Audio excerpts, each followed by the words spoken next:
morning, guys, or good evening.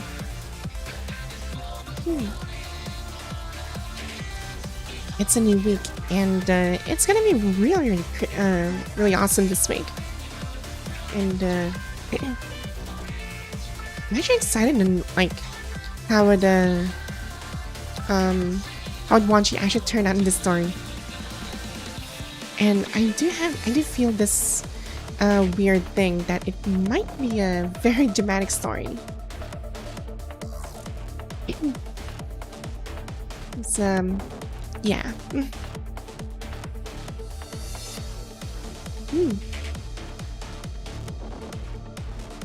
How's everybody?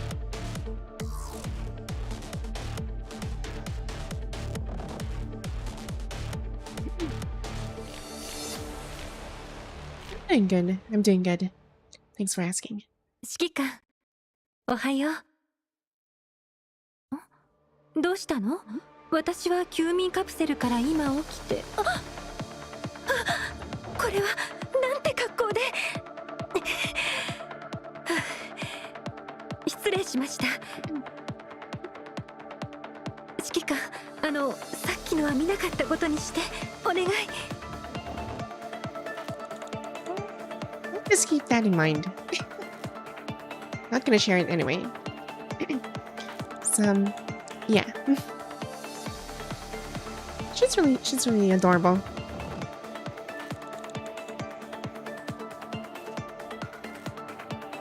I love this music. It's very hyping.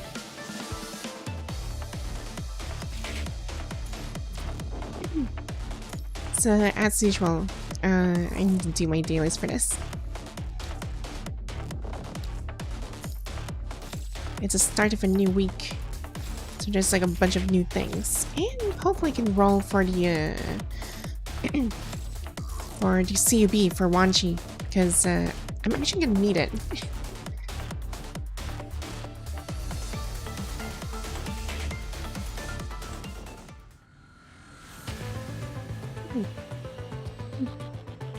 Oh, this one here.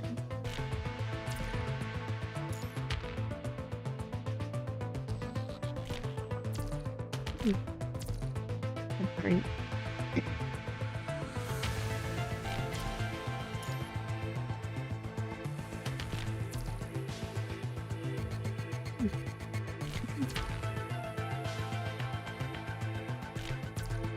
Gotta keep going.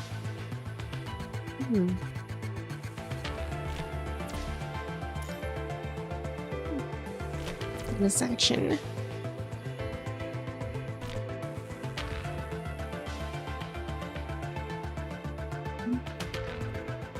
Let's see. This one.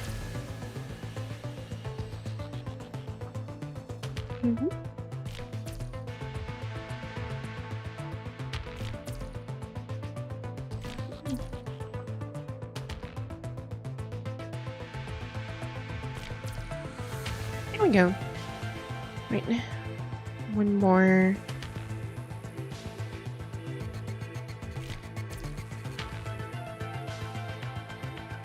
There.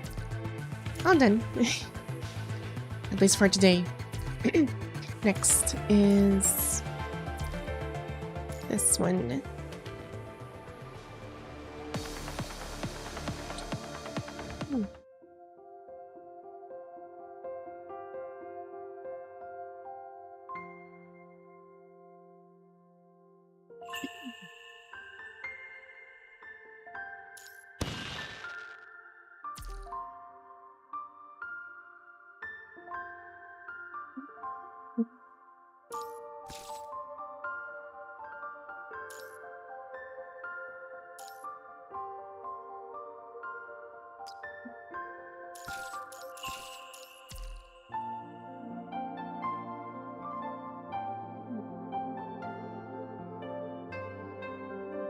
This side and over here.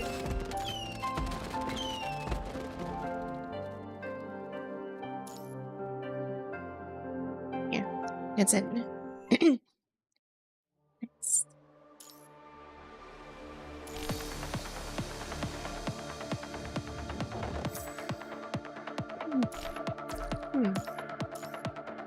Oh, darn. I can go to the compensation for this. I actually need to run co-op for this.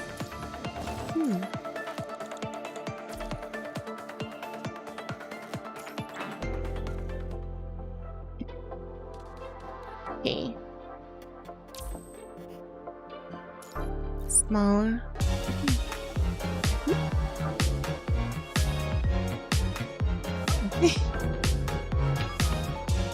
Welcome back, Zoto.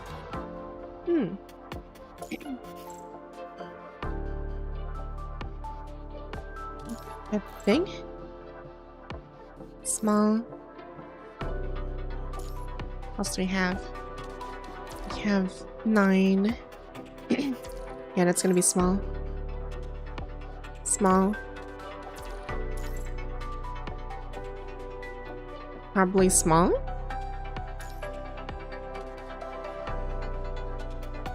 Yeah, it's 50-50. Small. Okay, this one's big. This one's small. 3.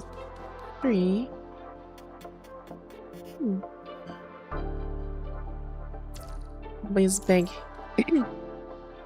Okay, then small. And big. Yeah, deck is empty. Well done. Yes, yes.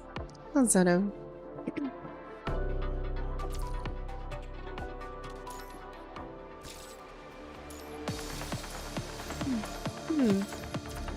There.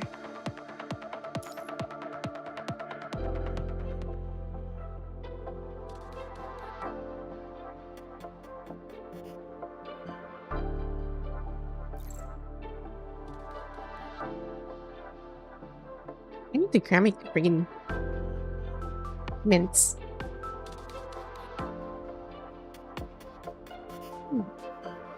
I don't know why, but usually mints makes my throat calm down for some reason.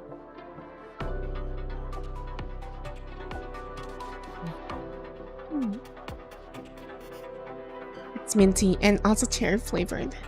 That is nice.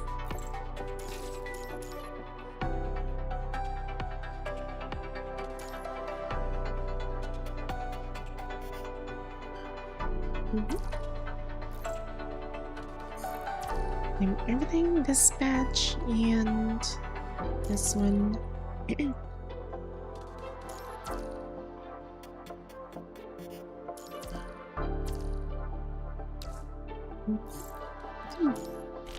Almost done. Then claim this.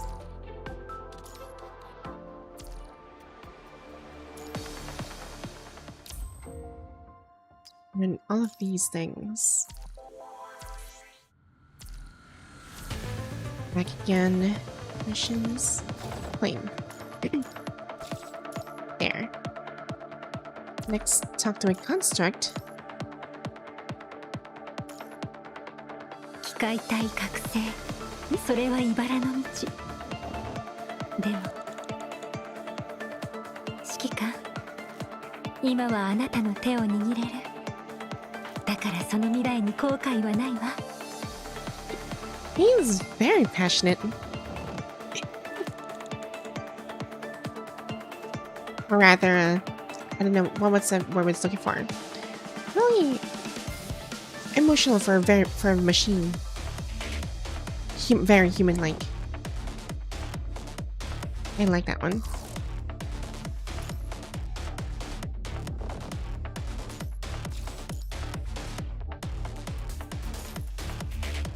Right. Ultimate zone. Oh my gosh, it's Ballard. You have the Siren and also Lamia. I'll go with this guy first.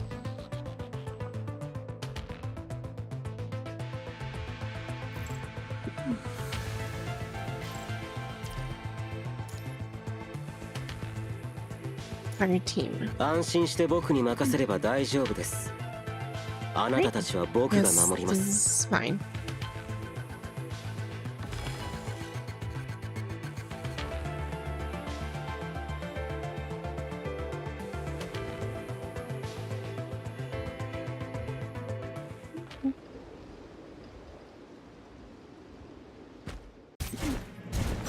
あなたたちの時間は僕が全私に任せてください。 I'm gonna go serious on him.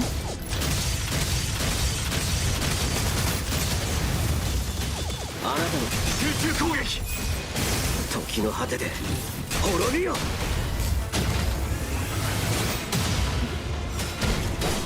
準備はもう死は恐れない。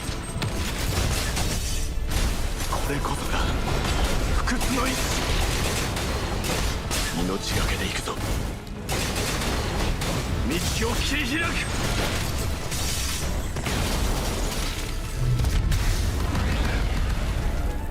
It's gone. 行くぞ。立ち止まるのはらしくない。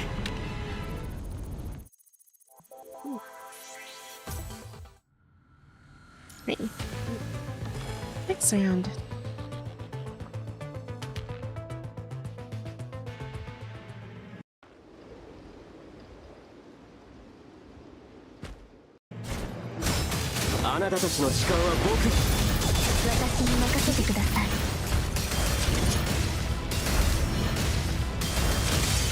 あなたの生存確率はゼロです。時の果てで滅びよ。Yeah. 最悪は全て透明の純粋な骨に救いをいただきます。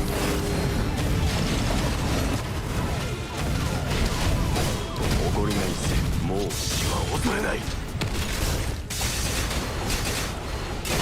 命がけで行くぞ。問題ない。命がけで行く。これこそが不屈の意志。道を切り開く。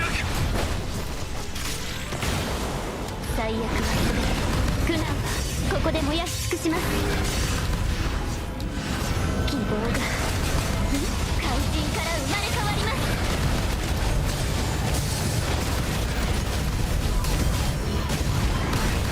私に任せて。 Come on. 集中攻撃。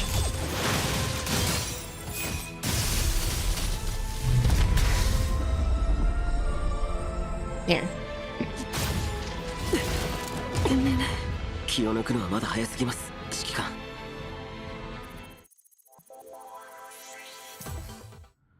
Dang. One more. Just one more now. Now I'll be able to start the war zone. And also do the Wanshi story after this. あなたたちの時間は僕が制する。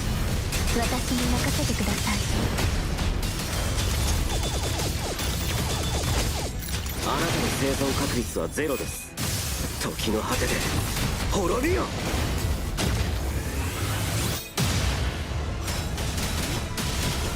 最悪は全てできるようになりました。ターゲットロックオン。最大火力。もう死は恐れない。命がけで行く。恐れはしない。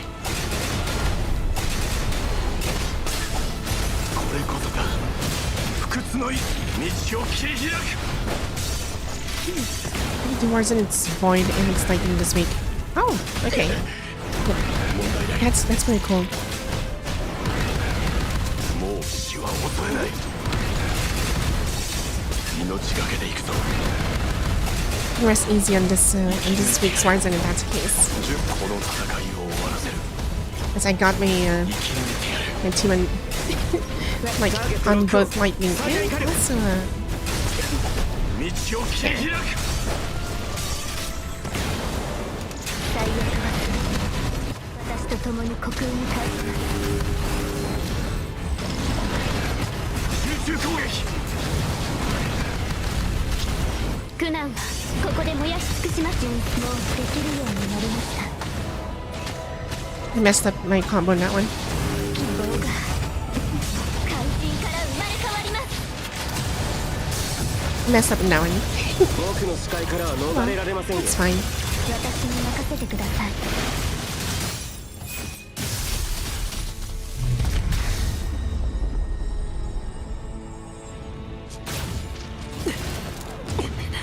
気を抜くのはまだ早すぎます。指揮官。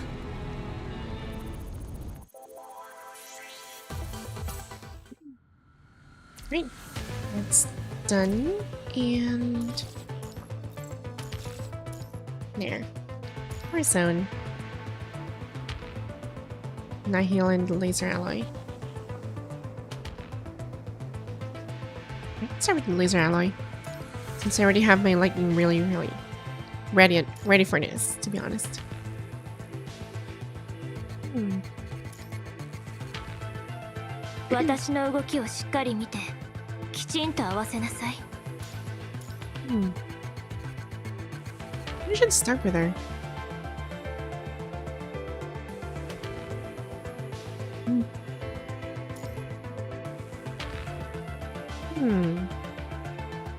Yeah, I can start with her first.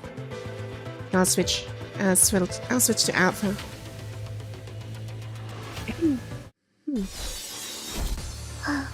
獲物の匂いがする。その全力で風より解かれし力、我が刃と化せ。生死を分ける。歯ごたえないわ。宿命の風は私が。 They're holding my team back right now. Big for the night. That's true. Yeah, there's like a lot of people I've been expecting from her. Me, myself included.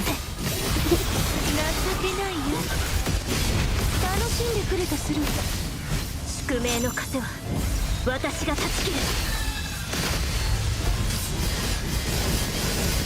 風より解かれし力、我が刃と化せ。情けないやつ。楽しんでくれとする。宿命の風は私が断ち切る。 But I wouldn't say holding back the lightning team though, because they're so good. I mean, she did carry the lightning team for the longest time already, so I guess it's fine.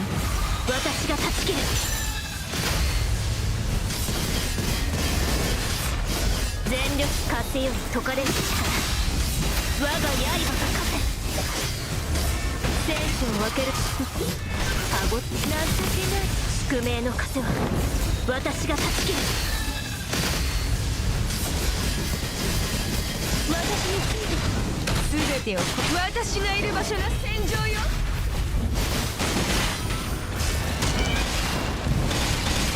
私の邪魔をするのずいぶんいいですね。情けないよ。楽しんでくれとする。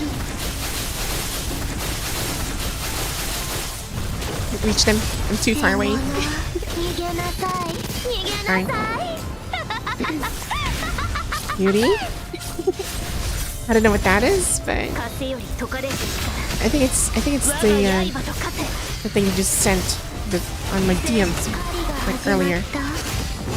I haven't really checked the DMs nowadays. Well, I mean, currently.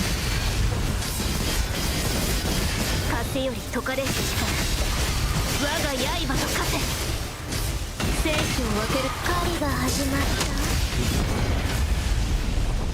た。 Gosh darn it. 次に向かうわよ。この勝利が終幕ではないわ。I don't even know what that is. Beauty. Or are you talking gibberish? Oh, it's this year's Ramadan. Not even 1.5 mil. Darn.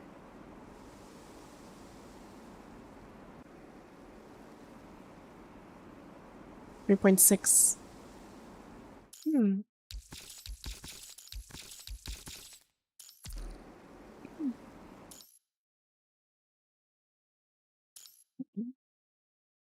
Nihil. 自分の任務を遂行しなさい。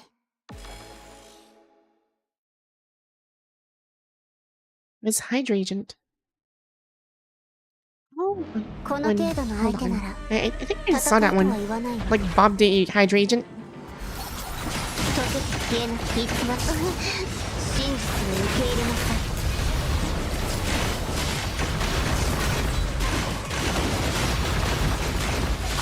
終わりに終焉の音を聞きなさい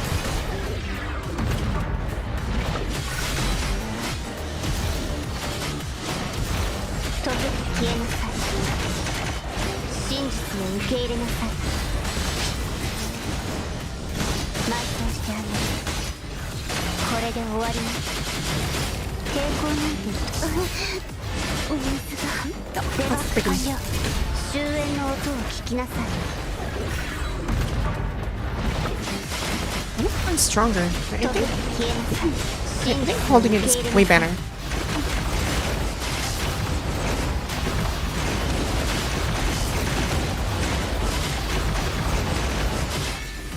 これで終わりデバッグ完了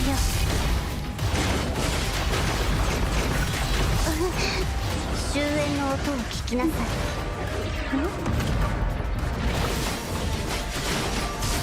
溶けて消えなさい真実を受け入れな Ah, さい oops. I let go too early. 溶け邪魔だ抵抗なんて無意味終焉の音を聞きなさい溶け邪魔だ溶けて消えな真実を受け入れなさい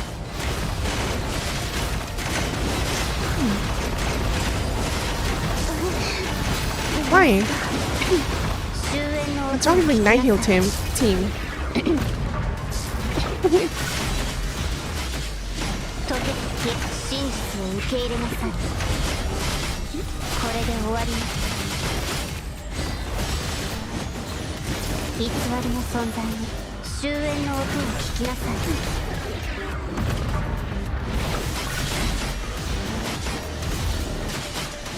溶けて真実を受け入れなさい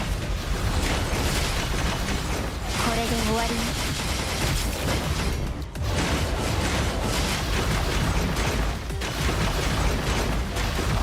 Gen 3 Tank Amplifier with Luna. 終焉の音を聞きなさい Temperature transfers nail damage. 溶けて消えなさい抵抗なんて無意味真実を受け入れなさい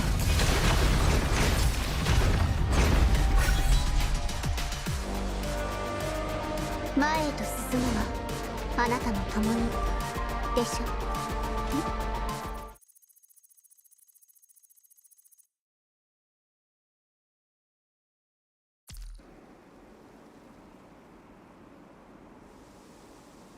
I don't understand.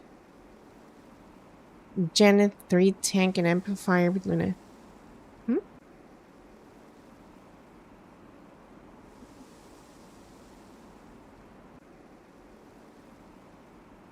Weapon Shred transfers to nihil damage.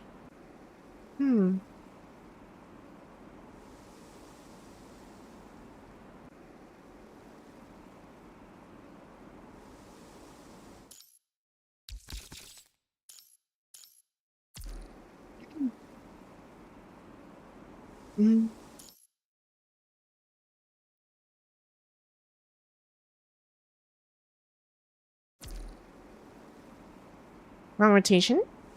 I mean, I kind of base it from, like, how the tutorial did, I believe.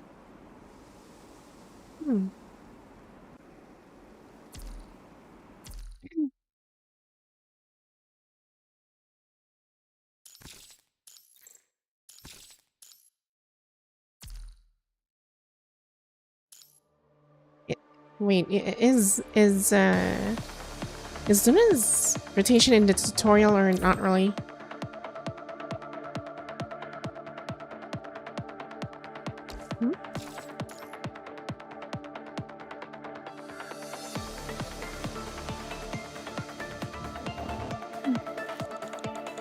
Double 3 ping core passive tap double time double 3-time core passive August to best rotation.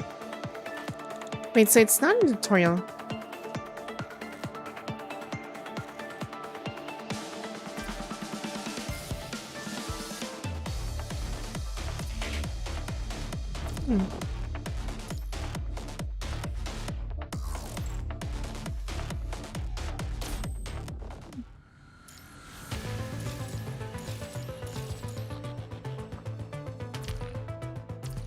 Hmm.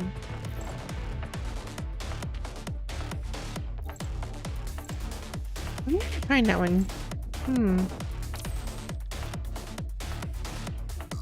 Um.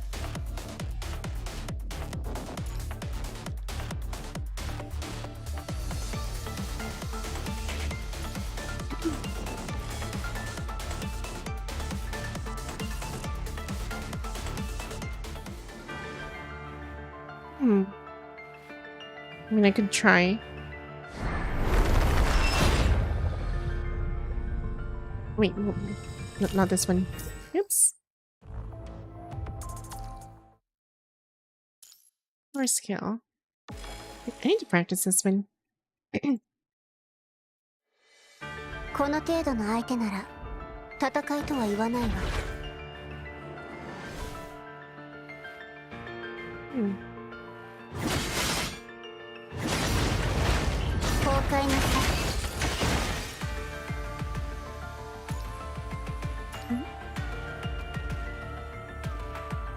真実を受け入れなさい。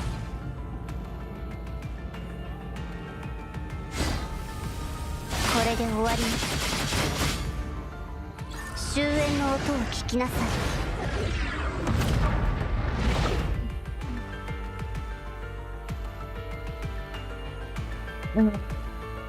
Deadline timing on her sig. I didn't think so.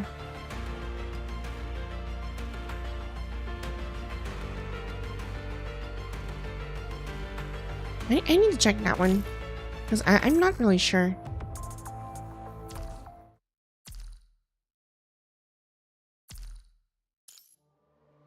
Hmm.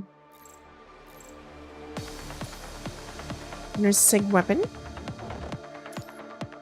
And this one.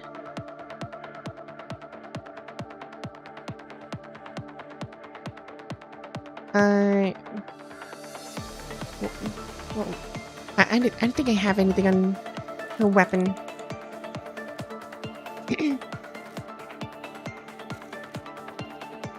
Hmm. I don't have anything. If you're like me.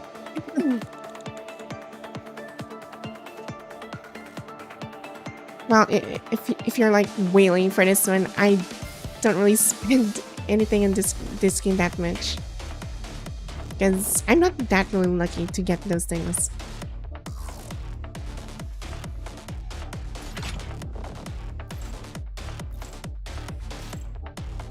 I can only do so much.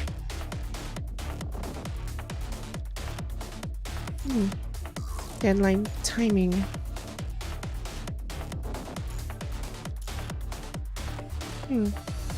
Yeah, I don't have anything on her.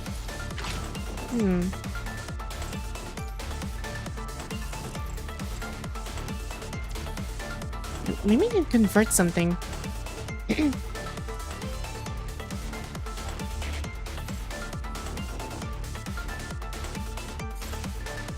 just gonna grab this. There we go.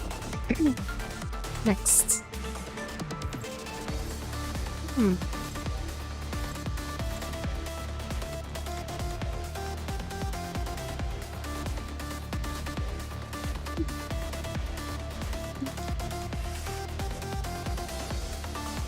I'll probably reserve this.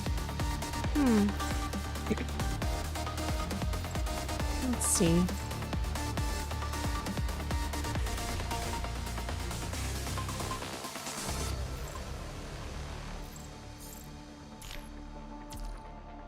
Change shop. No, I only have 60. It's really far away.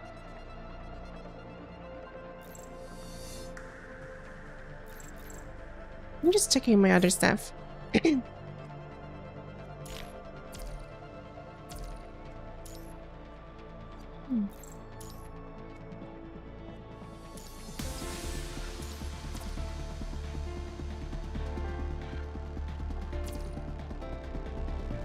Do I do Norman? Yeah, I do. I just couldn't finish the last one.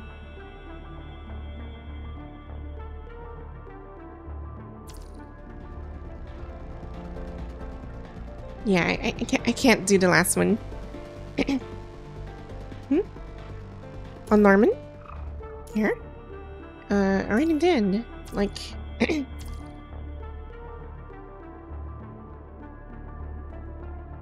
Yeah, everything's all clear. And also claimed as well. So, yeah, this is the only thing I can't finish.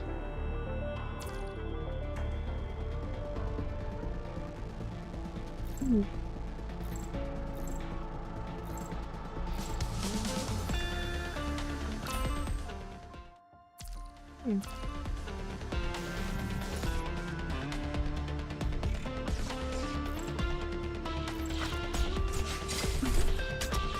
I'm gonna try getting this one. This one looks really cute.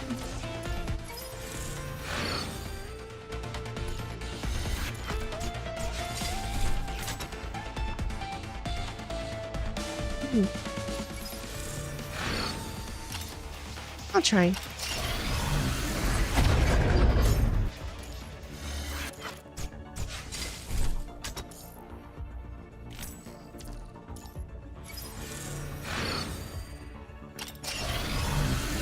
Give him triple SS skill for free.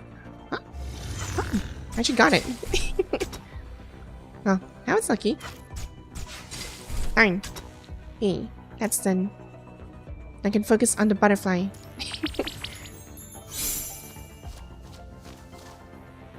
Or I'll just reserve this. I'll just save it for for Lucia on next patch. I'll just save it up.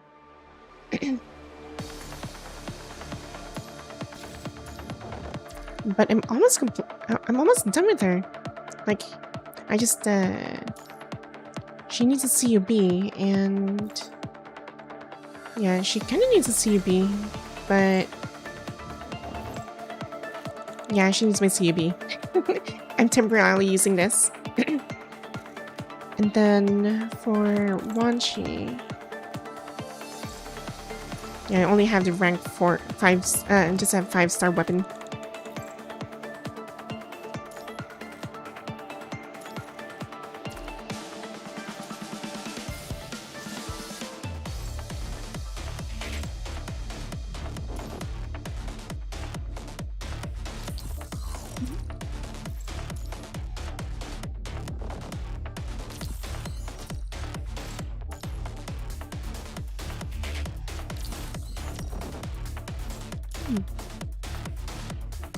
Yeah, it's fine.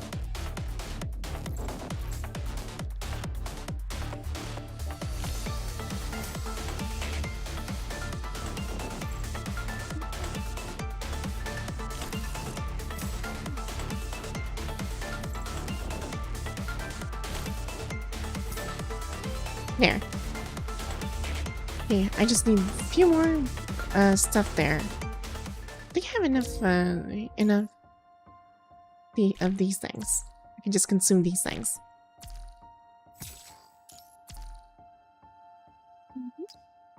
Eagers to Mere Traveler. A viewer has subscribed to your channel.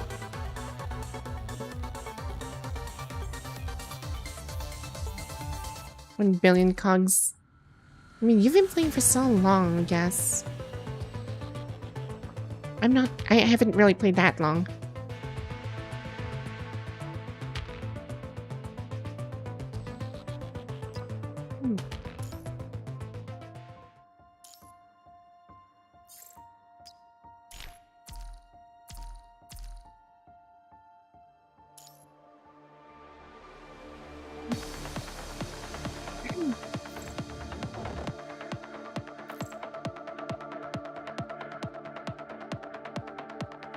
I don't think so. I'm not sure.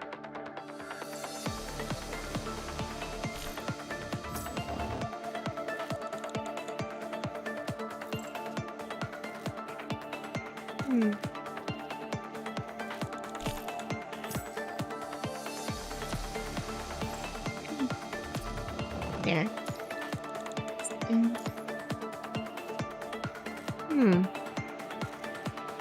Go for this one. One.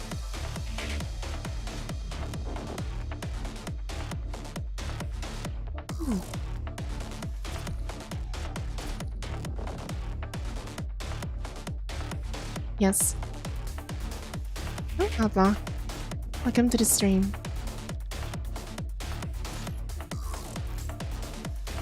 No, where's my war zone? Oh, it's not here. Guess I have to, like, manually go there.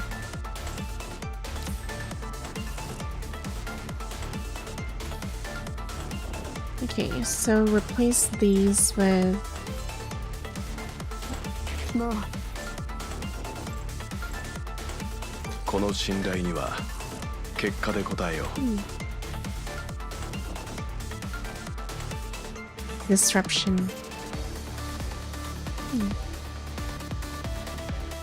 Okay, I'll try this one.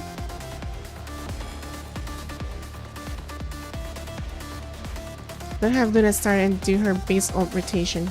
Oh, この程度の相手なら Eeps. 戦いとは言わないわ。 Oh dear.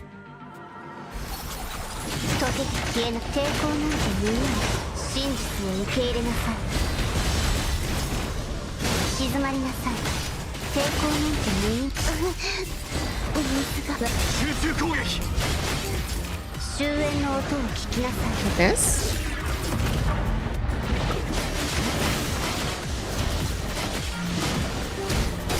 準備はすでにもう死は恐れない。 Swap her into count starting 3 ping. Wait, okay, I'm just gonna retreat. I'm gonna try and learn new stuff.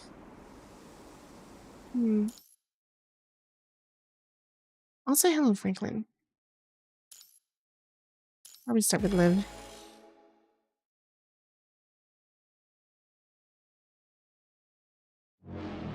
最悪はすべて私と共に虚空に返します。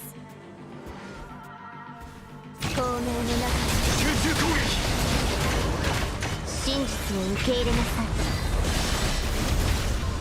抵抗なんて無意味。溶けて消えなさい。私には集中攻撃。埋葬してあげる。これで終わりよ。 Wait, how do you even... 偽りの存在に Okay, so...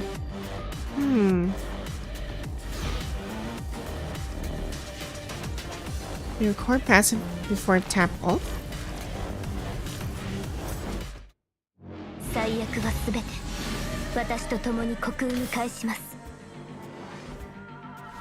透明の中集中攻撃。真実を受け入れなさい。 Wait, her core passive, okay. Like, before 最悪は tapping it. すべて Okay.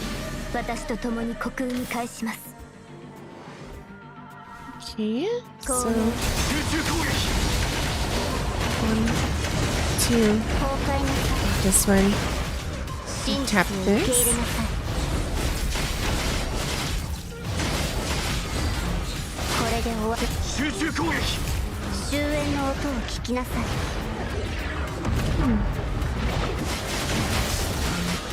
Oh dear. Never do... What? お水が Only do one ping.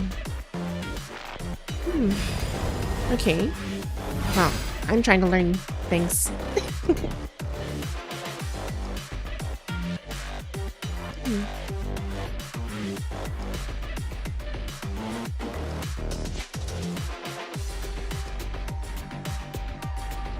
I'm switching with Luna. Her gauge is half full, so you don't need to do 1 3 ping then ult.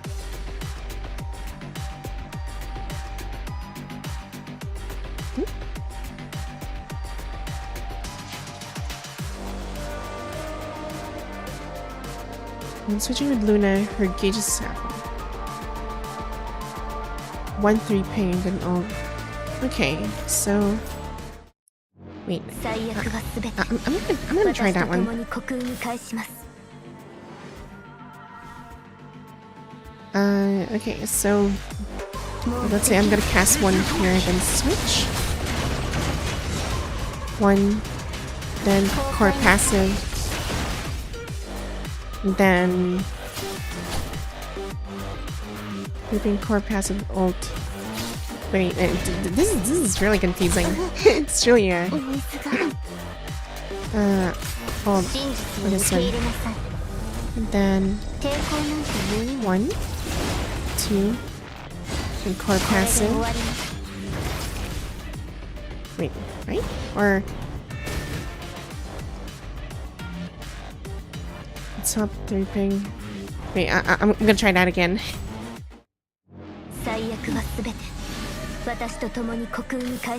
I did it right? Okay.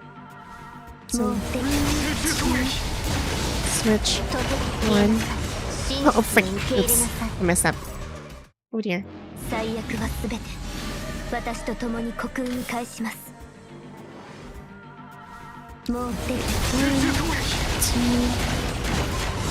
4 passing.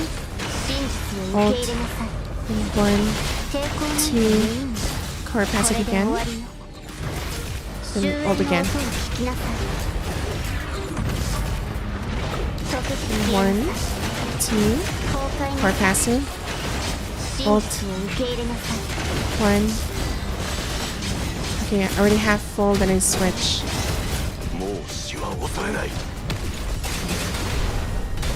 命がけでいく。恐れはしない。生き抜いてやる。道を切り開く。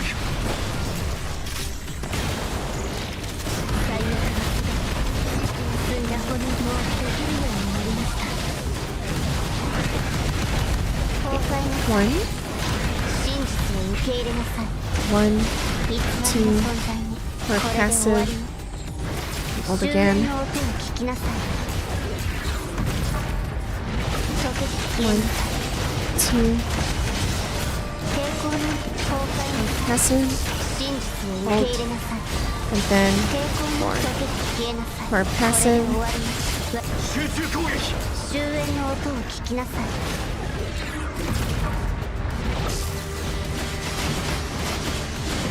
最悪は全て私と共に刻印に返します。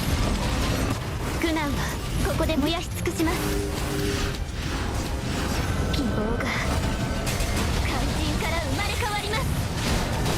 もう死は恐れない。 Which weapon are we?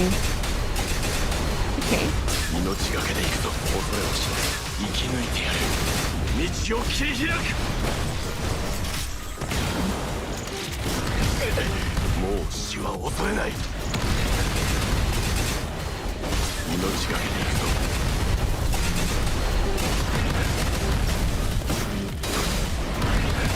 命がけでいくぞ。 Oh, friggin'. Come on. 道を切り開く。 Then the feel as long as possible. 問題ない。 Okay. So, 最悪は全て私と共に刻印に返します。もうできるようになります。静かに滅びなさい。怒りない。もう死は恐れない。 oops. Wrong. Wrong 最 button. 悪は全て私と共に刻印に返します。 Okay, again. 巧妙の Passive. Yeah, 真実を cast. 受け入れなさい。 Again. Passive. 私に任せてください。 終 Cast 焉の again. 音を聞きなさい。溶けて消えなさい。真実を受け入れなさい。 Ah, oops. 抵抗なんて無意味。 Yeah, I messed up that one. Messed 最 that 悪 one. は全て私と共に刻印に返します。 Okay, let me try. もうでき So I'll do it right. 崩壊なさい。真実を受け入れなさい。これで終わりね。終焉の音を聞きなさい。溶けて消えなさい。崩壊なさい。真実を受け入れなさい。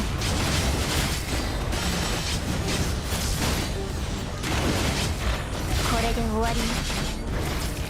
終焉の音を聞きなさい。怒り。もう死は恐れない。準備はすでに整っている。道を切り開く。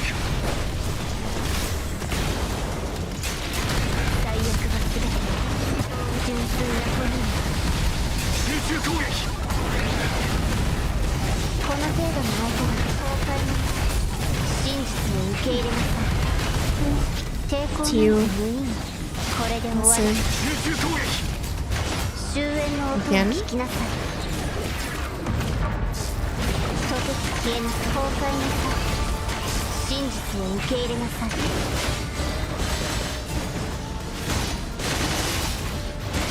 終焉の音を聞きなさい。Miss that one. もう死は恐れない。準備は恐れはしない。問題ない。道を切り開く。もう死は恐れない。命がけでいくぞ。この程度の相手と崩壊なさい。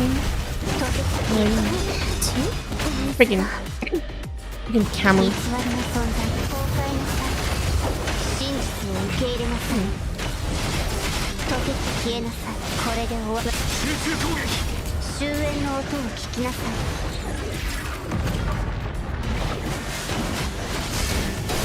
道を切り開く。おごりない。もう死は恐れない。静かに滅びなさい。準備は生き抜いてやる。私に静かに滅びなさい。この程度の相手なら溶け消えなさい。崩壊なさい。真実を受け入れなさい。抵抗なんて無意味。これで終わります。終焉の音を聞きなさい。溶け消えなさい。抵抗なんて無意味。崩壊なさい。真実を受け入れなさい。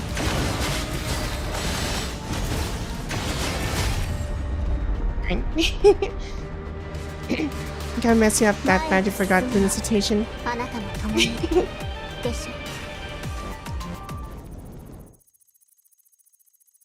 I believe so. I believe so. He actually messed me up. He got me good. Hmm. I wonder.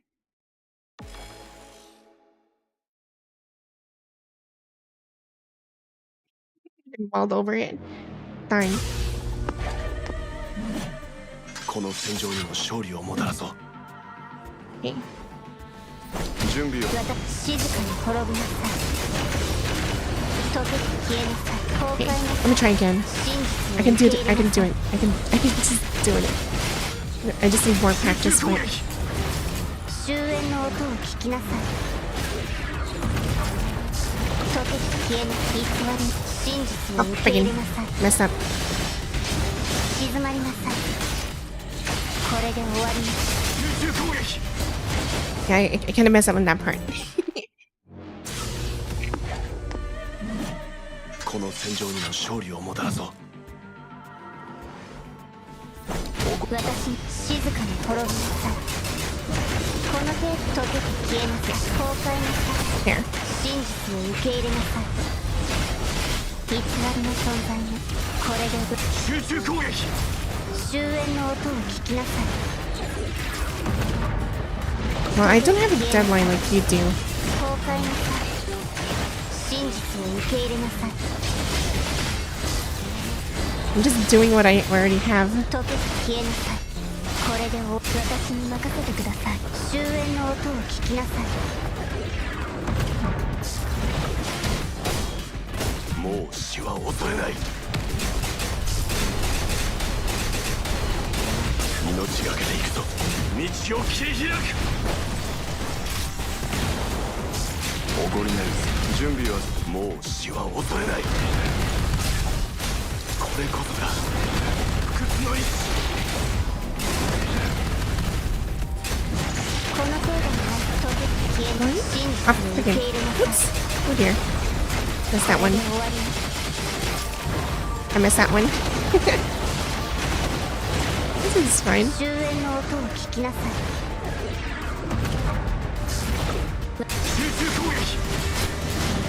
Yeah, I kind of messed that one up. I tried reading the chat and I messed up my rotation. 勝利をもたらそう。 Okay, let me just log in real quick. 静かに滅びなさい。この程度に溶けて消えなさい。崩壊なさい。真実を受け入れなさい。これで終わり。集中攻撃。終焉の音を聞きなさい。溶けて消え、抵抗なんて無意味。崩壊なさい。真実を受け入れなさい。 Freaking, I messed up again. これで終わります。終焉の音を聞きなさい。最悪は全て純粋だ。救いをもたらし、もう死は恐れない。命が道を切り開く。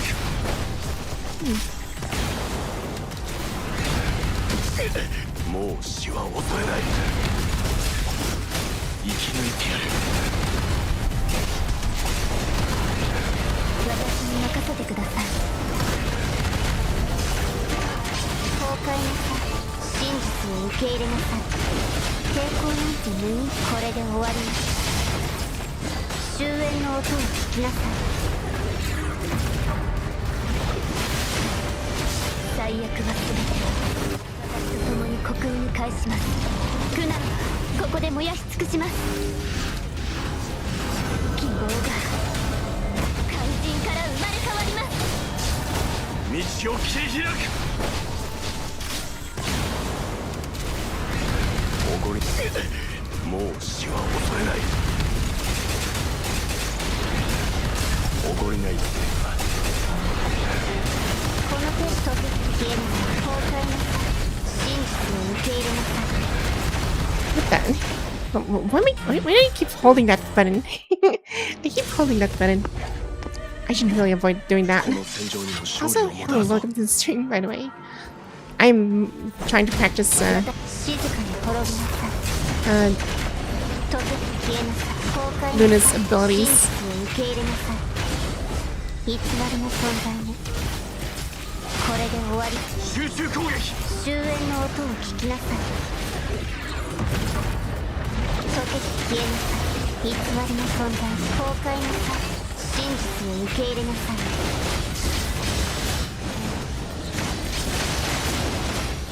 これで終わりだ。集中攻撃。終焉の音を聞きなさい。もう死は恐れない。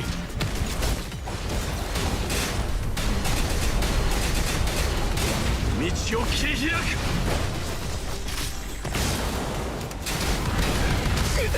もう死は恐れない。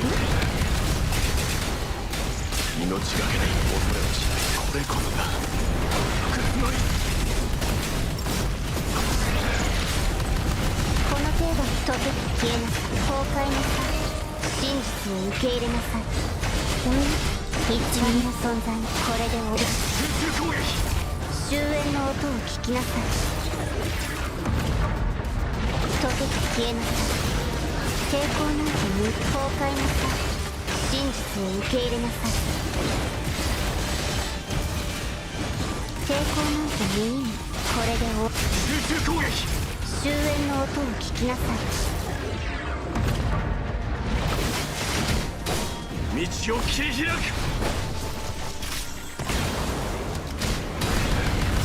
もう死は恐れない。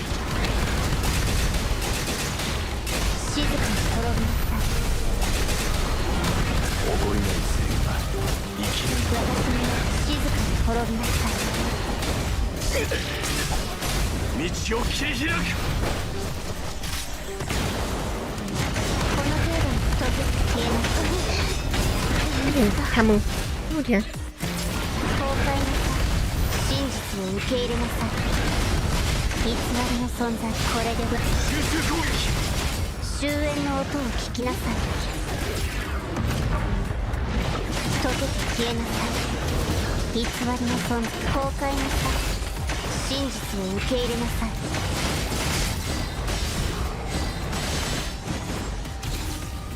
これで終わりね。終焉の音を聞きなさ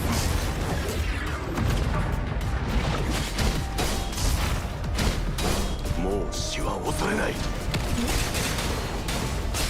静かに滅びなさい。道を切り開く。最悪だ。透明。耐えられます。 Fine. どうか I tried. 苦痛という牢獄は解かれたのです。 Yeah, that was a total mess. I'm actually curious now. What if I use a different rotation?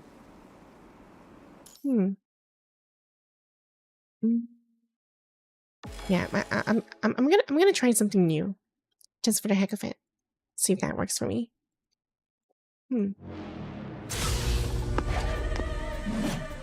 この戦場にも勝利をもたらそう。こ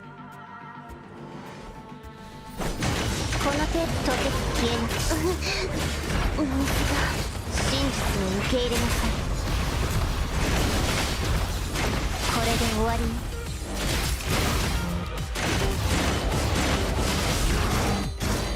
終焉の音を聞きなさい。 Yeah, this one's emptying my entire orb, which is お水が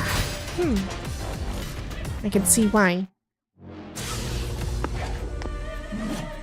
この It 戦 doesn't 場に bring も勝利を that もたらそう。 attention. Fine. What a PC. Ready for the next patch? I think so. 私に任せてください。崩壊なさい。真実を受け入れなさい。偽りの存在ね。これで終わりね。終焉の音を聞きなさい。溶けて消えなさい。崩壊なさい。真実を受け入れなさい。溶けて消えなさい。これで終わり。私集中攻撃。終焉の音を聞きなさい。最悪は全て純粋。もうできるようになりました。もう死は恐れない。私に任せてください。道を切り開く。誇りない成果。もう死は恐れない。命がけでいく。恐れはしない。静かに私に任せてください。静かに滅び Come な on. さい。 I can switch. 溶けて消え Fine. 崩壊なさい。真実を受け入れなさい。抵抗なんて無意味。これで終わりね。終焉の音を聞きなさい。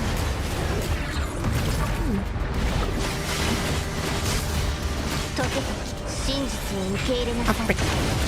I changed too early. 静まりなさい。偽りの存在に終焉の I 音を kinda 聞 changed き too な early. さい。 Darn. Oh well. 生き抜いてやる。道を切り開く。誇りない成果。もう死は恐れない。準備はすでに整っている。私に任せてください。この程度の相手なら崩壊なさい。溶けて消えなさい。真実を受け入れなさい。これで終わりね。偽りの抵抗なんて無意味。静まりなさい。終焉の音を聞きなさい。溶けて消えなさい。抵抗なんて無意味。崩壊なさい。真実を受け入れなさい。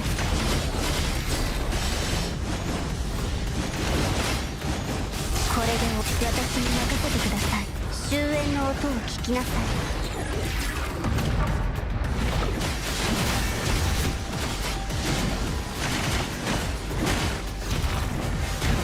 溶けて消えなさい。崩壊なさい。真実を受け入れなさい。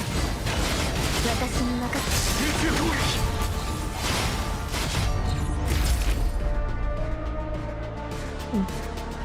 前へと進むわ。あなたの共に。Missing for Ishmael, or you're interested in Triple S, sir? I like Ishmael better. I'm actually thinking about it. I'm thinking about Ishmael. Maybe I should save it for her instead.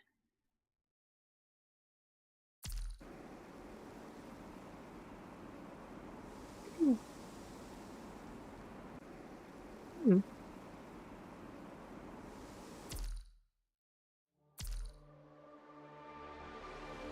You're not gonna get Yakuza? どんなに疲弊しても No. 仕事を I 続 didn't け have るこ enough と。 BC for that one. あ Unfortunately. なたが休まない限りずっとそば。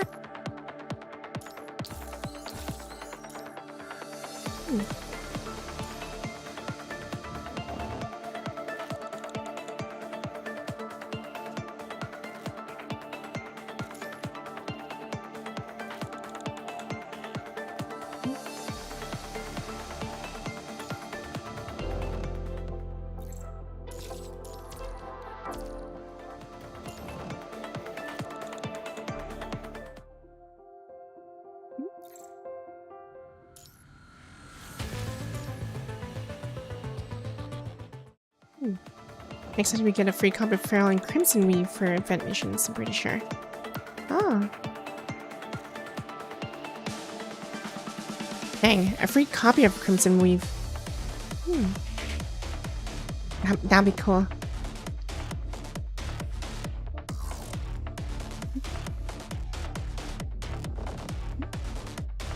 Not yet, because my focus right now is just the, it's just the main storyline. Rather on the sides, because I still haven't done this.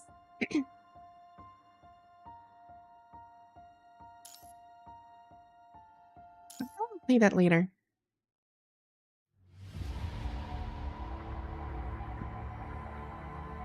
I just want to know, like, how the story goes.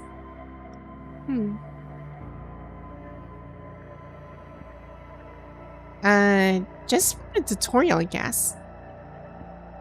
Just from the tutorial.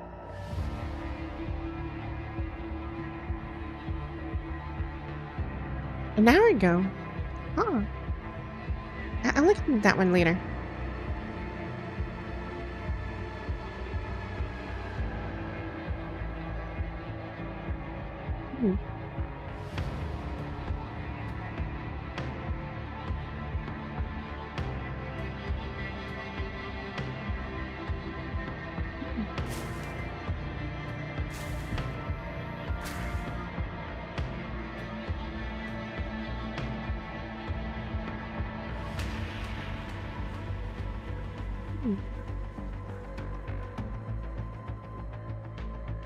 Was Bianca first, and after we should patch, we get CW and Pharaoh.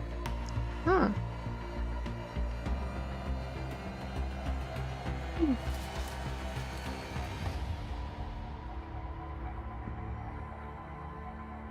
Following his mother's guidance, the boy bends down and struggles to dig out a pail. He also from his home beneath the tree trunk. Amber?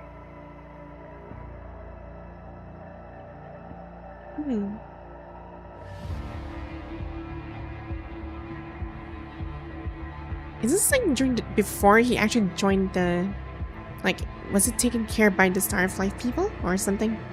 I'm not sure. I have patched downwards with Fire, Lucia's patch, and free copies of... And the free copies from Naname's patch. Oh, okay. Once the sun rises, you'll see everything clearly. As far as I can go. This moment marks the beginning of your story. Let me tell you a story. In this world, there are many people who travel between Earth and Eden, serving as messengers connecting these two realms. Now they want to invite you on a journey to Eden. And I want to go. Don't need me anyway. Last time it told me that Eden's travel screening is really strict. They only let you through if you're either really smart or really strong. Someone who can fight and do lots of work.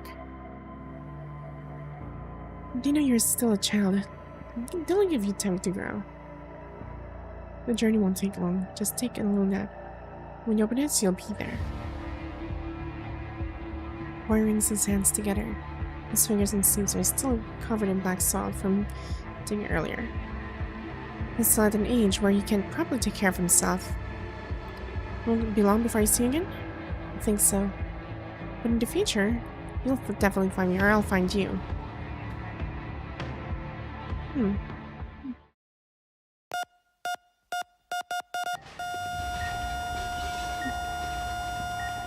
At 47? Wanshi. How long has he been there? Can't talk to Melfi to check on him. Minute. Activate emergency response system for bed 47. Check tracheal intubation first, then establish IV access. Have someone contact the boy's legal guardian. No need for that. Set the DBS pulse frequency above 100. Neurostimulator settings shouldn't be this high under normal circumstances. I'm his temporary guardian, and I'm responsible for him. Now hurry. Sudden air in the room suddenly stares to life as doctors briefly check bed 47 before rushing away, only to return moments later with various life support equipment to hook up to the child. Just one more step, Wanshi. Just one more step forward.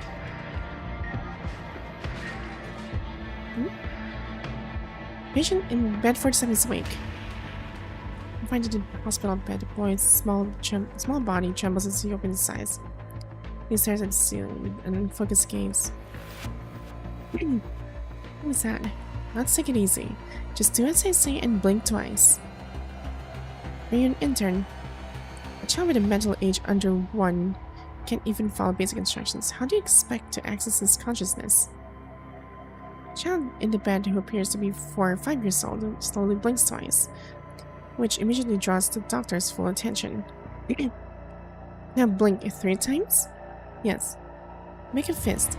Just close the hand that I'm pointing at and... Yes, that's it. Seems like deep stimulation therapy is effective. This is the second child I've seen wake up. Human life is truly miraculous.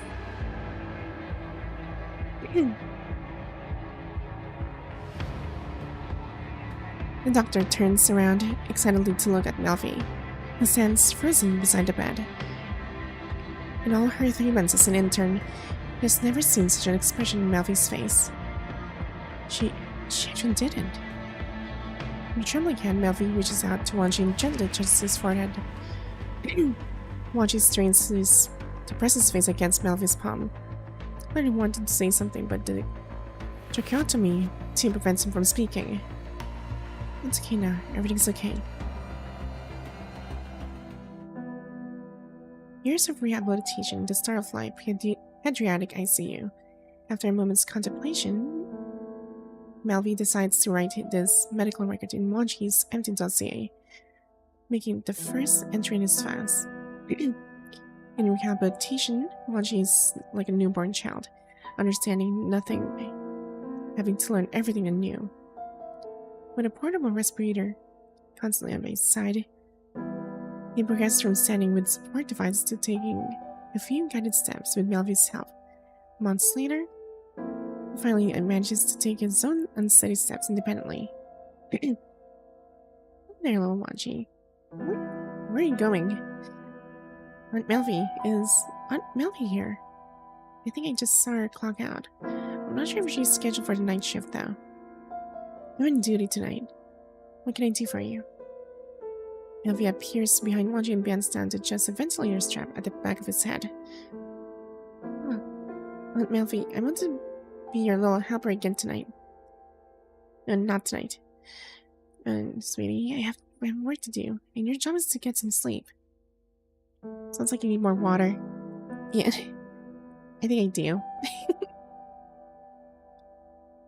Apparently the temperature here is getting harsher and harsher.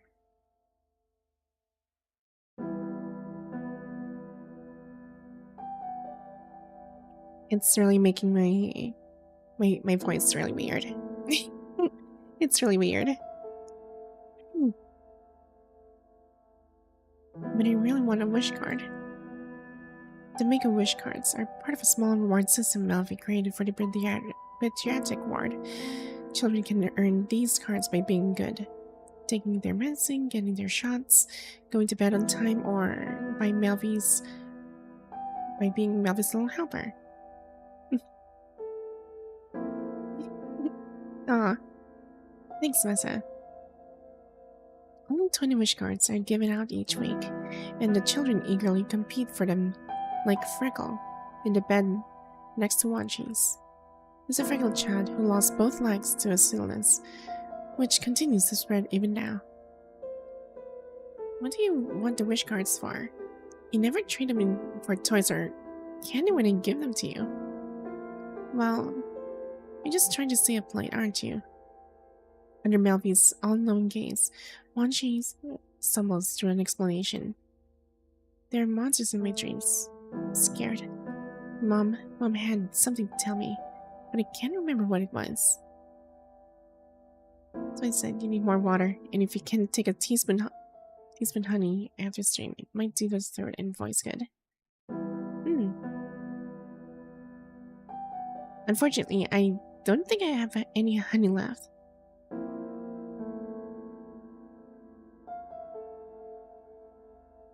In the corner, Melvy's voice turned stern.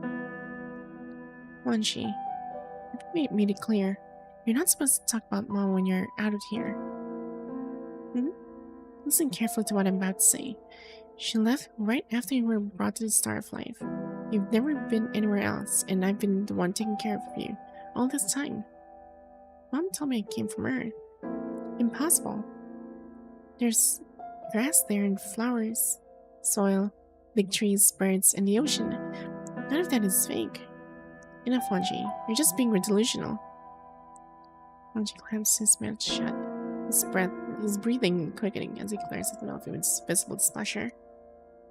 I don't blame you.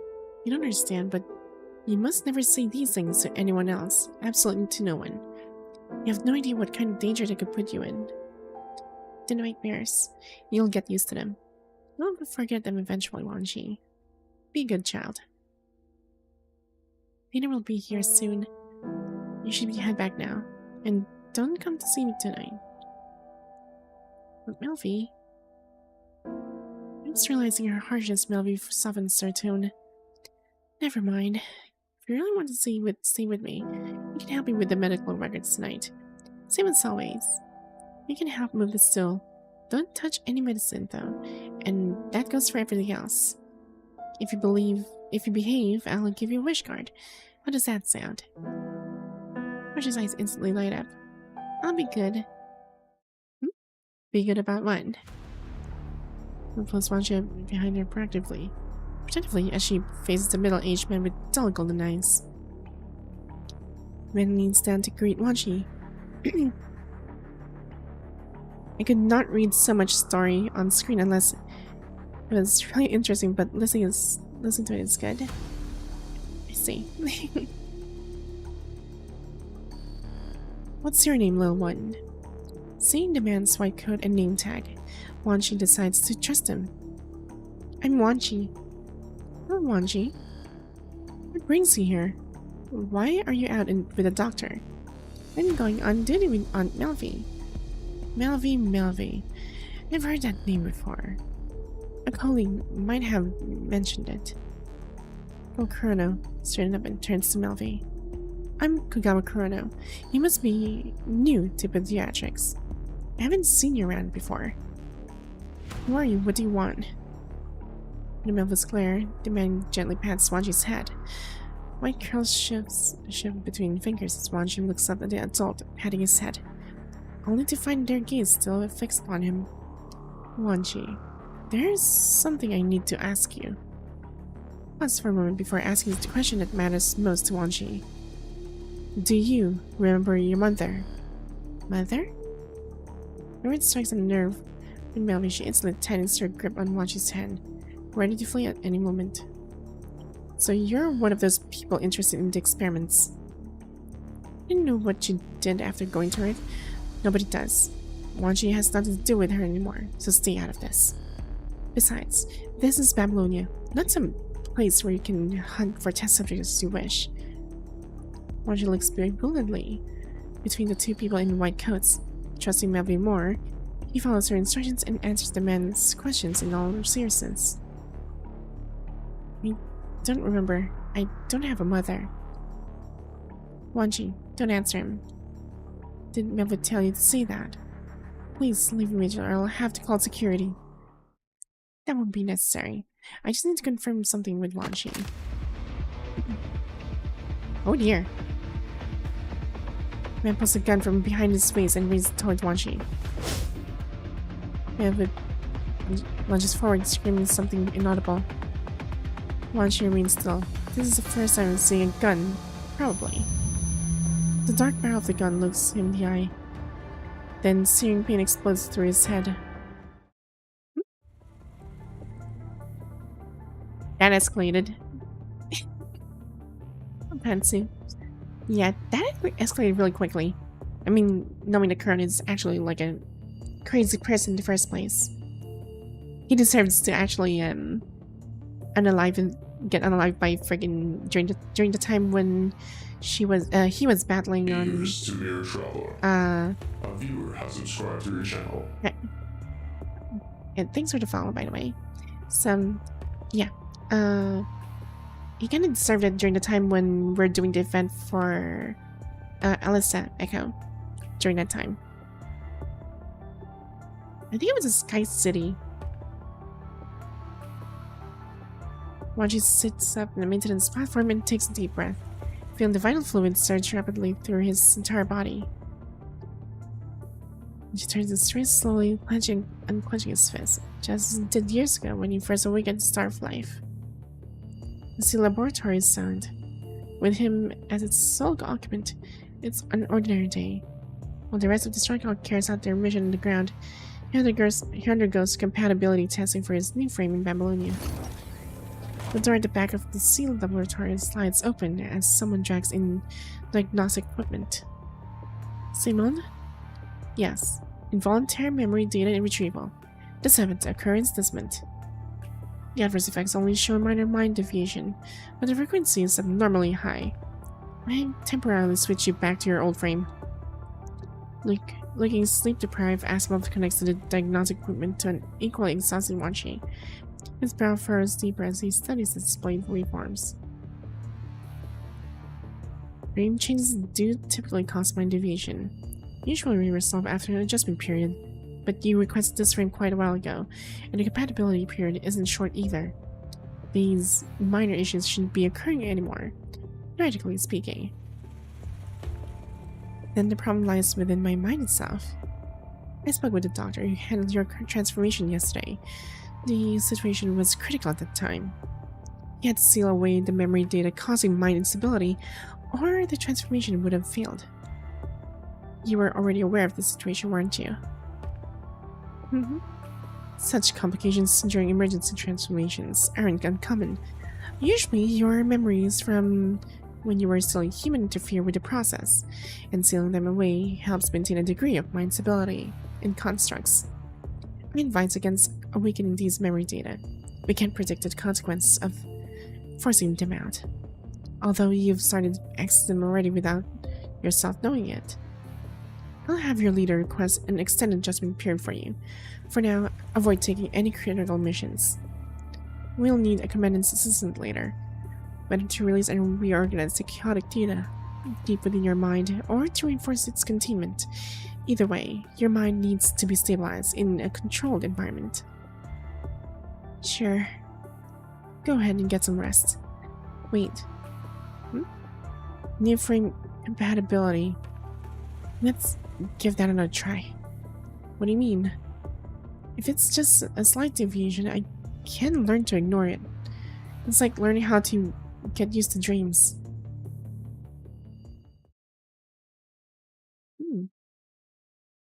A long goodbye. This is a dream. Babylon Combat Dispatch Center.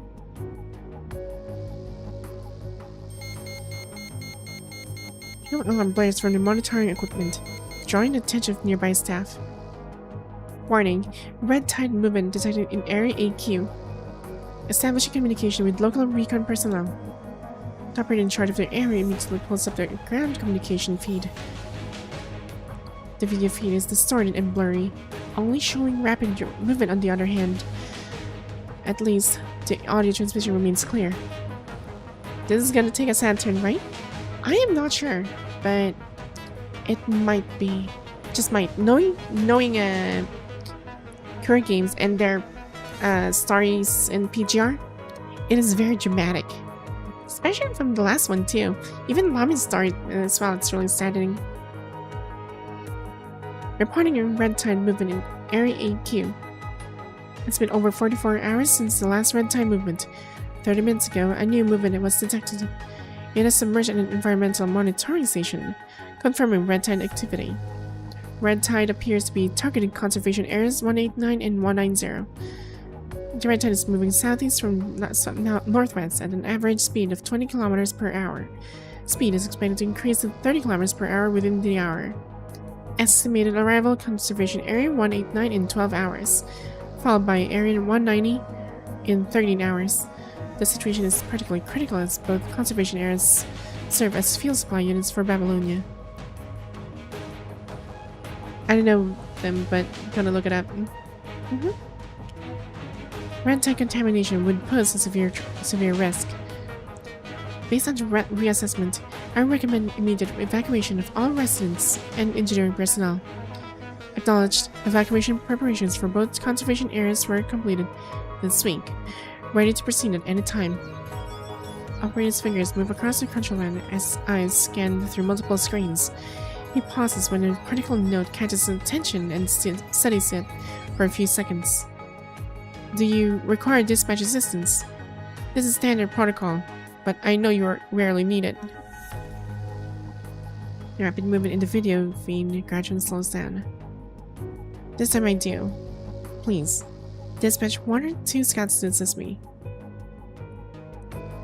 Copy. The nearest scouts have received a support request, but as this area has always been stable, it might take some time for them to get there. If necessary, we can redirect a team currently on a mission into conservation areas. Not necessary. I'll wait for the other scouts to arrive. Brief moment of casual exchange fades as both the scout and the dispatcher quickly return to their professional demeanor. Maintain stable communications and continue monitoring the red tide. As the dispatcher ends the call, a figure suddenly emerges from the corner. Wait! When a new dispatcher, the monitoring equipment under his charge blinks with red warning lights. There's an abandoned building 80 kilometers northwest conservation of 189. Right in the red tide's path. We detected an unknown signal there 2 hours ago. I dispatched several nearby consorts to form a temporary squad for investigation, but they completely lost contact after receiving the support request. There are also an elite consort from New Sophia Sphere. We volunteered to join them. They've lost contact with them too. So you're telling me the provisional consort squad has gone missing, and their last transmission was a distress signal? Nuki nods vigorously while handing over additional documents. And there's this. Some data was transmitted along with the distress signal. We can confirm this building was once a research facility, but there's no record of it in the Science Council archives. After glancing at the transmitted data, the usually stern dispatcher draws a deep breath before turning to check the information on other nearby teams. Report this data to command right away, then send me a copy of the provisional squad's roster. I'll coordinate with the support. There should be 2 task forces and a commandant on the standby conservation areas 189 and 192. The closest one is... Information about 2 search and rescue capable teams appears on the screen as the dispatcher initiates communication.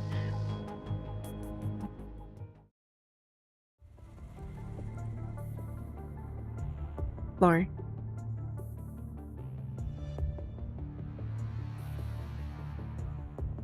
I've sent the information about the squad needing assistance to your terminal. Can you confirm receipt? Copy that. The human sits in a speeding transport vehicle, studying the detailed mission briefing on their tactical terminal. With recent increased red tide activity near the conservation area, the Grey Raven commandant and their squad are assisting with evacuation preparations within the zone. From last night until tonight, 2 partial evacuations have been conducted in the conservation area, led by Liv and Lee, respectively. According to the original plan, the Grey Raven Commandant would handle the last group of residents. Liv would return at dawn and escort them to the temporary shelter with the Commandant to rendezvous with Lee. Just now, as scouts issued a red tide anomaly warning to the conservation area, Babylonia also dispatched an urgent report mission to Grey Raven's Commandant. We have to lead the 2 station consorts to provide support. The scouts over there will assist your team.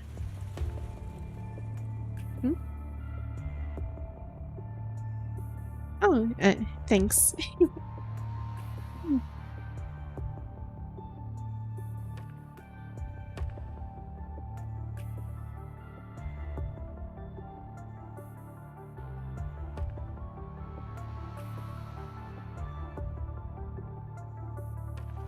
Let me just grab this 1 mint.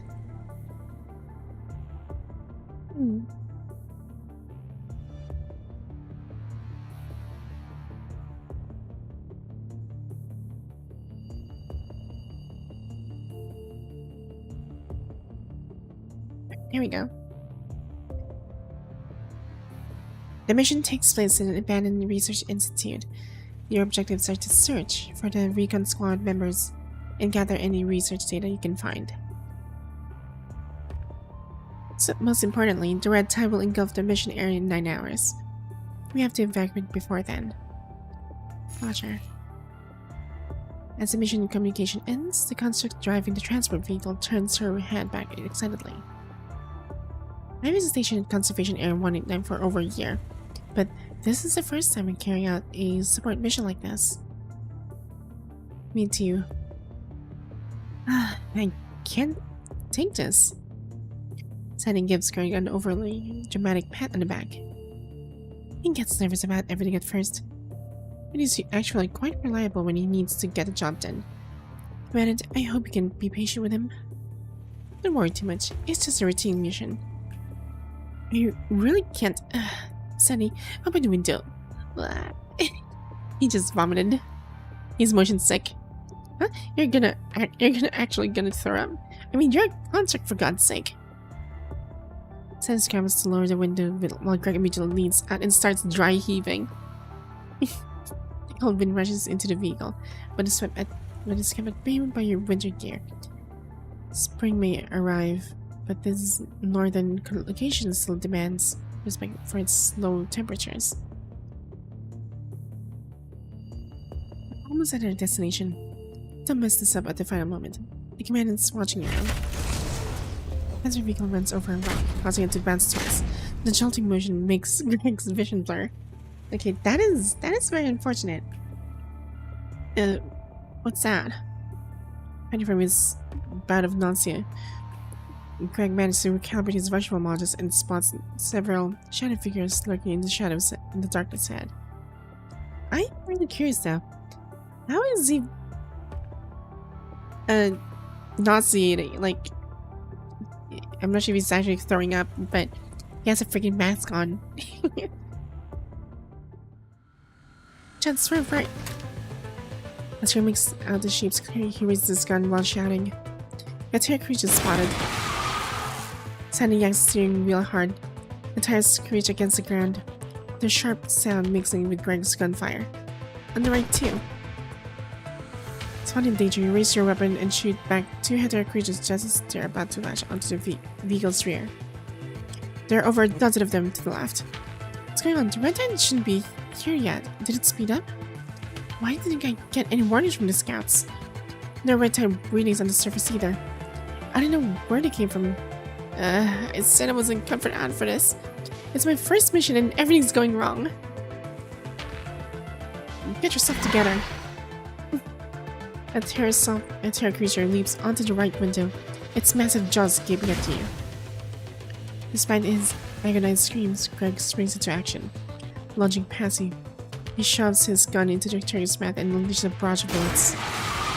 Seizing the opportunity, Sandy weaves the car through a series of sharp turns, throwing the remaining terror creatures off the vehicle. See? I told you Greg was reliable. Pretty awesome driving skills, right? Should I try applying for the support force once this mission's over? I think you're celebrating too early. Look, in front. With a trembling finger, Greg points in the finger of the transport vehicle. A dense swarm of attack creatures blocks the end of the road, ready to prey upon the lone transport. That's our target facility up ahead. No way around it. We'll have to find our way through them to get inside.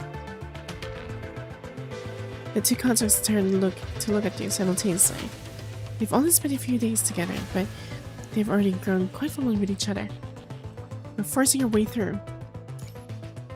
Roger that. The engine roars at the transport vehicle and suddenly accelerates. With it, the inertia pins you to the seat. Transport truck plows through the terror creature and crashes into the building amid a chorus of shrieks. The impact sending shockwaves through the vehicle. That's it. There's a door ahead. Let's rush in.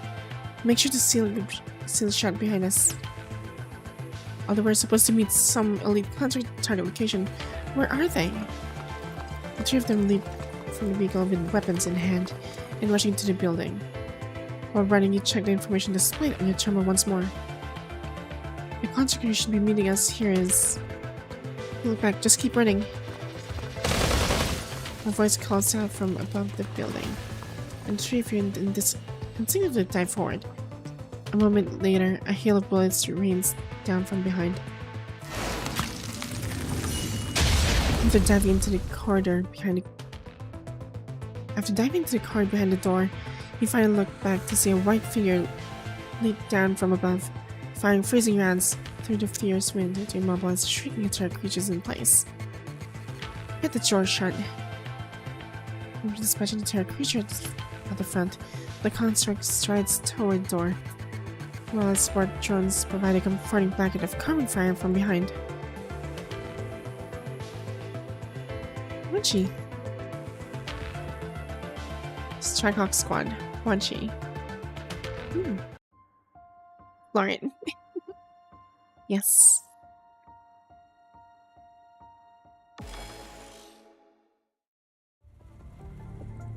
That was way too close. The entire creature almost had me buried. I'm just kind of sent out by the red side anomaly alert. I came here on standby after receiving the support request. Thank God you showed up. Really appreciate it. You're welcome. Once you eliminate most of the attack creatures outside, buying time for the three of you to rush into the building. Everyone takes shelter in the sealed corridor of the research facility, using this brief moment to offer Spine to check their equipment. Finally get a chance to look at Wanshi's new frame. I heard you submitted an application for a new frame recently. Is this the one? Yeah, just got it recently. My current mission is to monitor red time movements. It's an intriguing story, not gonna lie. Yeah, that's why I was really hooked up to well, Punishing Grey Raven. It's really good. Hold on a sec. Is this where the last squad that came here was confirmed missing? Sadie and I tried scanning the air, but we didn't pick up their signals. It might be due to the facility's internal jamming system. Before you arrived, I did some preliminary scouting. I didn't pick up any signals either, but I can confirm they were here. They took the same path we're on now. Which points out the side of Seer. The Hawk-Eye system. It testifies that the Science Council installed in frames. You can think of it as a portable version of the Spear of FOS. I can see that there's more information in this corridor alone than I expected. So you're picking up more traces than just those from the last squad. Yes, both the old and new information are layered together. The oldest traces were left by the research facility's personnel. The more recent ones, from about 2 years ago, were left by deserted constructs from Babylonia. There are traces of ascendants too. So this place is an ascendant stronghold. It used to be. Greg falls on and Sandy gives him a familiar pat on the back. And here I was hoping this facility's project would be somewhat normal, without any mutants. Now we find out we're about to walk right into the Ascendant's nest. I'm definitely going to be on dead weight. I'm not done yet. The anomalous signal the last squad was tracking remains deep within the research facility. But similar signals are scattered throughout the areas of the building.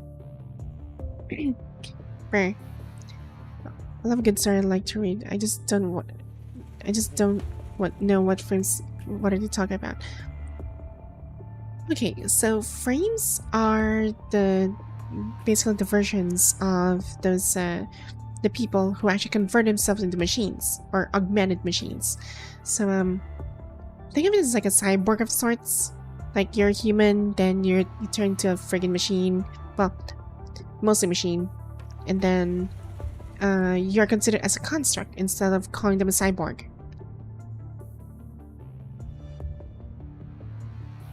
Sorry, brain went ahead of fingers again.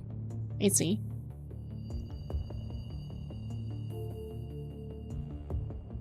It's fine. But yeah, those basically are what the frames are. So think of it as an augmented human kind of thing.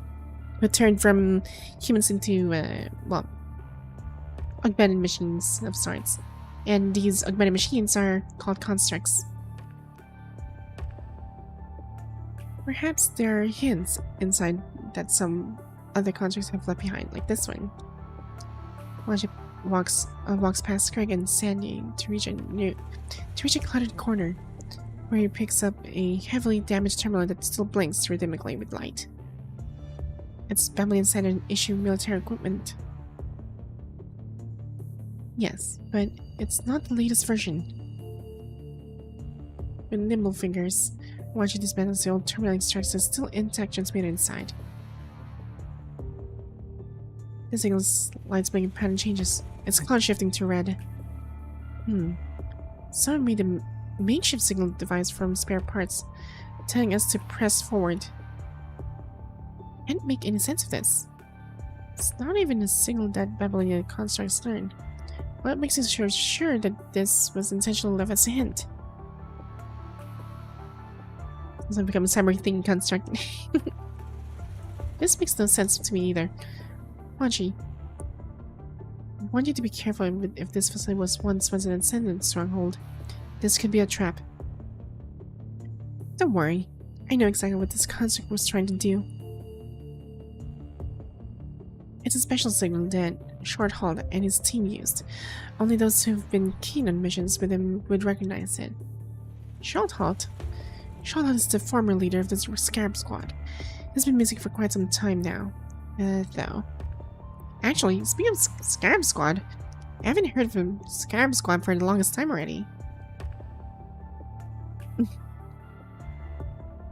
While the Ascendant has returned Shorthalt's nameplate by the shore, the group was never expecting to run into this hint that Shorthalt had left behind in this abandoned research facility of all places. Everyone has sensed that there is something out of the ordinary about this. Wanshi carefully tucks away his terminal and heads deeper into the research facility. Not in deeper. This is the way to go. Unless Shorthalt's trying to screw with anyone following his trail. What do you mean by that? Hard to say. What Shorthalt is pointing to, it could be a clue or it could be trouble. It might even just be his way of saying hello. Though his signal doesn't seem like a friendly greeting, that's for sure. I worked with him many times when I first started going on missions. He had a habit of handling most of the difficult problems ahead, leaving signals behind and entrusting any unfinished business to those who followed. Whatever unfinished business he left behind would sometimes snowball into even bigger problems. I had to work overtime to take care of them, but there were times when his unfinished business was nothing more than his lame attempts of being funny. I never knew this leader of the Scarab Squad all that well. Everything Lamia said by the shore over a year ago has stayed with you. Who took the nameplate ever since. Yeah, this is Lamia. She's like one of the... Well, I actually like her as an Ascendant too.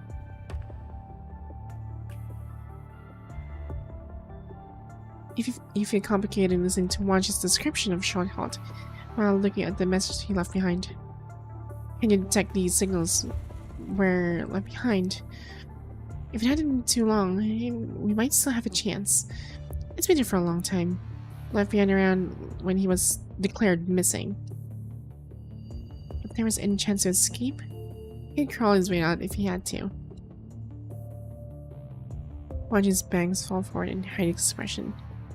Let's proceed with caution.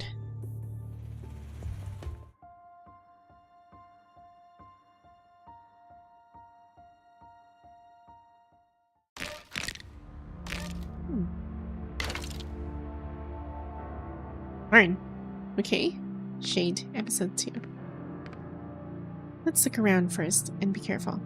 了解。とりあえず探ってみようか。了解です。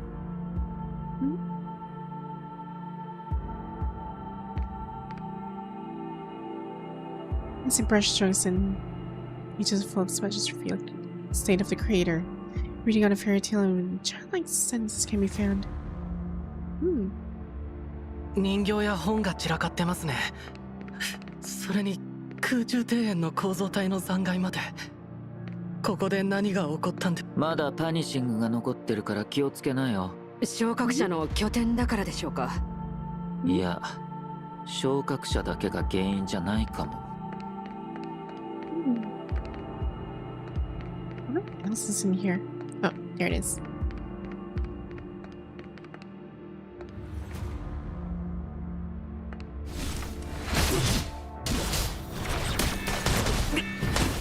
Ow. いける。状況を把握できてるかな？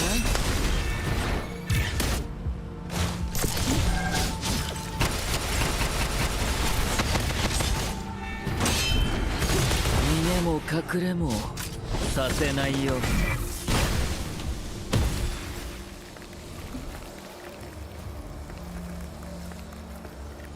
I don't know her story, but she's good looking for a game character.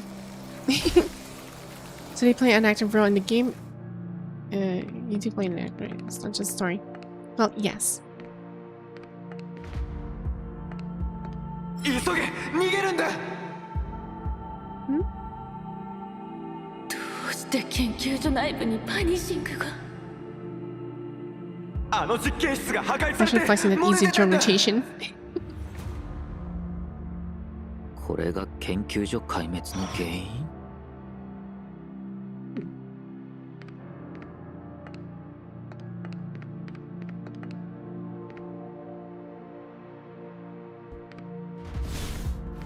状況を把握できてるかな？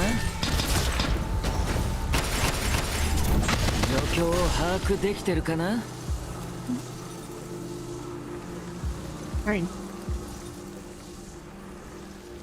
Child innocence and dreams, abandoned and scattered. Wait, I think it's the old facility I was in. Probably a long time ago. Before, or where Mother actually worked, I guess. I would assume.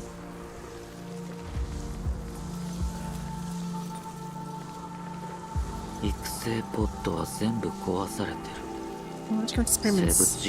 Maybe. It's probably something to do with Corona, I guess, or... But it's in a stronghold. I don't think Corona has to do with anything with this. なるほどね。当時の実験では子供をサンプルにしていたのか。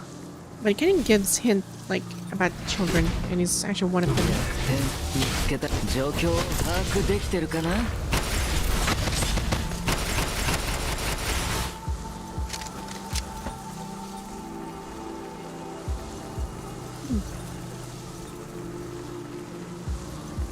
Crossover.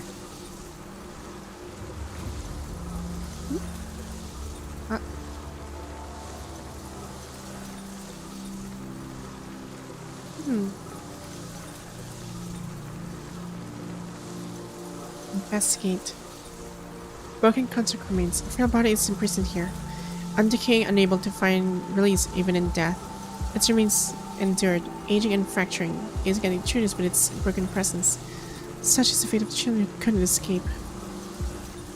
Fine. human experiments.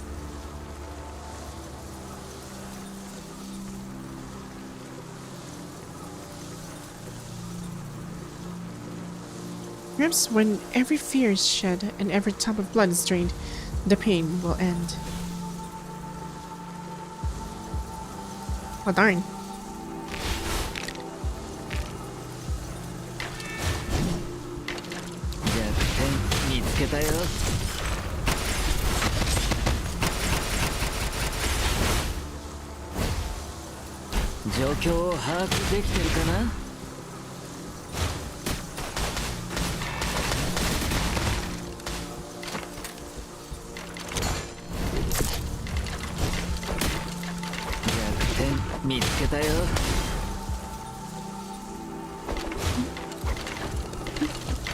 Okay, you know what? Let's finish this. させないよ。状況、これが僕の選択だ。これが僕の選択だ。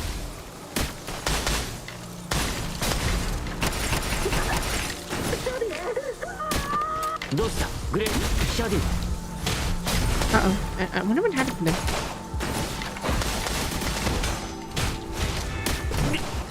Ow. Freaking. You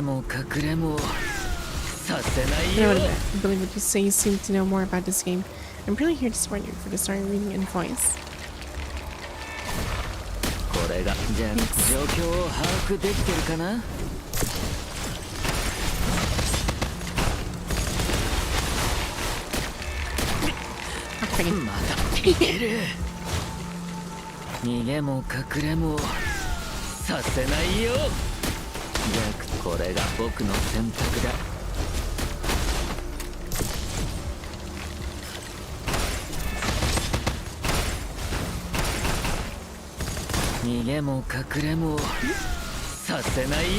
Oh darn, I was able to use the other one.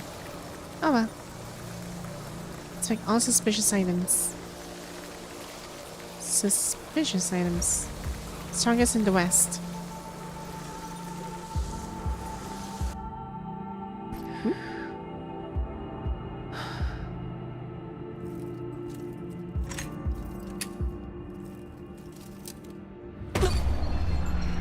Oh darn. Oh.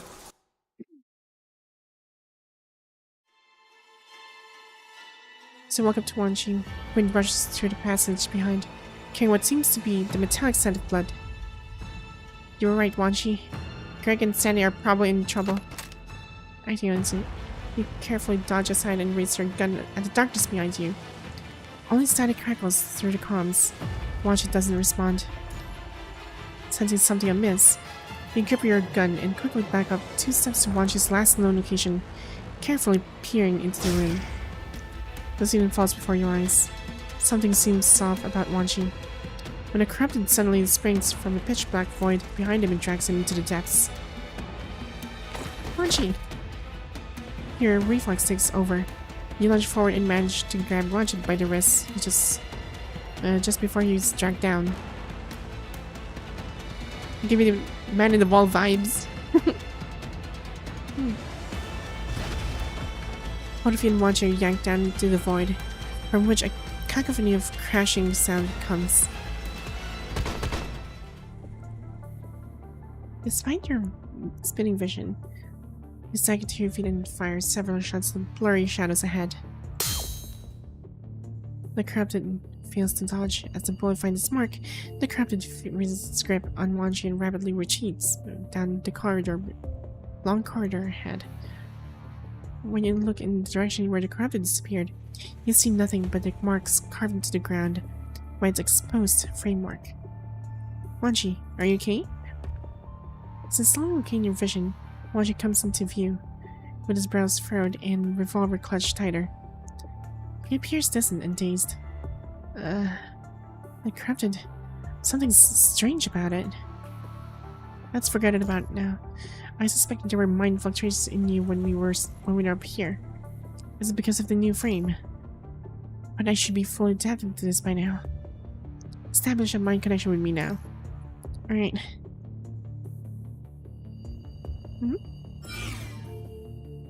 current system. Unlike the common previous connection, you feel turbulent waves as soon Wanshi's mind beacon enters your mind. Babylonia would never allow you to descend in this condition. There were only minor mind fluctuations before, and even Asimov gave it the all clear. This is the first time something like this happened. This has probably to do with the corrupted just now.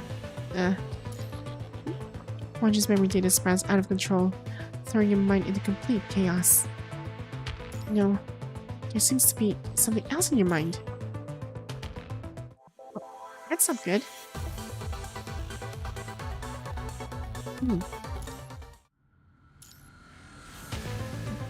Gambling young doctor and the boy both gaze toward an unreachable future, both seemingly convinced it will come true, whether the deceiver or the deceived.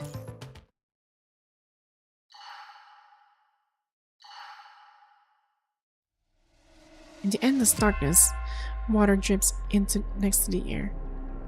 He wants to reach out and touch it, but not a single muscle in his entire body would cooperate. He can feel himself being dismembered, skin peeled away, muscles slashed apart, and before his unsupported flesh can scatter across the ground, it's already being remolded into something new. His entire body feels submerged in filth, yet simultaneously, a new form takes shape. He tries to take a deep breath, only to realize that this new body doesn't breathe. He attempts to move his fingers, and finally, the joints at his extremities twitch slightly. Time blurs itself as he raises his brand new head, while red light flickers through the gaps in his joints. Oh! As he looks at all the adults staring at him with visible tension, each wearing white protective suits that seal them completely, leaving not even the smallest gap exposed. Wait, hold on to the next step. The punching is about to exceed the concentration limit. No, wait, it already did. The needle on one of the monitors rapidly swings past the safe zone, prompting the man watching gauges to immediately press the nearest button. He suddenly finds himself unable to breathe, as if the constant flow of energy from the air into his body has been completely drained, leaving him in discomfort.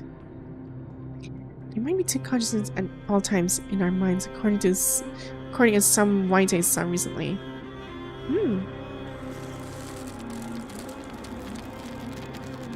I mean, all I know is the typical the normal consciousness, the subconscious.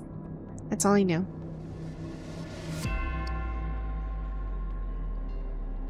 The white thick metal clasp on his body slowly begins to tighten. He springs to action, flexing his new arm with all his might. He tears through the supposedly unbreakable restraints as an adult screams in shock. The emergency protocols have failed. We can't contain it. Stop right now, everyone out. The adults seem terrified of his approach, frantically rushing toward the door. Outside the window, people are shouting. Don't open the door. The punching concentration in there is far beyond what we can handle. He's gone haywire.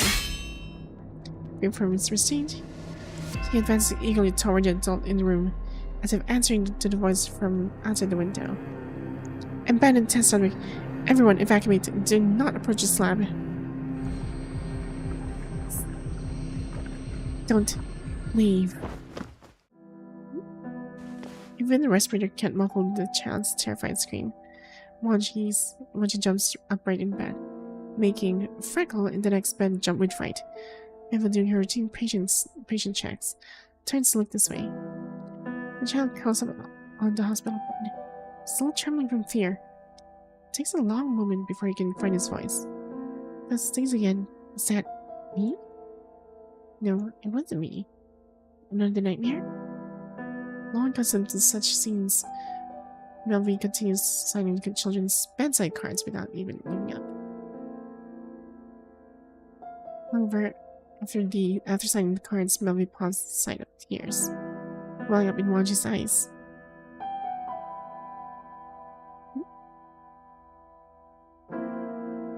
With a sigh, she pulls a colorful card from her pocket and bends down to place it beside Wanshi's pillow. Since you didn't cry during your nightmare, here's a wish card as a reward. Wanshi sits up and retrieves his collection cards from his under his pillow. He hands them all over to Melvi. I want to use them all now. Let me stay with you today. No, Wanshi, I have too much work to do.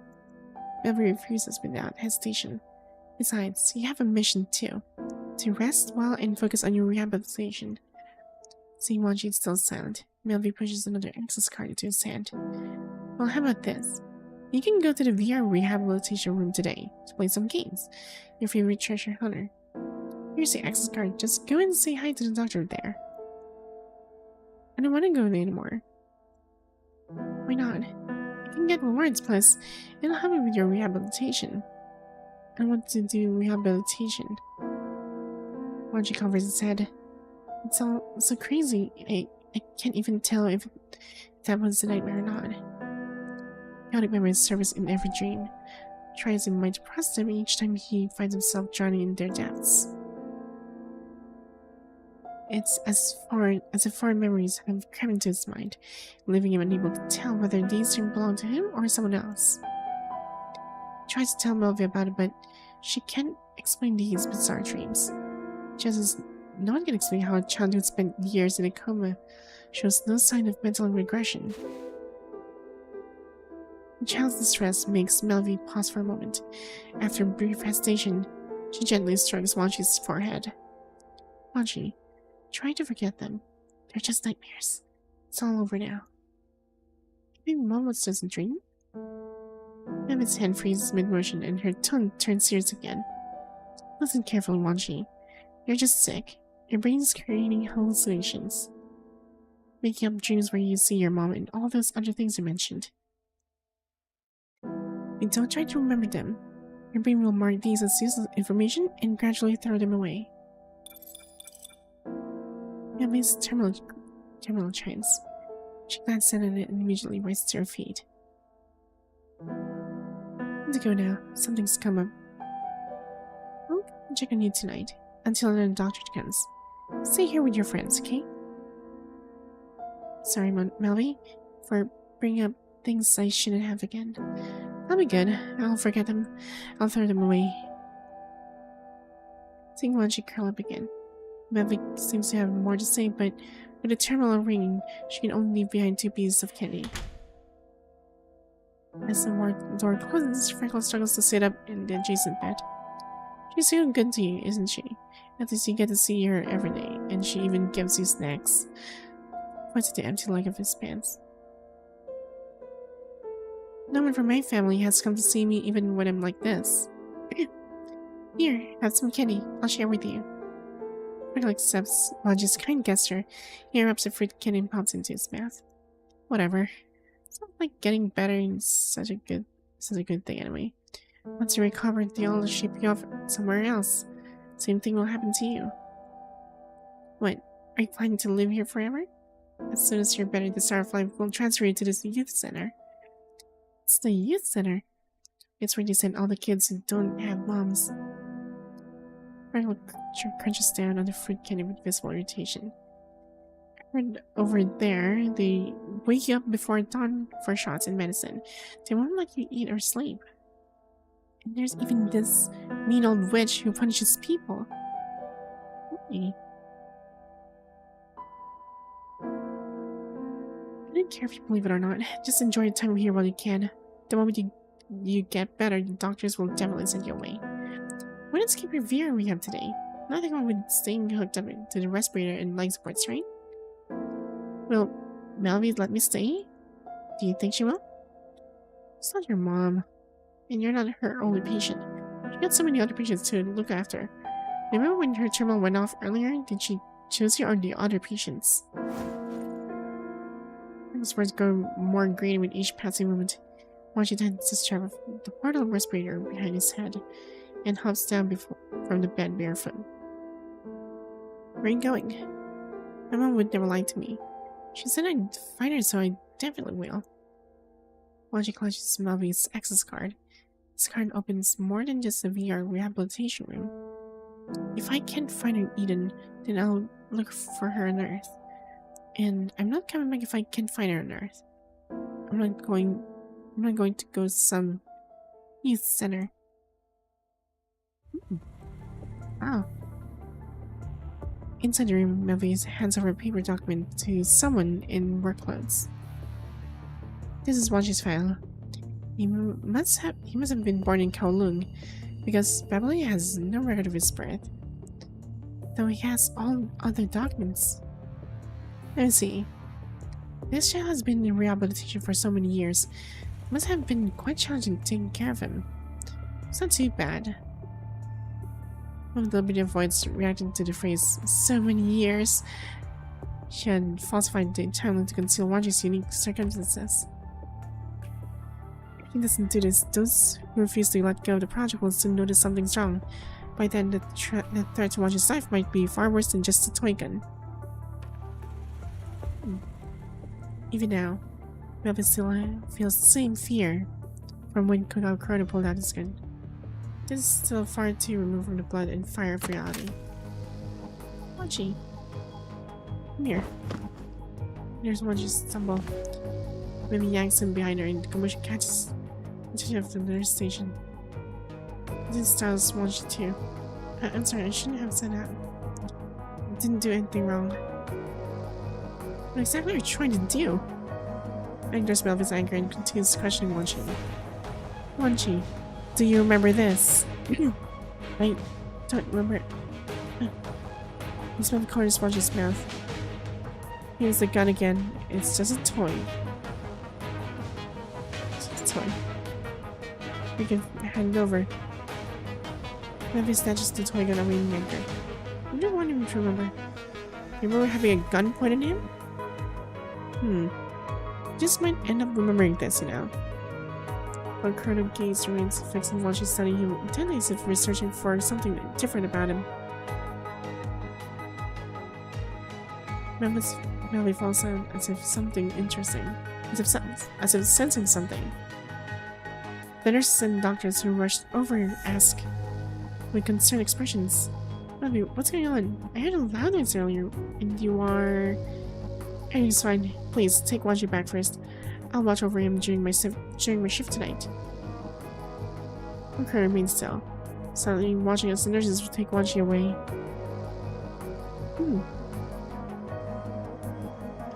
Everything looks fine. What's all the fuss? I just want to give the child a toy. Turns out I have a soft spot for kids.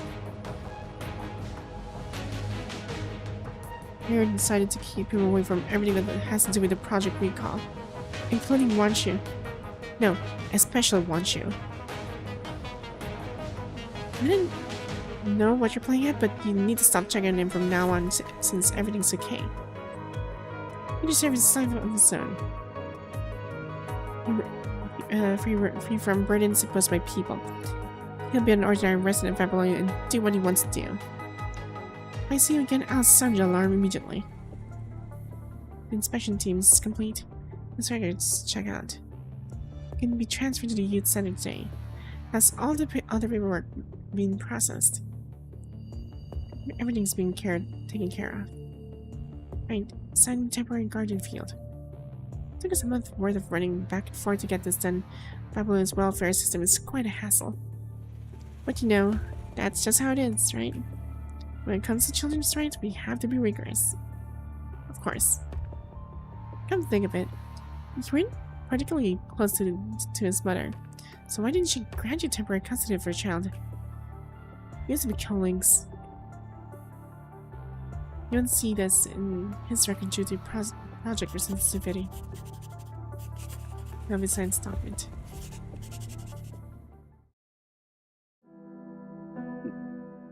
Meanwhile, when she comes out of ward, clutching the access card Melvin gave him with sweaty palms, his nervousness evident in his every movement. What freckles still echoes in his ears, and he has made up his mind. He will continue with rehabilitation. Doesn't realize he's already lost his chance of delaying rehabilitation. Melvin hasn't told him that his recovery has been successful, and has reached the level of a normal child, so he continues his aimless search for a place to go. He wanders the hospital corridors. His presence now a familiar sight to the doctors who see him as their most obedient patient and tacitly allow his freedom. Yet none of them knows what is running in his mind. Where am I supposed to find this dream that Aunt Melvin talked about? Even if it's nothing but a fleeting dream, he still wants to chase after it. Because it's the only thing he has. He breaks into a jog. Sometimes he only managed to just last week. The wind gently brushes past Wanshi's ears, accompanied by this bustle of voices. He sees many guardians bring their children here for treatment. Suddenly he doesn't want to see these adults anymore. So he keeps running until their voices fade into the distance. He comes to a stop in a corner where he's never been before. Artificial sunlight streams through the slats of the Venetian blinds. He finds himself drawn closer. He tiptoes to lift the blinds and peer down below. He witnesses the other side of this world.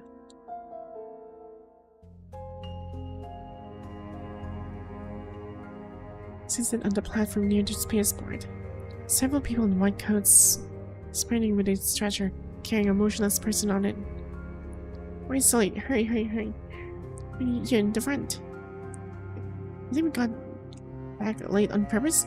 There were several more still in the transferred aircraft. Stretcher disappears beyond Wanshi's view as people carried away. The agitated construct covers his face. Spins in the same spot twice and then looks aimlessly at the people rushing past. Wanshi stares in confusion at their exaggerated movements. When the construct gaze sweep in the Wanshi's direction, he instinctively ducks down and hides by the window. His breathing, muffled by the respirator, becomes unusually pronounced. After a long moment, Wanshi finally stands up and carefully steals a glance at the window. More people gather on the platform. There's still fluid falling on the ground, but it's not the kind of blood he's familiar with.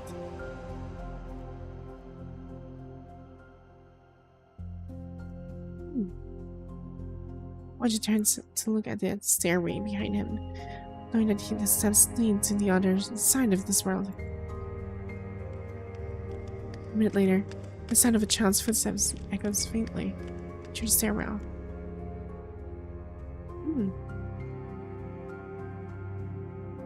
Circulation system is completely down. I'll get the spare connection cables and vital fluid replacement. Should be some in maintenance room 6. Don't bother, it's over. So just silent. Wonder what's actually happening. Massive assault on the ground battlefield today has strained the resources of the construct maintenance development. Many constructs can't even make it to the maintenance rooms and are forced to receive emergency treatment in the triage hall. Notify their comments.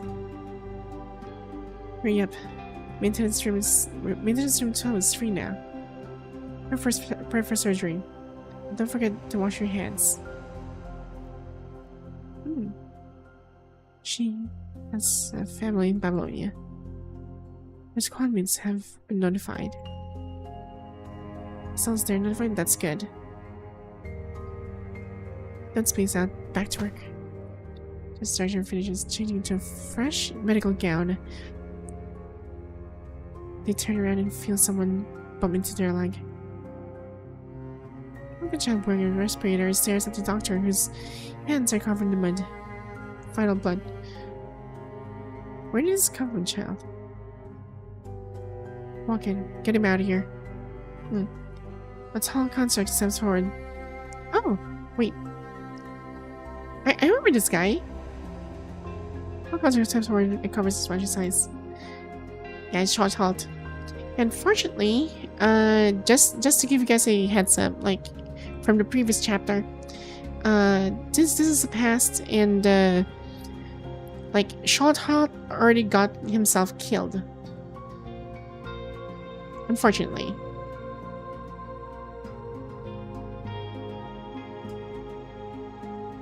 Right, it's really pediatric waistband. That's right. Because I discovered condensation liquid approaches and gestures for Shorthot to hand Wanshi over him. Must have taken a wrong turn. I'll leave him out. You shouldn't have come here. Sian, go ask around the patient ward if anyone's missing a child. I'll keep watch here. We got several patients on maintenance stations that can't be left unattended. Roger. In the case of flustered construct grabs Wanshi by both arms and carries him out of the emergency hall like a small animal. Please put me down. I'm sure recall seeing someone similar on Freckles' terminal where the people kidnapped. And struggling scream, let go. Following what he remembers, he makes his request in the most polite way possible. At the end of the corridor, another boy demonstrates the proper way of doing that with his shouting. Let me go, let me go! Get out of the way! Anton screams outside. After a final glance at the female constructor was lost all vital signs, he carries Wanshi in the opposite direction, hoping to avoid the commotion.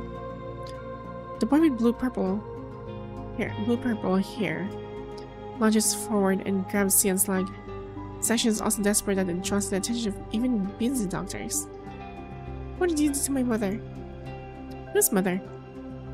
As if I remember the construct from earlier. Both the husband and wife became constructs, and they sent their child to Babylon when they enlisted.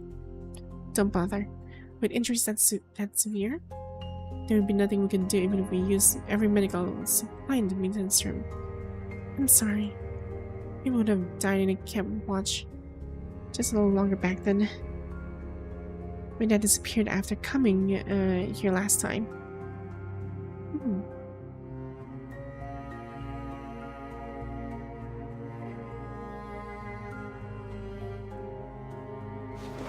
The new intern doctor turns over the tangled mess. Becoming wise and approaches the boy. He places a hand on the boy's shoulder. A corner of the emergency hall falls silent as everyone watches intently, waiting to hear what comforting words the doctor might offer. Your mother will be fine. She's just severely injured and needs to enter stasis. Stasis? Construct stasis? Yes, our current medical technology can't restore mobility right away. She needs to stay in stasis for a while before she can be treated. For how long? Well, many years? Probably until you're grown up. How old are you? The intern doctor's voice trembles. 7.5. Then in 8.5 years, maybe when you're 16, she'll wake up. Daggers are in the boy's eyes, begin to fade. There was a glimmer of hope, like a tiny flame struggling to stay alive. 8.5 years. I can wait.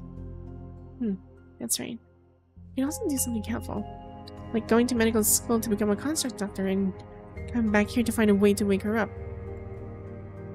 Career paths are chosen very early these days. I see so many young interns here at the start of life. But I'm not one of them. I'm not that young anymore. What are you talking about? Maybe we should go into research and become a scientist. No, that's too dangerous, and some scientists go crazy for all that studying. How about becoming a construct? No, that won't work either. It's even more dangerous. Everything is dangerous.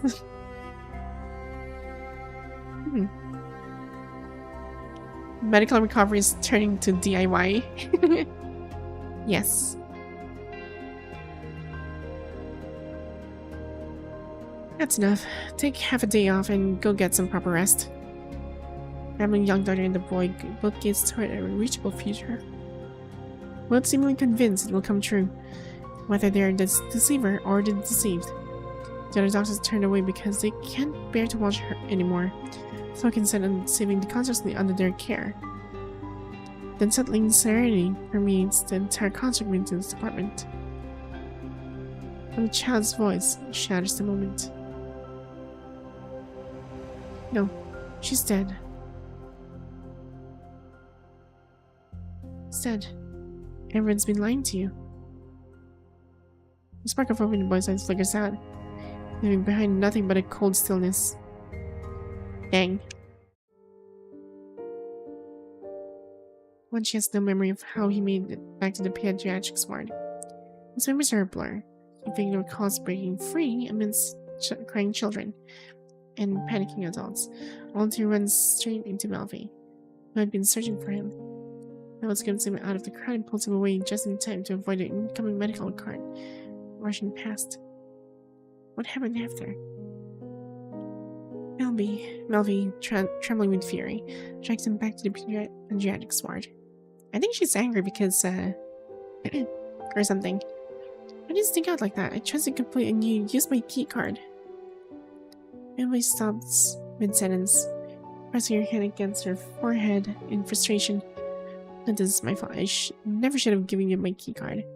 I'm sorry. What she does, he probably said something wrong again, and doesn't understand why. The doctor not only lied to him, but also wanted him to become a doctor in the future. He lies. And not Mabel teaches him to lie. Wait, but isn't lying seem wrong? The window of this empty room, Starflight Emergency Center, is visible. Melvi glanced outside, seeing only the sea of flashes emergency lights. The day has ended, and even the artificial sunlight has gone to rest. Yet transport aircraft continue bringing back wooden warriors.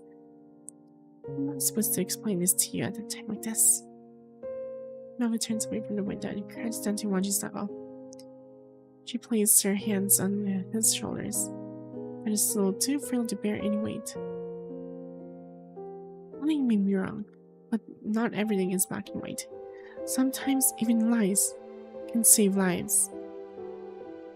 None of these make sense to you now, of course. You're so young, and how long have you really been in this world? You'll never have to face these choices yourself, but you won't have to learn to understand my words the hard way. Melvi brushes Wanshi's curls away from his forehead and gazes into his bright golden eyes. Melvi? Next week, you'll be going to the youth center. It's a new place where you'll meet many new friends, and there'll be plenty of caretakers looking after you. Okay, I know I messed up. Sad. I'm sorry, please don't send me away. Can I please stay with you? Oh. Maybe too much burden on you. It's not good for you. I'll make this right by keeping you away from all this, so you can live the life you were meant to have. The normal life you deserve. Life at Babylonian Youth Center will be good, so you don't need to worry. Wanshi rests his head on Melvi's shoulders, tears falling silently. He knows he has made a terrible mistake. One so grave that it cost him his chance to stay with Melvi. Sorry. The sleep burns itself into Wanshi's memory. He cries for what feels like forever, until exhaustion finally puts him to sleep. What happened after? He has to say the matter. A week later, we take him to the youth center.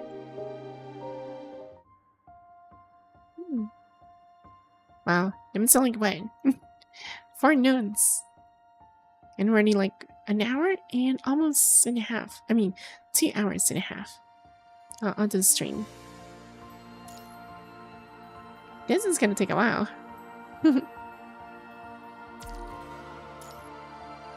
It's like a fledgling when they accidentally float into human society. Fierce and careful, yet seriously absorbing all the new vocabulary.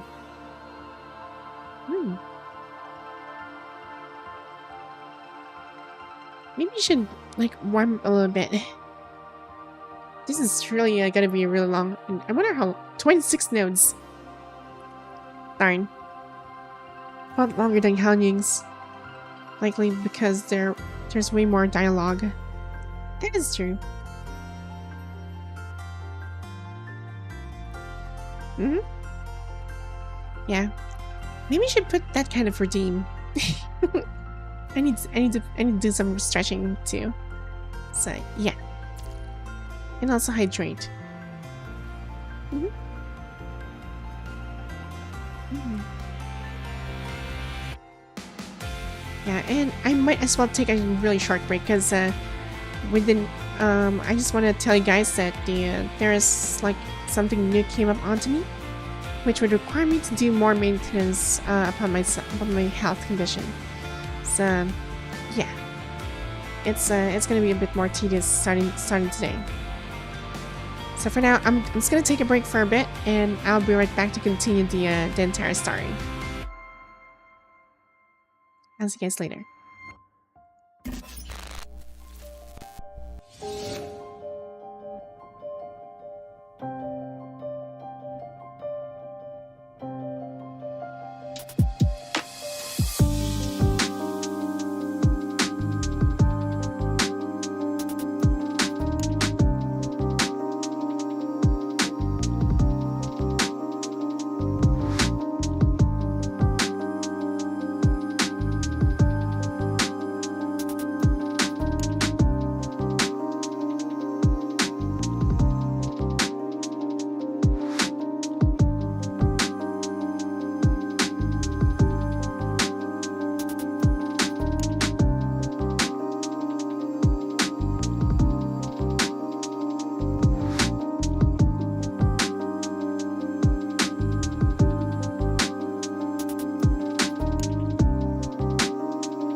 Wow.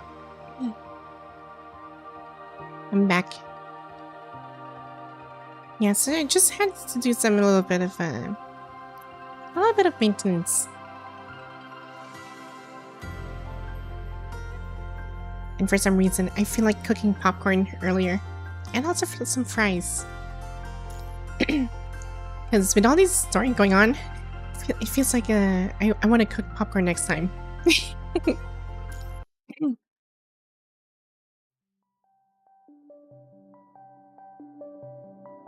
As a volunteer, gently urges Wanshi for self-introductions. His eyes immediately catch sight of the blue-purple hair among the crowd. I think this is over because I fell asleep. Been awake since 4 a.m.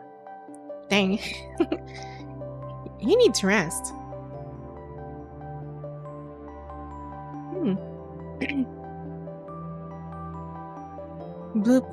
Blue-purple hair among the crowd. Definitely not me. This is definitely not me. Emily, you noticed Wanshi too. More obvious still is how clearly unwelcome Wanshi appears to be. During Wanshi's first group activity session in communal lunch, the boy with blue-purple hair speaks his first words to Wanshi since their second meeting. I actually like the hair color in this one. Mine is a bit more saturated. Get lost and go back to where you belong. Having nowhere else to go, Wanshi ignores the boy's comment and scoops up food from his plate. In an instant, the boy reaches out and snatches away Wanshi's spoon as well. Pilo! Pilo? His name is Pilo? Darn.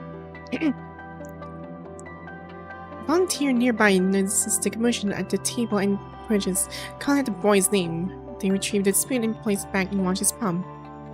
If it weren't for you, my mom would have woken up by now. Woken up? Wanshi recalls the doctor's lie to Pilo, but this time he decides to keep the truth to himself. Pilo, you've broken the rules twice today. If it happens again, there will be consequences. But he was the one who started it. Kids. What could Wanshi have possibly done to you?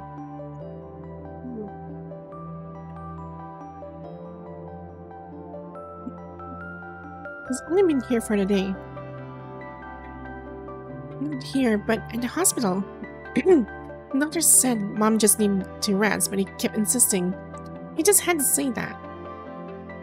The volunteer seems to understand what Pilo wants to say and leads him away. But the rest of the day, Wanshi doesn't see Pilo again. Wanshi and the other children his age are encouragedly ushered into a room filled with toys. The floor is soft and there are many things he has only ever seen through a Freckles terminal but never in person. As Wanshi sits beside the safety slide, watching the other children line up for their turn, he can't help but think these activities pale in comparison to being Melvy's little assistant. Even as artificial sky outside grows completely dark, Wanshi never once climbs up the side.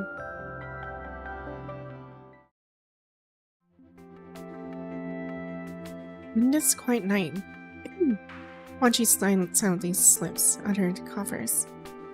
As the first child taken by the youth center after Pilo, Wanshi happens to be assigned to the same dormitory room as him.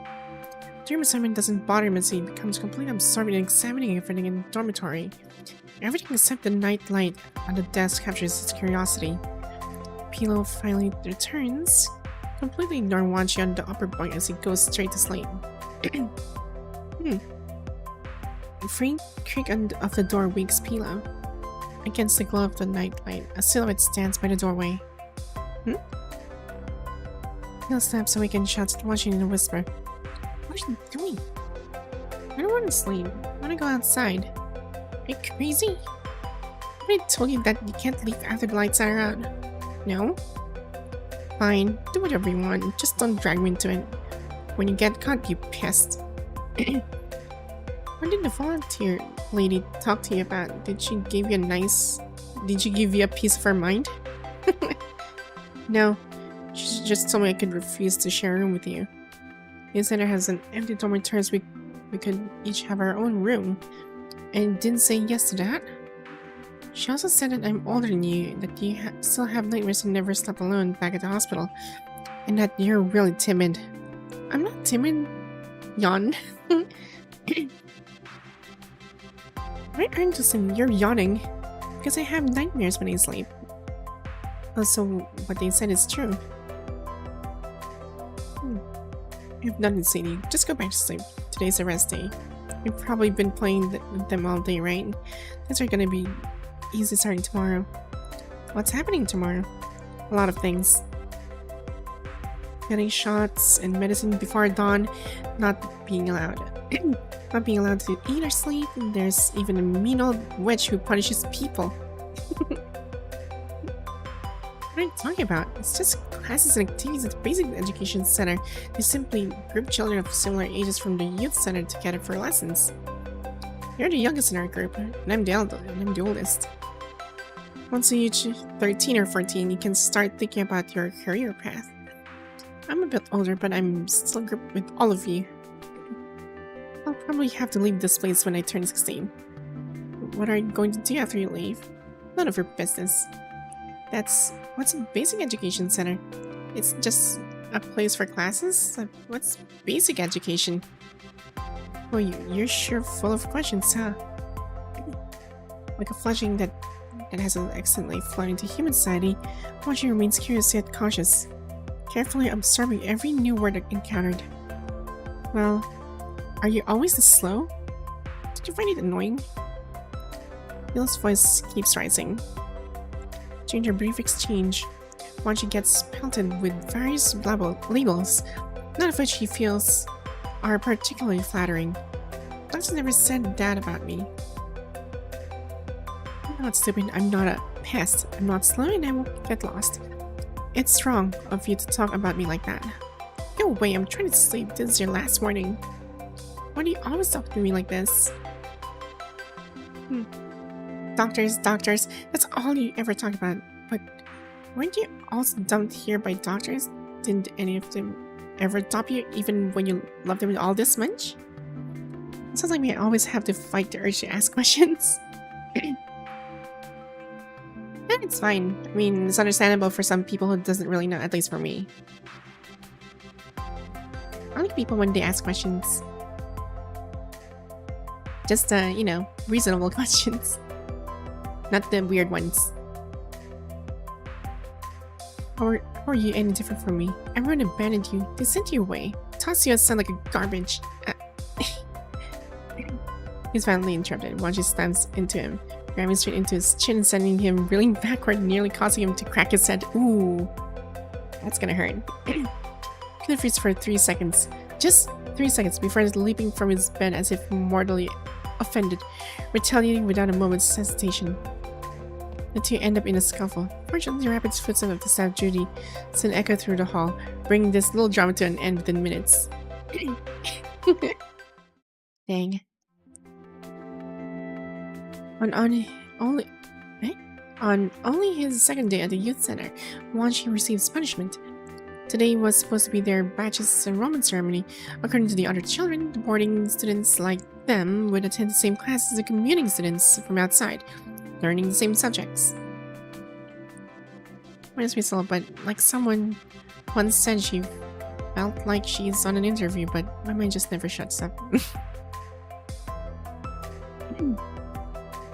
But yeah, when it comes to questions, sometimes if you're gonna ask something, you have to read the atmosphere as well, because some people are not really comfortable on certain questions that are being asked. Like for example, let's say I am playing PGR, and right now, and then someone dives in, talks about like PvP and other games and other political stuff or whatever. Sure, they have so many questions, but those are not really comfortable ones to be answered on. Especially it's already out of topic. So that's what I was going for. Like, just make it reasonable, and also make it more. Try to read the room of sorts, because people don't really like that. Not everyone likes that. And it's fair, like I would ask you a personal question on stream or something like that. That is true. That's kind of how it works. For Nepilo, the difference is simple. Commuting students have parents, and boarding students are orphans. Wanshi hasn't met any of the commuting students from outside yet, so he's quite curious about them. Then I understand.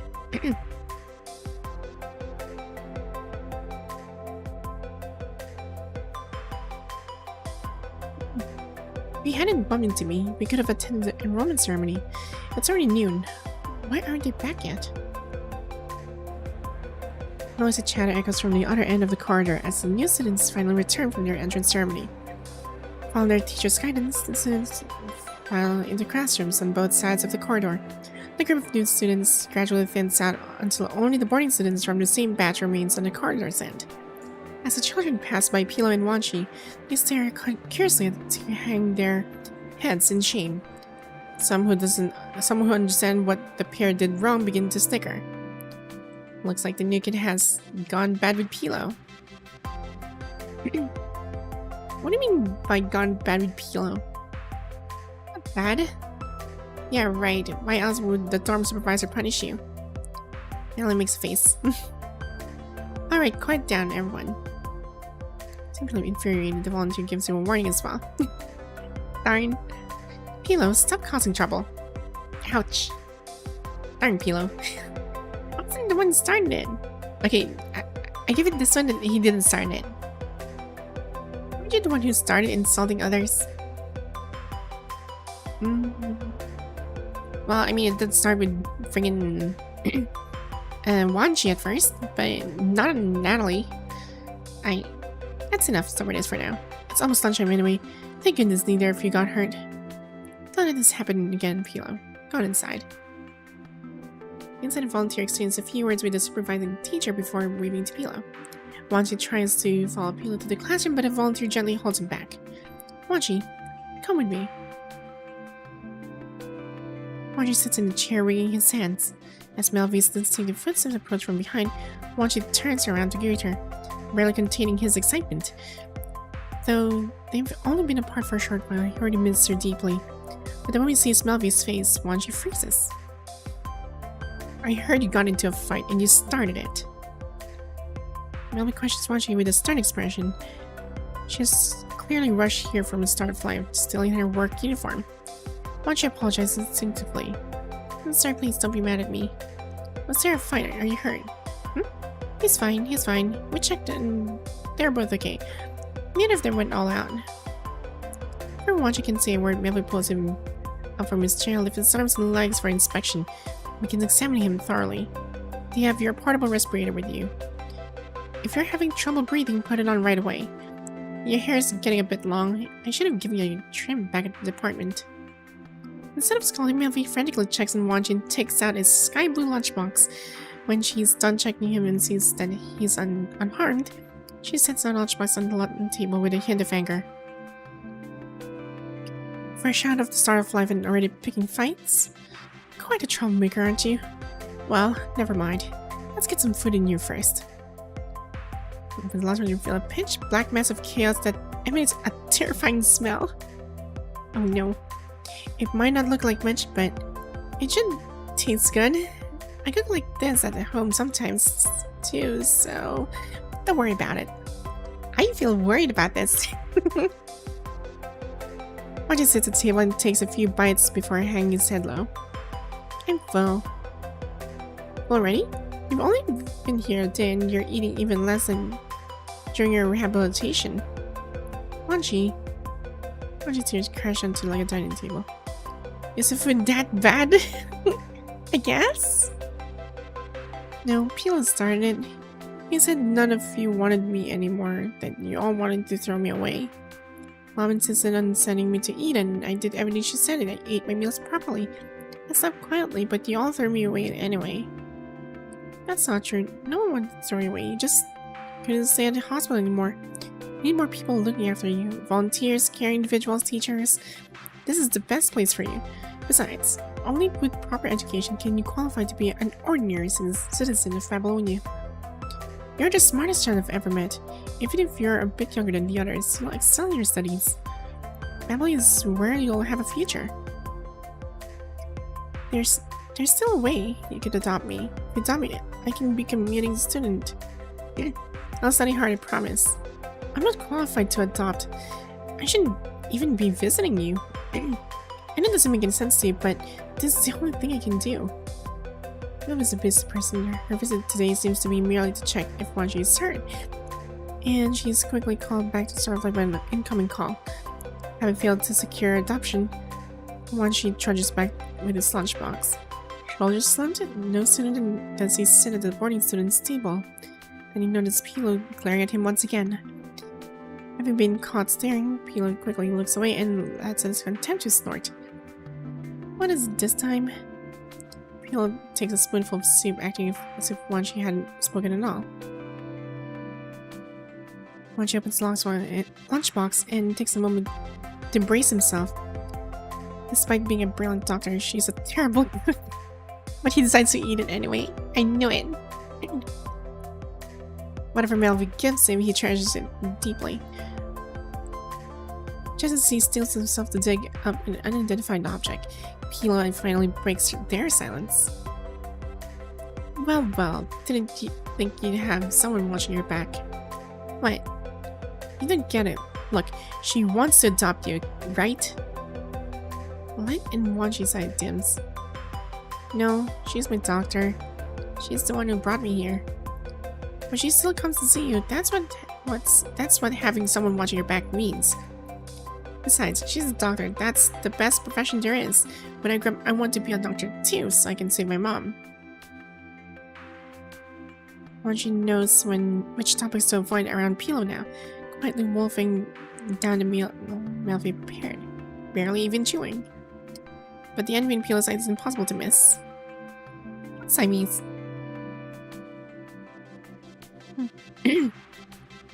Remembering how Pilo broke down crying at the emergency center that day, Wanshi swallows a mouthful, steals himself, and pushes his lunchbox forward.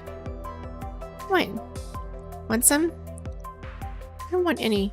What makes you think I want to eat that stuff? It's okay, you can have some. And they'll start picking each other.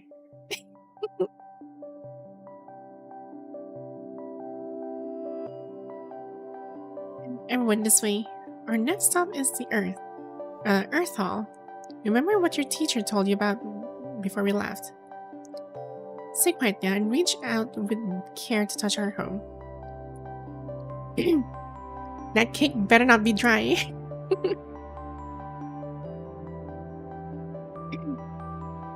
The children line up and file through the corridor, through the door, barely containing their excitement. In the center of the hall, a projection of the blue planet slowly rotates, revealing her beauty and serenity to a new generation that has never set foot on Earth. Go ahead, you can reach out and touch it. At their teacher's encouragement, the children gently touch the Earth's surface, creating ripples of aqua blue light. After a brief silence, white seagulls suddenly emerge from the surrounding darkness. The ground beneath transforms into coastal sand, and a hermit crab crawls past the children's feet, carrying its shell. Whoa! Babylonia recreates many of Earth's original ecosystems. The sunlight, the vegetation, every breeze. Everything you see here originated from Earth. Humanity shares an unbreakable bond with Earth. One day we're all going to return to our homeland. The children reach out to touch Earth, their eyes filled with wonder at the beautiful yet unfamiliar sights. Alright, you have 30 minutes to explore this place. Make sure to assemble back here on time. We still have many other halls to visit. You haven't mentioned the most important part. Huh? The punishing destroyed everything. In mere decades, it left Earth in ruins. Middle-aged volunteer from the youth center waving his hand, manipulating the virtual Earth. As it completes the rotation, a dark crimson spreads across the surface. The lights of civilization fade away as black smoke rises from the craters. Wait, don't tell them these things! The volunteer gives Meg a brief glance before continuing away. Your peaceful life here in Babylonia, your education, your very future, all of these exist because people have sacrificed themselves for you. They face the enemies on the front lines without fear, fighting with mortal flesh to reclaim Earth's soil inch by inch. You're different from your classmates. Most of our parents sacrificed their lives on the front lines. The comrades in Babylonia entrusted you to us, allowing you to grow up under public care. You must always remember why your parents gave their lives. Never stop asking yourself, will you follow in their footsteps and continue their noble cause, or spend your life as mediocre beings in Babylonia's greenhouse? The children stare at the volunteer, completely lost. That's enough. They can barely understand what it means to lose their parents. Why are you forcing their predecessors' fate upon them? I'm going to report today's incident to the youth center. If you can't take responsibility for their future, then stop giving them such irresponsible guidance. Once again, the children turn to Megan with bewildered looks. Alright everyone, let's head to the next exhibition hall. The next one houses the Gestalt. That's the free period short, herding the children at the front toward the exit instead of letting them explore the Earth pavilion as planned. Is the music from the game... Or a playlist? Oh, it's from the game. It's from the game. At the back of the line, Wanshi whispers to Pilo. My mom didn't sacrifice herself. Yeah, you're right about everything. My mom is in stasis too. Let's not talk about that. What does mediocre mean? ordinary? So what? So Auntie Melfi wants me to be mediocre. Useless? Well, I don't want to be mediocre. Can care less. It's relaxing. It is relaxing. After returning from the exhibition hall, the children from the youth center gathered for dinner as usual. The volunteer gave the emotional speech, and the exhibition is nowhere to be seen. Wanshi chews slowly as he recalls the sights from earlier today. Birds, soil, the beach. Everything seemed so real. If not for the exhibition's hard floor beneath his feet. He knows that both day and night outside are merely simulations of Earth's ecosystem.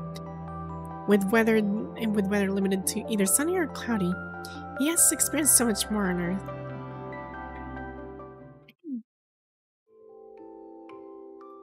An adult and a child sit atop a hill, sheltered from wind and rain by a massive oak tree. The rain subsides, with leftover droplets trickling down from the leaves. Only when the sky completely clears does the woman turn to the boy, sitting beside her, giving a slight nod.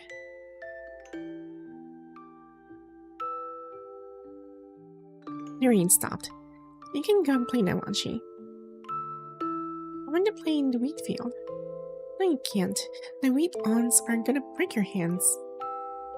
Wanshi looks at one of his fingers, where a small cut remains, a reminder of when he secretly stuck into the wheat field to touch the wheat heads. What about the beach? It should be safe now since the tide is out. It's dangerous. That sea has always been and will always be dangerous. Mom, do we have to stay under the tree today too? Never mind, go play by the sea. Right.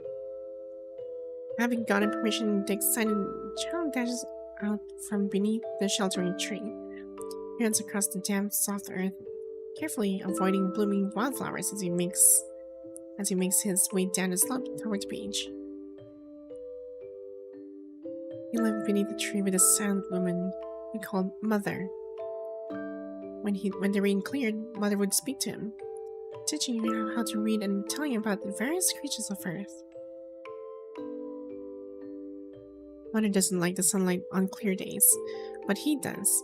The sun warms the sand just right, making it pleasant to walk along the beach. A stone rolls out of nowhere and trips him, causing him to fall hard onto the grass and scrape his knee. What was it? Scrap his knee? It's supposed to be scrape, but okay. His knee got scrapped. I'm sorry. What the? Who are you? A child in white lies hidden among the grass, scrutinizing the fallen Wanshi with intense curiosity.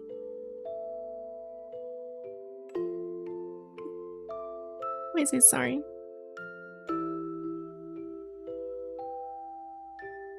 It's a habit of mine, I guess. You look just like her, so you're her real child. Who are you? Why are you crouching here in the grass? I've been hiding in the grass. Didn't want to see me, so you wouldn't know what I'm up to. I've been in my mom's world all this time. The child hiding in the grass grows visibly upset at these words. This is my world. You're the one who's connected to here from the outside, and I'm the one who has to hide from you. Wanshi? Wanshi gets to his feet and sees her searching for him.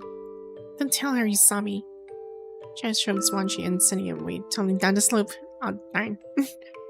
For the first time, Wanshi sees everything from a tumbling perspective. The sky spins above him, the flower petals reveal their varied hues, and the grass blades show their tiny serrated edges.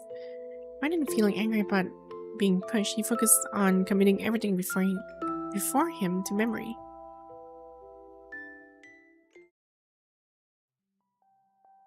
You're being silly again. I haven't been spacing out for too long. If you start trouble again, I swear I'm gonna... That's not what the surface is really like. Your conservation catches the attention of the other children too. are refusing to eat their meals properly. The surface isn't just beaches and seagulls. There's so many beautiful things down there. You know this until you've been to the surface. I saw it from... I mean, I've never been there, but I saw it from grown-up's terminal. Halfway through his sentence, Wanshi remembers Melvy's stern warning and cuts himself off. Soft giggles ripple across the dining table. Now there's the punishing down on Earth. A boy with a quiet voice slowly raises his hand. My parents died in battle. Their sacrifice earned me permission to come to Babylonia. Haven't seen the machines glowing red? Haven't you seen the people's limbs blown off? Fine. This kid has been seeing things. Wanshi recalls his own nightmares, which also features machines glowing with the same red light. The boy returned his clouded eyes toward Wanshi. Wanshi, is the surface world you see in the terminal really as wonderful as you think? Once in his courage, Wanshi stands up from his chair as he pressed against the padded floor. He tries to imagine the feeling of real soil beneath. Yes. There must be many good things left on Earth beside the punishing. The child begins to speak, stumbling over his words. It begins with a seascape. He glimpsed today. Beyond the shells, fish swim in the briny waters. The sand isn't all soft and fine as one might think. Some mudflats are too dangerous to walk on barefoot. It tells about eternally golden wheat fields and warn us never to touch their sharp awns. They speak of towering trees with thick canopies of deep beds of fallen leaves. Beneath these trees grow not just the same vegetables as in our greenhouses, but also morning dew, wildflowers, wild grass, and ladybugs with 7 spots on their backs. And there's rain. When the rain stops, birds fly through the trees, not seagulls. These birds have great tip wings and beautiful patterns on their bodies. Do they shed their feathers? Yes, I heard that feathers feel soft and light to touch. More and more children turn to Wanshi to listen to him describe landscapes they have never truly experienced. Do feathers have a smell? Why would anyone press their face against them to find out? No, of course not. Children burst into laughter. Artificial sunlight streams from the outside the youth center, illuminating a frail chair at the dining table as they eagerly discuss the sky, the earth, and what real sunlight and moonlight must be like. Are we ever going to see the earth is like with our own eyes? I think my mom and dad are down there. Of course, I'm definitely going down there. I'm gonna need to find...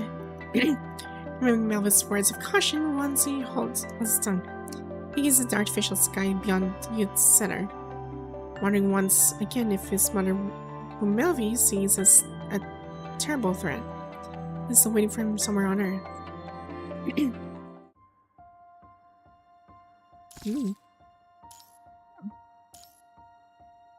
Dreamer. After a moment of contemplation, all of the memory data streams gravitate toward the beacon.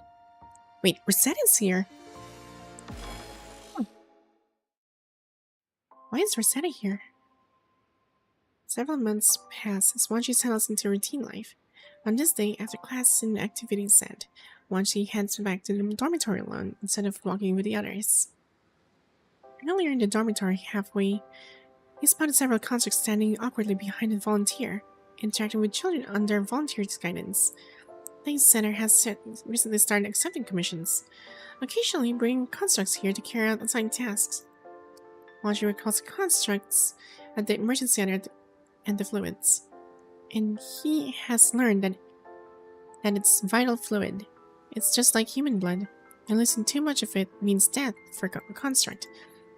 He opens the room door and notices the items on his desk aren't where he left them. Pillow? No one. Did he come back here? Let's learn hesitantly sits at the desk. Except all the lights in the dormitory go out as soon as he sits down. He hears rapid footsteps approaching from the door, while rustling sounds echo from all corners of the dormitory. He snatches the nightlight from the desk. Happy birthday! A group of children jump out from the corner as party poppers explode above Wanshi's head, and glittering confetti bursts into the air, gently floating down into sprinkle Wanshi's hair. Birthday? The dormant door slides open as the screen on the desk lights up and starts to play a message from Gestalt. Today is November 5th, your birthday. Gestalt remembers this important day with you. Today, based on a comprehensive analysis of your readings preferences, I have prepared a gift for you. Now sending 100,000 questions and answers, complete guide to basic education, plant biology unit review, academic excellence series professional certification exam preview. Okay, this is really advanced. The protagonist, who knows nothing of his own birthday, stands silently with nightlight in hand, gazing at the crowd before him. There in the wide open doorway stands Melvi, who hasn't been seen in ages, holding a cake with Wanshi's name written in chocolate at the center. That is adorable.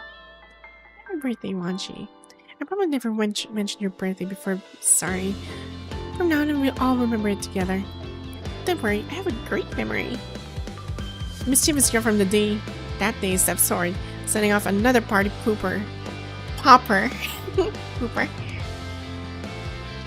above Wanshi's head as she giggles along with the other children. Here's your gift. My teacher once said that the livelier your birthday celebration is, the luckier you'll be in the coming year. The other children join in cheerful voices presenting their gifts to Wanshi, though the handmade presents rest lightly in his arms, they carry a weight that touches his heart. Hilo steps out from beside Melvi and awkwardly shoves an item to Wanshi's palm. Here's your birthday gift. It's not for me specifically. The teachers had everyone prepared together using the things they talked about. Things I said? Wanshi carefully examines the gift in his hands. Oh, that's the reason why he has that when he's using the Hypnos frame. It's a dream catcher. Sky blue ribbons are woven around its tube, with sparkling stones hanging below. And beneath those, a few feathers. The tips of the feathers are gray, just like the ones from the birds in Wanshi's memories. As the dream catchers sway gently, its feathers brush against his wrist with a ticklish touch. The constructs that can go to the surface help collect these. If you want to say things, make sure to include them too. Wanshi notices the constructs standing behind the crowd. Thanks. Shall we blow out the candles and make a wish now? I brought you a bento box too. It's a big one. After you're done with the cake, we can share it with your friends. We can talk about the lunchbox later. Let's him make his wishes first. Wanshi? Wanshi cleanses his hand, keeping his expressions mostly neutral. Am I dreaming? What do you mean dreaming? Everyone's waiting for you. Did you think you were sleepwalking or something? You're not dreaming. This life belongs to you, and it's all real. As long as it's all real, it's nice. Amidst a chorus of blessings, Wanshi closed his eyes. What should he wish for? This is his first birthday ritual, and his first time making a wish. Oh! I don't ever want to meet at party pooper. Yes, that is true. We all don't like a party poopers. If wishes really could come true, he'd want to know why his mother sent him to Eden, and what she's doing down on the surface.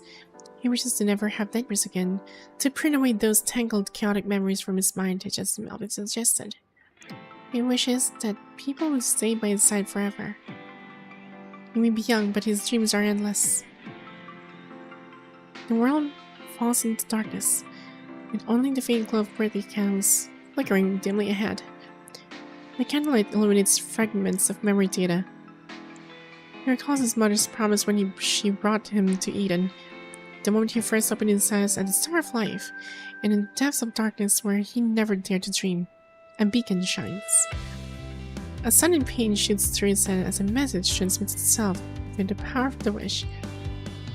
The beacon transforms from blurry candlelight into crystal clarity, taking only 20 seconds for the vital fluid to course through his entire body.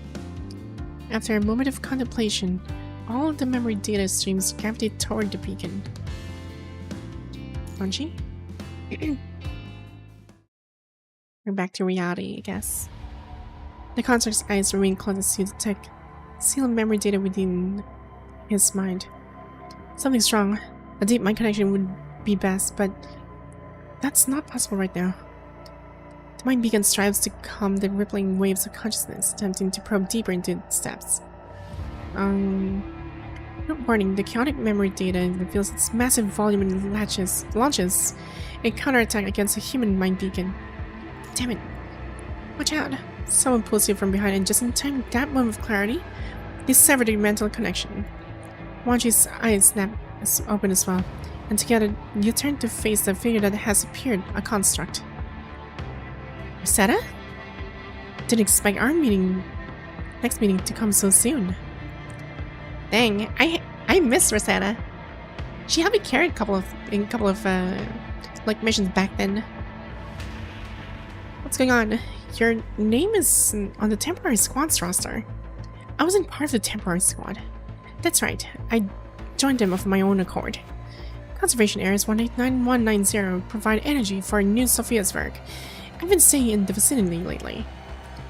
The mission to explore this abandoned research facility isn't high level at all, but I remember the experiments from the Arctic Union routes. So I just...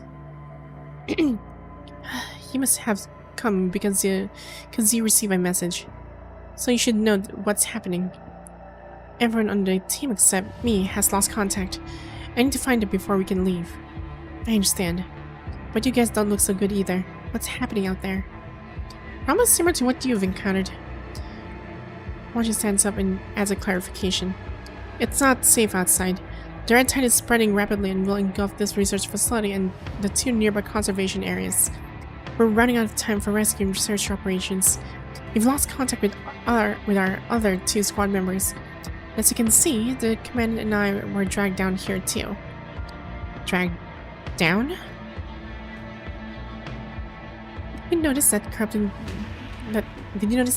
that's only half corrupted? How did you get down here? Bad luck. Eh? I accidentally fell down here. Wait, how are you? I don't understand. Wait, okay. Let me clarify this. So, how did she fall down when she literally float? She's not in her stable form. She's actually in her rigor form. I don't understand how did she fell down here. Rosa closed her eyes wearily. Unless she didn't actually like flying. I mean, it's kind of insect for her. She can just float around. This temporary mission has been pretty straightforward. All the documents are in plain sight. Oliver, this device is still operational. See if you can create a backup of its data. Right on it, but I found a terminal. Want to take a look at this first? Terminal? The terminal in Oliver's hands is nearly destroyed, but it's still recognizable as a Babylonian military tactical terminal. Looks like constructs from Babylonia have been here. Could be rogue constructs. The scan shows no one's inside the building, but we should still proceed with caution. Almost suddenly it crackles to life, its screen lighting up as a stream of corrupted data flows across it. Meanwhile, the same sound echoes from behind a piece of abandoned equipment nearby. Acting on instinct, Rosetta stops Oliver from investigating. Stay here and back up the data. I'll go and check it out. Soon after, Rosetta spots numerous terminals in a dim corner, stacked deliberately into what resembles a small mountain. We need to report this immediately. This must be a stronghold for deserted constructs. Strange. All the terminals have similar marks.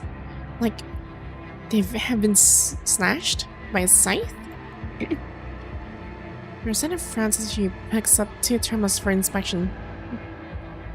The deep slash marks are clearly what rendered them inoperable. What kind of weapon could have done this? Oliver, do these marks look familiar to you? Oliver. Being the shadows rushes back only to find Oliver gone from where he was standing for just moments ago.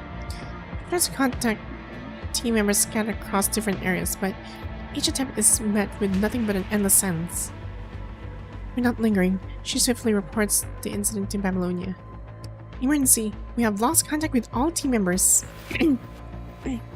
She misses her footing and falls into a hole hidden beneath the files of scrap paper. Oh, so that's how she was literally fell down. Okay. But it's already a blessing that you're safe. Maybe. I did a quick survey of the area. There's a pile of construct remains over there. Someone deliberately gathered their terminals together. I found this. Rosetta pulls out another heavily worn terminal. This one's still transmitting signals at regular intervals. Wanshi takes the terminal and fills with it for a moment, causing it to emit its familiar red glow once again. Was it Shorthalt? Shorthalt, the one who went missing from the Scab Squad? Yes, but this time he left behind a lot of information. Sort of rather unlike his usual style. I haven't seen Shorthalt in a very long time. Wait. Probably he didn't die. Wait, I think Shorthalt actually died back then.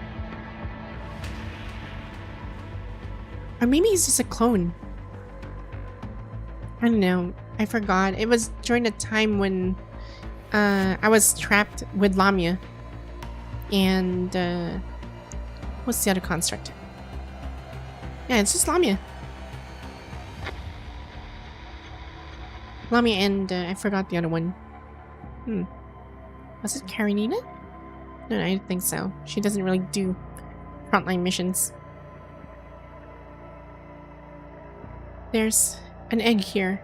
Yeah, I think that's the Shorthalt that I know. It's the same thing that actually killed him back then, where he was. Oh, okay. I think I remember now. So technically, Shorthalt's already dead, but like he was slashed to smithereens. There was a like I think it was Sithla who actually killed Shorthalt. Egg. After so long, you grow alert and want you to throw us a sprout. Yes, because that egg is Sithla's egg. That thing is not to be. That thing must be destroyed. Because it was handled by friggin'. Wait, if the egg is here, that means. Oh dear. If the egg is here, that means it does. Is Lithos here? This voice sounds different from Shorthalt's usual tone. I'm not sure if this is under one of the research facilities' twisted projects, but the fact that they're experimenting on children tells you everything you need to know about this place.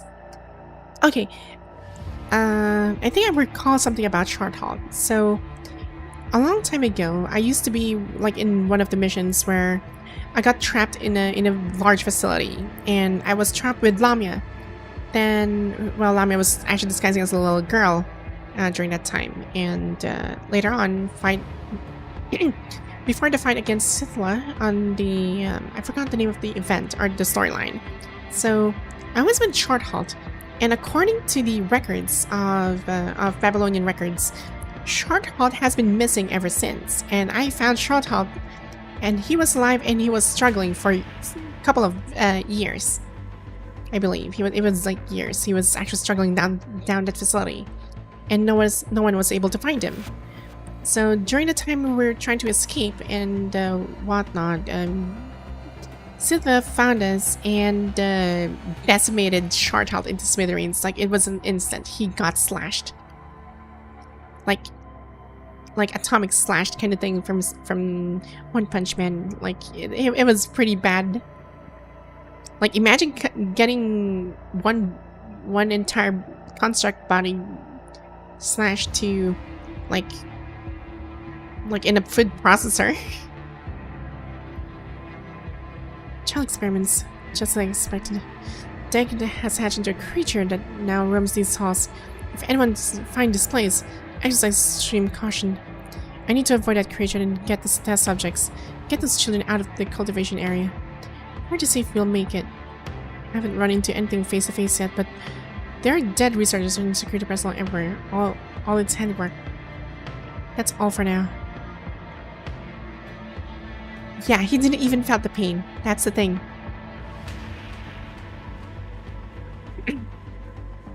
The voice message cuts on, leaving the three in contemplative silence. Could our missing teammates have been attacked by this creature he mentioned? I've seen strange battle marks up there. Not necessarily. Something's off about all the information. For one thing, neither the commander nor I have directly encountered this supposed enemy. Second, while it can be due to signal distortion or a damaged voice module, this voice definitely sounds different from Charlotte's usual tone. And then there's what he mentioned about the research and security personnel. The research facility's destruction by punishing happened many years ago. By the time Charlotte arrived, no living humans remained. Only the Ascendant and the Constructor Emperor followed them.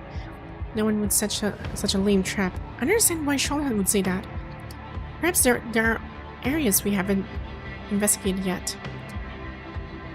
Wait, I want to Google this again. I know I encountered Charlotte before, if my memory serves right.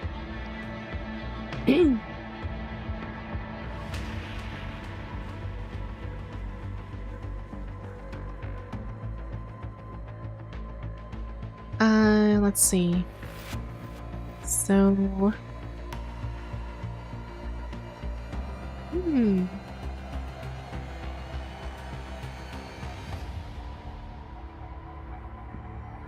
think it was here in the Cradle Parade.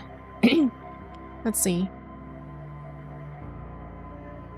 I'm actually looking right now. There was that one specific scene where he got... I could probably show it to you guys real quick.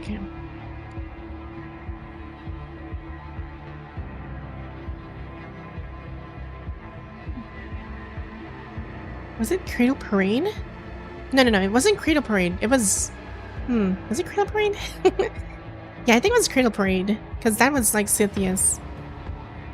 There he goes. Yes, I found a picture. I found the picture. Hold on. Let me just show it to you guys. Just to give you a short glimpse on what happened to Shorthalt when I first saw him. Well, back then. Let me just move this one here.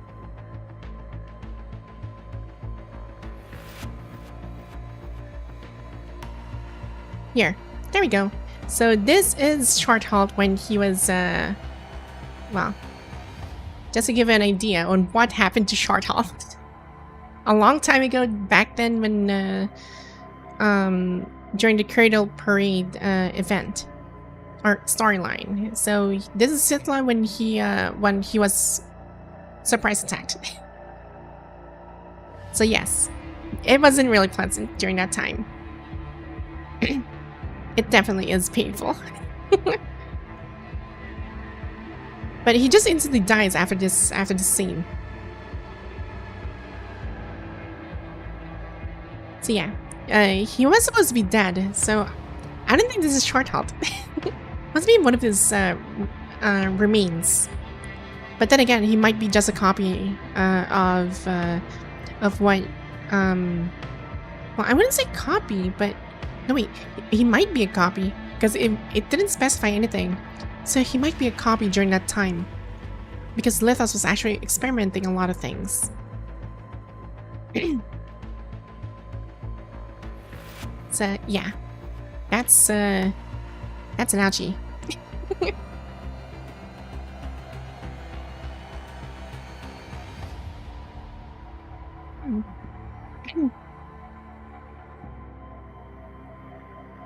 Right, so back to the story. Well, we're not sure. We're not sure because we destroyed all the copies. No, here's the thing. We destroyed the copies. Like, all of it. Because, like, Lithos is a villain. He's also a villain who thrives on experimenting, cloning kind of thing. And does what he did to no one. No one died more than 30 times, I believe. Or was it more than 20 times? I know he died several times.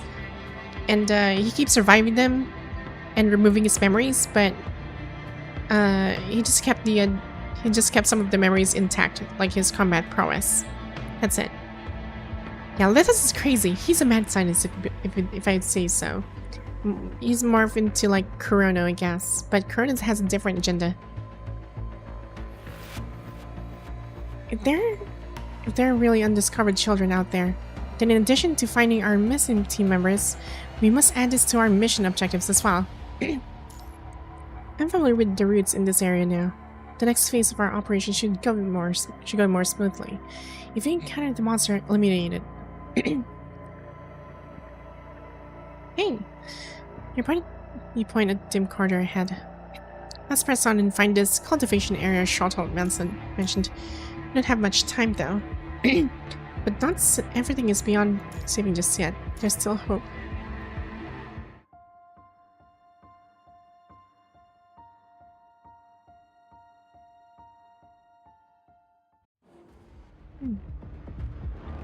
Okay, that is scary. Dreamer. ここは上よりもパニッシング濃度が高いから急いで通り抜けた方がいい。ここにも異合生物が。こんな形態は見たことがないけど。How about that? Ow. 気をつけてね。どうやら暗闇に飛んでるみたいだ。Ow. 状況を把握できてるかな。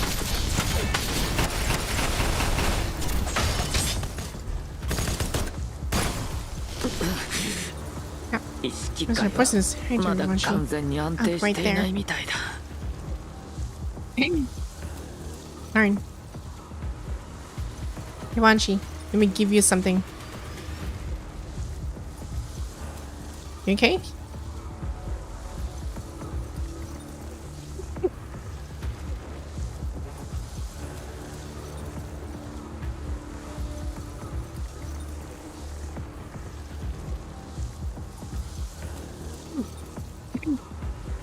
Look at me like that. You're making me fluster. だいぶ良くなった。もう大丈夫だよ。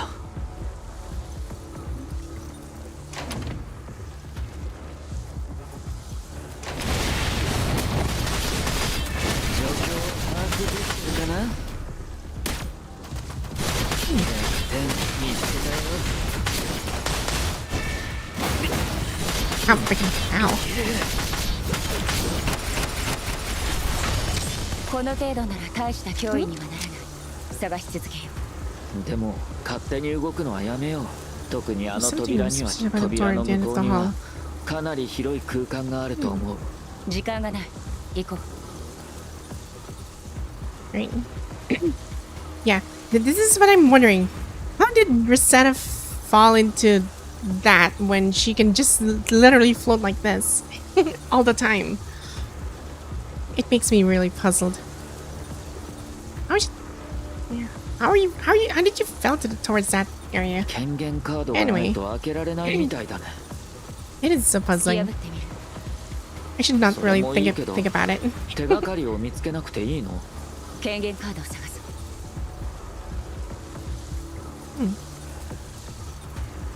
Access card. It must be on that door. Or doors. One of the doors. この辺も見よう。じゃあ別行動で。私は指揮官いいよね。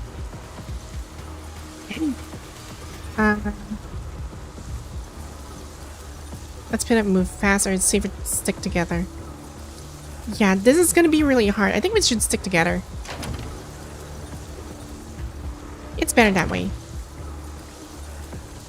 Because who knows that being will be out there somewhere.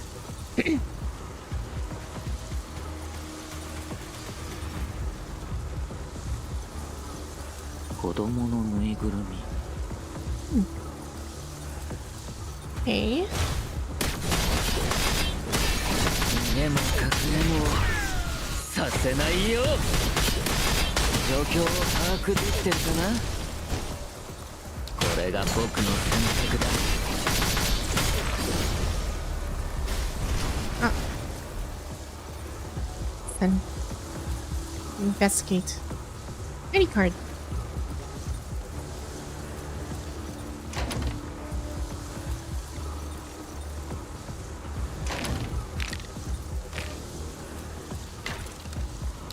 が僕の選択だ。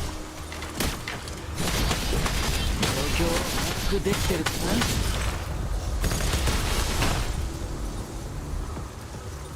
Yeah.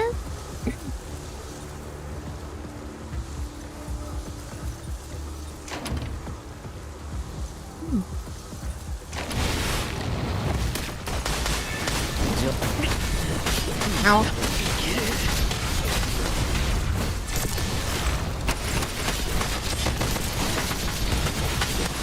逃げも隠れもさせないよ。じゃあこれが僕の選択だ。状況これが逃げも隠れもさせないよ。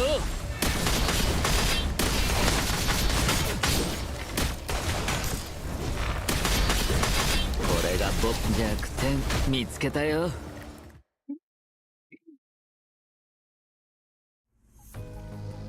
The intruders become targets of the terror creatures, which surge and snap their jaws as they move en masse toward the three outsiders in the abandoned research facility's basement. After unlocking the door with the found keycard, Wanshi, Rosetta, and Raven's command immediately dashed through the gates of the cultivation area. Fortunately, the door is exceptionally sturdy. Even the terror creatures cannot break through for now. The three of them finally have a moment to catch their breath. What is down here? You nearly trip over something underfoot. Looking down, you discover it's a dismembered construct limb. Careful, something's not right here. You notice when Rosetta forced the door open. Behind this door to the cultivation area lies a mountain of broken construct remains. The three of you stand among the remains, stunned by a scene that defies all your expectations. These remains only started piling up here about 2 years ago, when the Ascendants first claimed this place as their stronghold. So someone has been standing guards here since then. And they've eliminated all the constructs approaching the cultivation area. So carefully grabs the arm of the discarded construct and drags it out, gravely pointing to a long horrific gash across its neck. It's not human that's guarding this place. I'm starting to believe that the monster really does exist. It matches the traces I found upstairs. I found modified tourmaline falls from the pile of remains. Rolls to Wanshi's feet and he picks it up. From the clue left by Shorthold? Yes. These were left by Shorthold. We're on the right track. He was leading us to the cultivation area. Wanshi's voice suddenly drops. Where do I get this game? Oh! There are 2 ways to actually get this game. So the first one is, well, you can actually download it in mobile. Like, it's in Google Play. It's called Punishing Grey Raven. You can also search that on the website if you want to get the PC version. So you can actually, well, in my opinion, it is a lot better to play this in PC. At least that's my take. So yeah, you can play this on PC or you can also play this on your phone. Something is wrong. These things were left here too recently. For the first time, you see anguish in Wanshi's eyes. Wanshi presses the button and the terminal containing the messages boots up with a harsh static noise still present. There's no way to deal with all the security personnel outside. There are too many of them. I'll hold them off. If more of them come after, there's still a chance I'll get the remaining test subjects. Get those children out of here. So these piled up remains of a deserted construct. These were the enemies Shorthold spoke of. Wanshi looks again at the cultivation area, where years of dust swirl in the air. This place, which Shorthold had mentioned at household child test subjects, now stands completely empty. Shorthold was the one guarding the cultivation area. He finally voiced that absurd theory. What the Ascendants created that hatched the egg? It must have been him all along. Huh.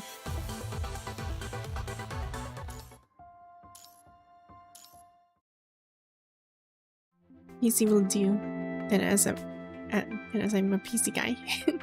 Right. The feathered dreamcatcher has hung above Wanshi's bed for many years. Perhaps the dreamcatcher really did work, shielding Wanshi from countless nightmares. When he first woke up in the Starfly's hospital bed, the chaotic tangle of memories in his mind had already been buried deep within. After a peaceful night's rest at the youth center, he wakes up at the face of moment of choosing his future career path. Stinks. I'm gonna get it and play through the story. Are your exam results out? Did you pass? In the classroom, Natalie pokes Frank in the back. Oh, she actually grew up. I passed the engineering maintenance class. Peel barely made it, nearly failing it every time before. He finally passed this time. That's good to hear. Though I heard he barely scraped by. That's more than enough. All he needs now is the confirmation from Gestalt and the counselor. Then he can advance his studies at medical school. He'll be fine. Who's Wanshi? Frank's expression shifts slightly as he lowers his voice. Wanshi passed a medical school examination, but he submitted an application to work on the ground instead. Last month, the Basic Education Center concluded its final career placement exam for the year. Students submitted their confirmed career choice to Gestalt. Soon, everyone will be going their separate ways. Students who pass their respective career aptitude tests can continue their specialized training at the educational center, while those who don't may continue studying general subjects until the next unified examination. Has he lost his mind? Is he planning to work in the conservation area or undergo construct modification? Usually only students who consistently fail their exams can't find any other career path would consider working in the ground conservation area, or even applying to become a construct. There's absolutely no need for him to leave the education center. I told him that this morning, but he seems quite determined about it. These center's supervisor and teachers would never agree to this. Hey, have you two submitted your wish lists yet? He'll appeared behind the two of them and taps on Natalie's desk. What wish list? What are you talking about? Weren't you two listening to the supervisor? The philanthropists are organizing one final fundraising event for coming-of-age gifts. Is there anything in particular you'd like? I'll compile a list to submit. Plus, become the leader among the boarding students, naturally taking charge of all related activities. Though in the eyes of many teachers and youth center volunteers, he's nothing but a troublemaker. Darn. Even if he grew up, he's still a troublemaker. At least that's what they see on him. Unfortunate.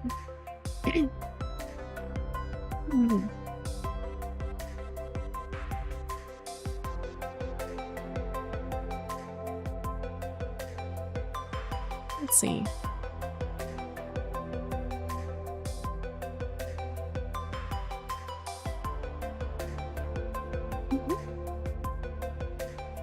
Change. Why are you so indecisive? Hurry up and think about it. I need an answer before your dinner. Got it? And what about you, Natalie? What do you want? Natalie has been staring at the pillow, suddenly jolts upright as if snapping out of a trance. I didn't really want anything special. Maybe a hair clip? You know, one of those with lots of flowers on it. What do you think? I don't really care. If you want it, I'll try submitting it for you. Phil turns away, busy himself with recording everyone's excited chatter about the gifts. The children who once gathered to hear Wanshi's tales of the ground have grown into young adults, while Wanshi, once the center of their attention, now does stuff in the backseat. His body begins to grow upward, and his child's features gradually take on more masculine characteristics. Hey, get up. Phil slams Wanshi's desk so hard that everything on it rattles. Wanshi slowly straights his head, his eyes remaining shut. What? Any coming of age gifts you'd like? It's from the philanthropists. No. This is really funny. And what do you see? What do you see? Oh, well, right now I'm actually checking my my Discord. Just a real quick look on Discord. I'm hearing notifications on my end. What the frick? probably read it later.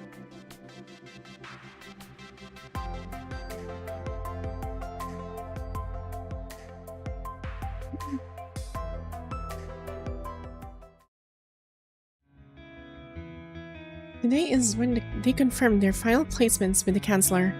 Without guardians to accompany them, a team of charitable volunteers will be there to help instead. And towards a guide that they only see Troublemaker. Oh, he actually grew up. He became a fine man now. But he's still a troublemaker of sorts. Once inside, remember to verify both your placement exam results and the polymer compatibility report for the Chancellor. Please don't make any mistakes. Last month, in addition to the educational placement exam, all students and graduate students underwent a Tantalum 193 compatibility test, a requirement for Gestalt's class recommendations.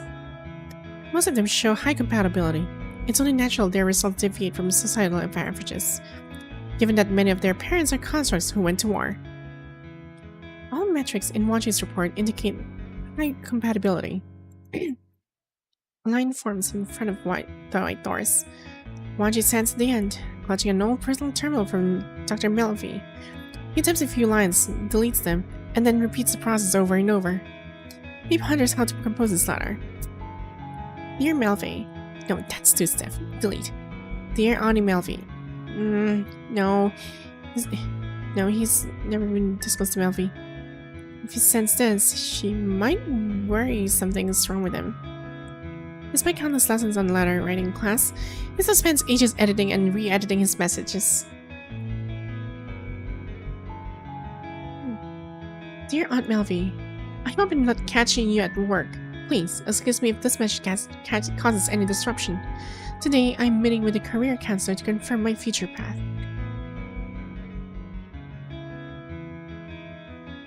I've already applied for surface deployment. I know you've always wanted me to stay in Babylon, but I still want to see the surface for myself. Because, please, don't worry about me. I want to do my part in the surface operations too. Would you be willing to come to the military district on my departure day? Ask my family to see me off. If we could spare time from your busy schedule to attend, I would be very happy. I would be very thankful. Lastly, thank you for taking care of me all these years. I hope that one day I can repay your kindness. It's been 2 or 3 years since we've probably met. Maybe this is too formal. I should revise it. Wanshi's hand accidentally touches the spot on the terminal, and just like that, the overly formal and conscious message is sent. Darn. Wanshi's heart pounds as he wonders how Melvin will respond to such a request. In the next moment, the terminal beeps again as a new message comes through. This is Melvi. Below is an automated response. Message received, but I'm unable to read it at the moment. Sorry. I'll respond as soon as I finish my current work. For urgent matters, please go to the pediatric triage desk at the start of line. Watch cuts of the automated recording playback. Haha. If your placement results differ from your preferences, make sure to discuss it with the Chancellor. Wanshi puts away his terminal and looks up again amidst the adults' concerned murmurs. The line ahead has grown shorter. One by one, those who grew up with him enter through the door, each emerging with a different expression on their face. He looks out of the line, peering through the gap in the white doorway to catch a glimpse of the volunteer counselor seated behind the desk. Last one, Wanshi. Here, you still want to... Go ahead, but think it through carefully. The volunteer ushers Wanshi through the white door.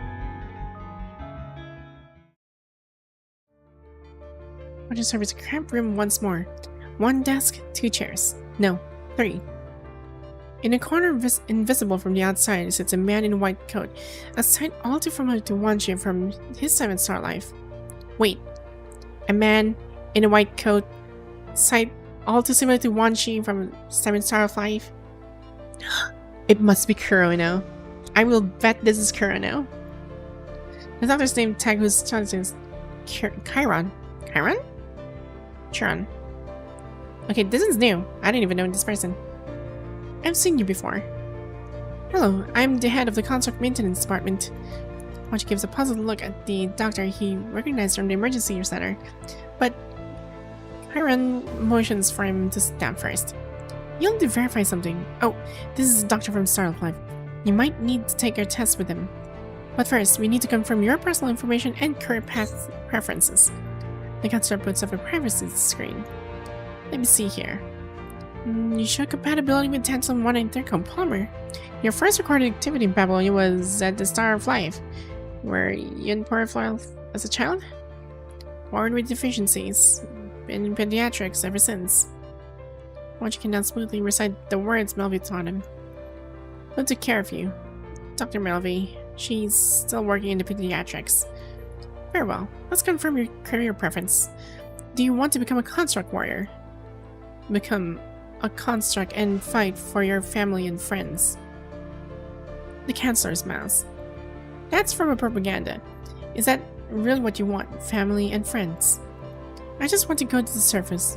I'm fine with enlisting as a human soldier. You can check my second choice. Or I could stay at the basic education center until I absolutely have to graduate. Then get assigned to work at the conservation area. Either way works. I see. Counselor respond while their finger traces line after line on the privacy screen, as if smoothing out something invisible. That's what's there to smooth out in such a remarkable brief life. Why not carry on your father's legacy? Who? The counselor speaks a name that Wanshi has never heard before. Wanshi.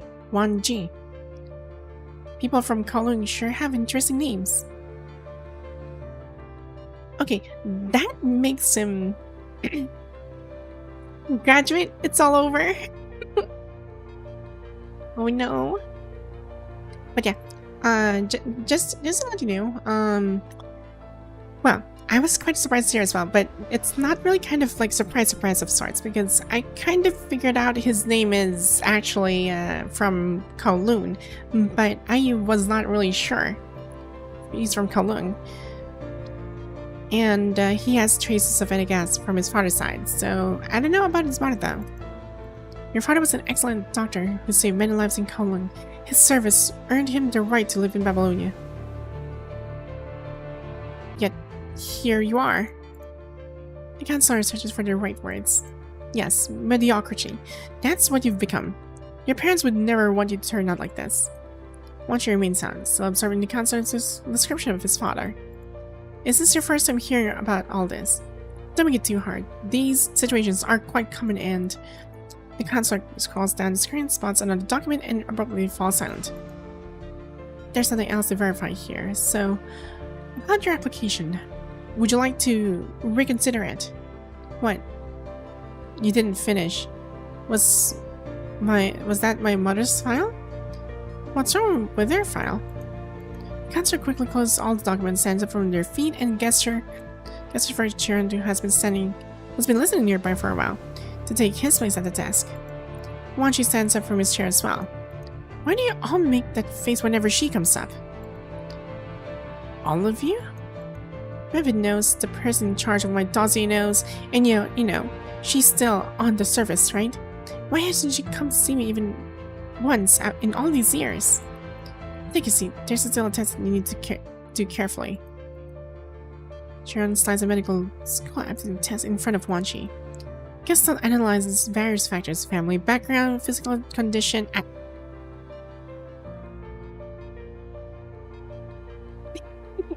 Ow. Yes, good morning to you too, I guess.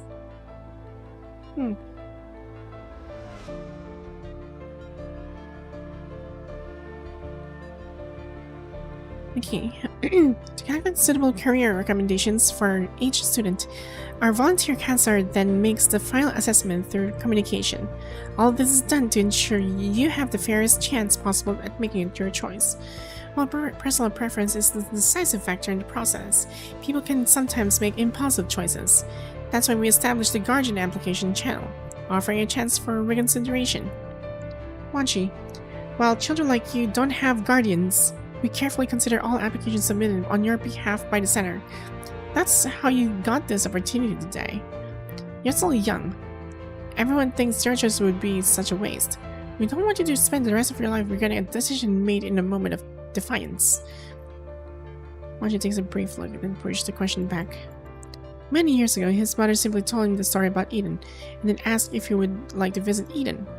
So everything in Babylonia feels like a waking dream, even though Melvi keeps insisting that Babylonia is reality, and his memories of his mother are mere delusions. Today is the day he decides to break free from his cage. No, I have no intention of staying in Babylonia. Where is the intent on going to the surface? Wanshi eyes very rarely. Have subscribed to your channel. Thanks for following, by the way. Lycanthropy. That the best decision is sometimes made in the spur of the moment. Yes, sometimes. He's reminded of a tense confrontation from his childhood between Melvi and another doctor. Are you testing me? Do you have something my mother left behind? I don't remember anything about my mother or any particular moments with her. No matter how much you probe, I do not know anything. And this opportunity must have been arranged by Melvi through the youth center and medical school, right? You're cautious, but things aren't what you imagined. I hear you and Melvi don't really keep in touch anymore. Wanshi recalls Melvi's words from when she was adamant about sending him away. You put too much burden on your shoulders. It's not good for you. The further you stay away from us, the better. You haven't seen Melvi in a long time. Of course, I didn't need her meddling in my affairs anyway. I'm sticking to my original choice. That's fine. It's their decision. We can only advise, not interfere.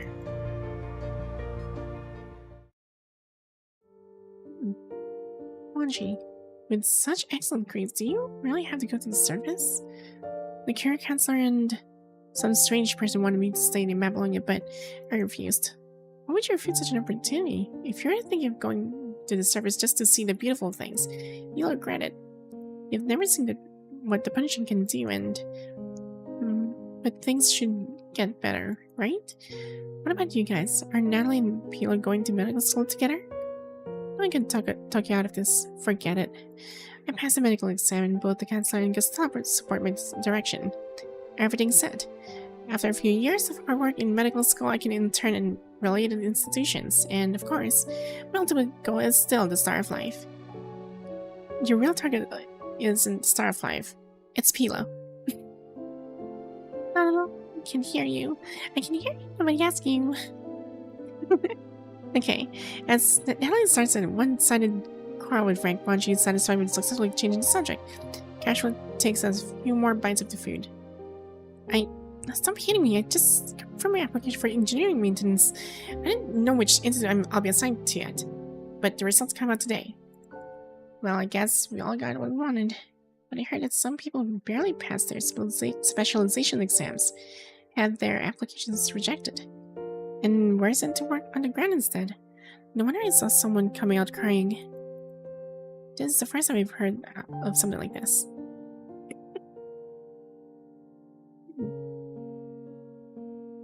Yeah, at first I thought I heard wrong, but thought they were trying to apply despite not meeting the requirements. But even if they barely passed, they still met the standards, right?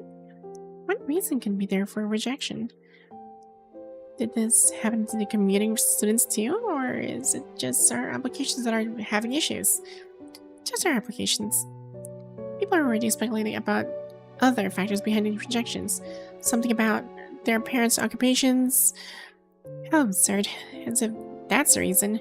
Wanshi and I don't even know what our parents did for a living. Where's Pilo? Huh? I didn't see him come for lunch. When hearing Natalie's words, Wanshi picks up his tray and leaves in a hurry. Wanshi finds Pilo in his dorm room. Pilo? Have you confirmed your application with the counselor? Confirmed. Guess I rejected my medical school application, so I'm heading back to the service next. Simple as that. You can wait for the next exam. If there's anything you don't understand, I can teach you. There will be another chance to take the exam. You know I'm older than you. This is my last opportunity, as I won't need to work in the conservation area after all.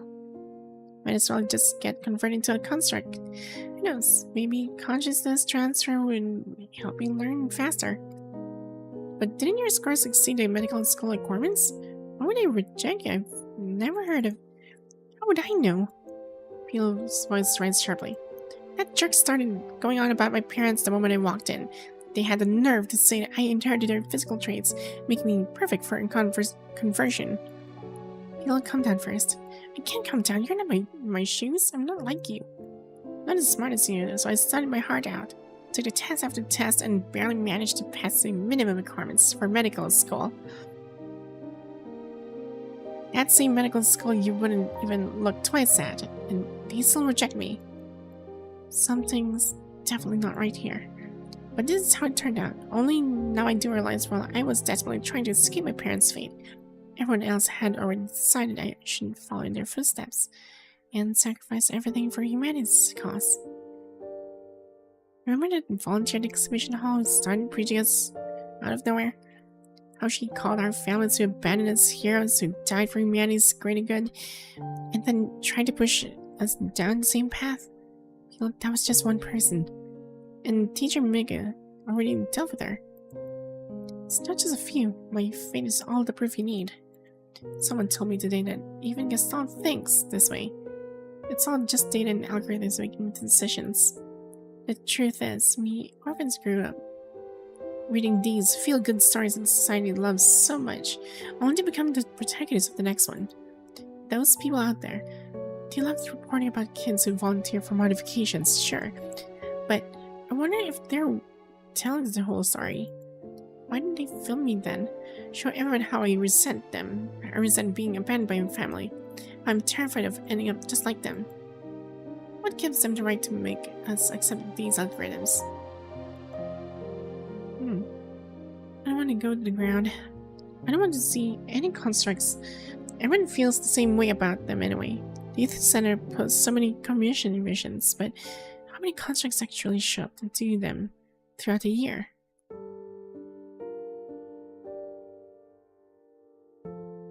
Haven't you seen how many volunteers and teachers either look down or fear constructs? Don't tell me you haven't noticed.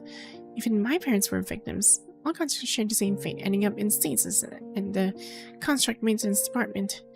I can't bear to see it anymore. Watching stares in surprised appeal. He was choking back tears. Only now does Wanshi finally understand, just as he still believes his mother is somewhere on Earth. Pilo believes his mother is merely in stasis. He finds himself unable to offer any words of comfort. Someone else opens the dormitory door. Wanshi, you...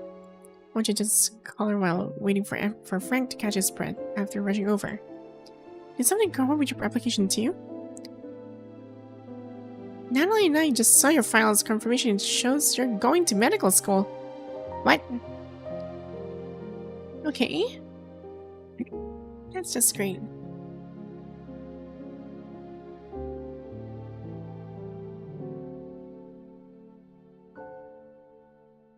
I think they mixed up their results or something. Mary's smile fades away from Pilo's face as he turns Wanshi with a newfound determination. Since we're in the same boat now, want to try changing this outcome together. You also have a copolymer compatibility. You can undergo construct modification. If we could just switch our paths, both our lives would fall into place, right? What do you mean? I have a way, or rather, someone's willing to lend me a hand. So they swapped their futures. No, the truth in this case has been defined by others. And I'm curious what happened here. At night, in the youth center's hall, a tall construct wanders aimlessly. The construct here to do someone a favor. Let's out a sigh while gazing at the artificial sky above. You're going to the youth center again next month? I've been quite a few missions lately. Maybe you should take some proper rest. I also have to go for a few days. After all these years, that child must be all grown up by now. I can help, but Don't worry, I heard he wants to get into medical school, but he keeps failing the entrance exam. This semester is probably his last chance. If he fails again, he has no other plans for his future.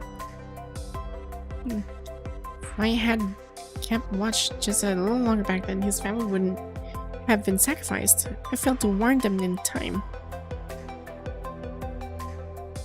Ron pats Cian on the shoulder.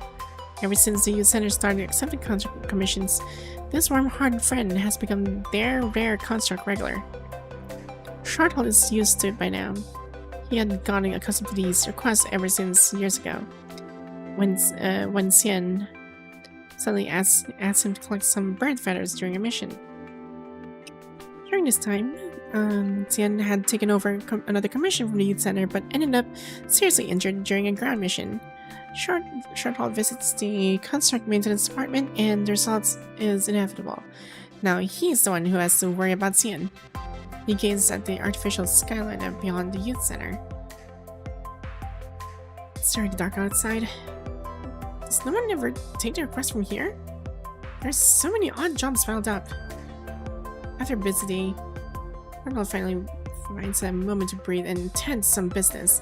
He plans to ask her out about the boy named called Pilo. As Charlotte's thought approaches, the young staff member who has been urging the children to bed awkwardly pulls the curious little ones behind him. Don't tell me the education's district understanding of construct is still limited to textbooks and FOS college.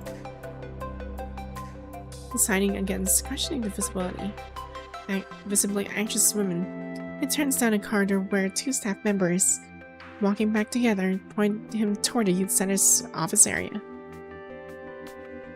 But the person in charge has already left. Then he'll probably have to wait until tomorrow. Charlotte stands at the corridor entrance, staring at the darkened rooms within, ready to heave his third sigh of the day. Without warning, light flickers on in an office deep down the corridor. The boy's head peeks out from the doorway. And the boy locks eyes for a brief moment before the latter draws a sharp breath and darts back into the office.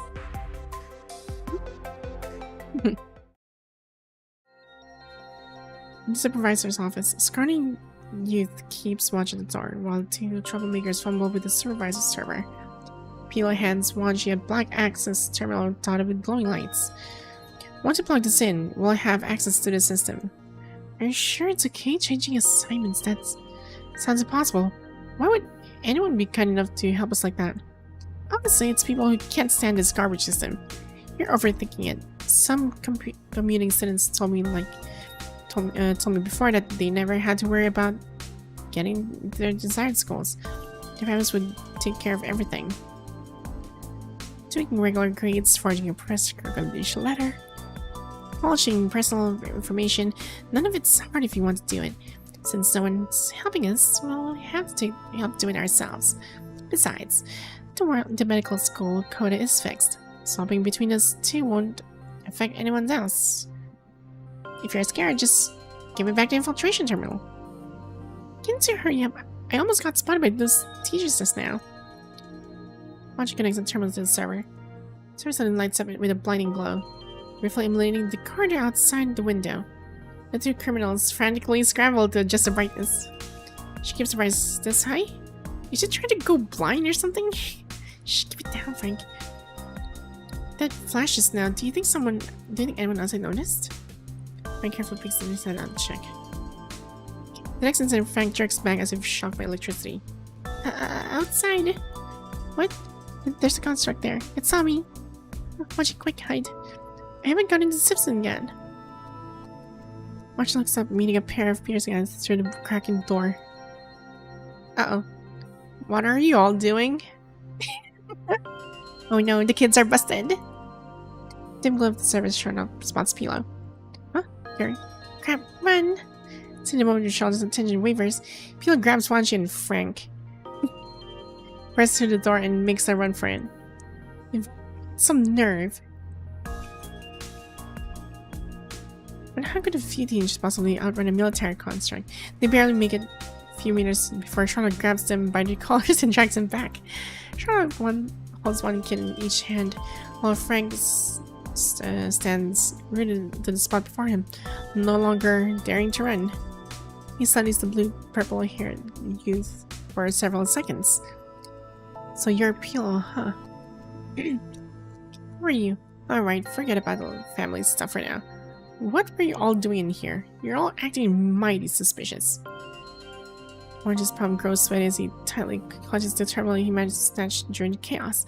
Charlotte snatches the special terminal from Wanshi's hand, his expression darkening immediately after. Where did y'all come from? Confess now and I'll go easy on you. Resist and it'll be the hard way. I don't know. Don't be such a textbook answer. Isn't these few days the time to confirm your career path?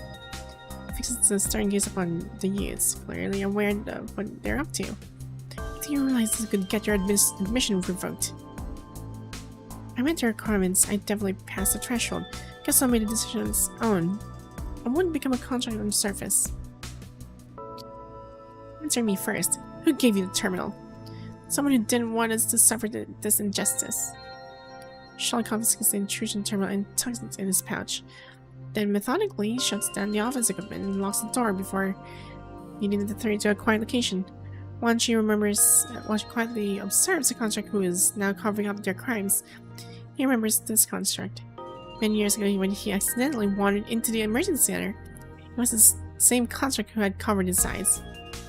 Alright now, tell me everything. What's really going on here? In another corner of Babylonia, a small meeting is in session. Currently, Babylonia's education system is almost entirely public. After entering the Center of Basic Public Education, students continue their studies there before moving on to vocational training systems, connecting with their medical system, research system, or the FOS military college, among others. It's difficult enough to recruit the limited talent produced by the system, and we need more than just specialists trained in these restricted fields. Whether it's getting Babylonia to permit the construction of private academies, or advocating for some changes in educational resource distribution, it would benefit all non-public organizations. But the current situation is, Academy considers the Gestalt-assisted education system to be fair, and any related proposals that were submitted have had their review dates indefinitely postponed. Getting construction fights for a private academy is practically impossible. The best way you can do is for loopholes in the existing regulations. Flaws are easy to find. Venture into corners hidden from ordinary eyes, expose victims of the current education system, thrust them into the spotlight, and leverage public opinion to fight over their fights.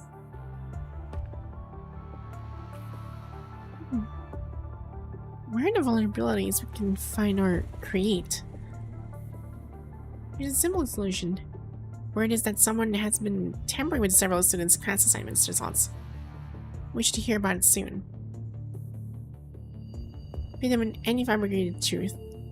Let them feel the deep sting of injustice, and give them a chance to make some noise. They're just the right age to act on impulse. What if it doesn't work? It doesn't work? So what? When disappears, somewhat taken aback. They're just a few orphans. If it doesn't work, we'll dispose of them. There are countless other methods to try. Fine. It just went dark real quick. They'll just dispose of them if they didn't do the riot part, I guess.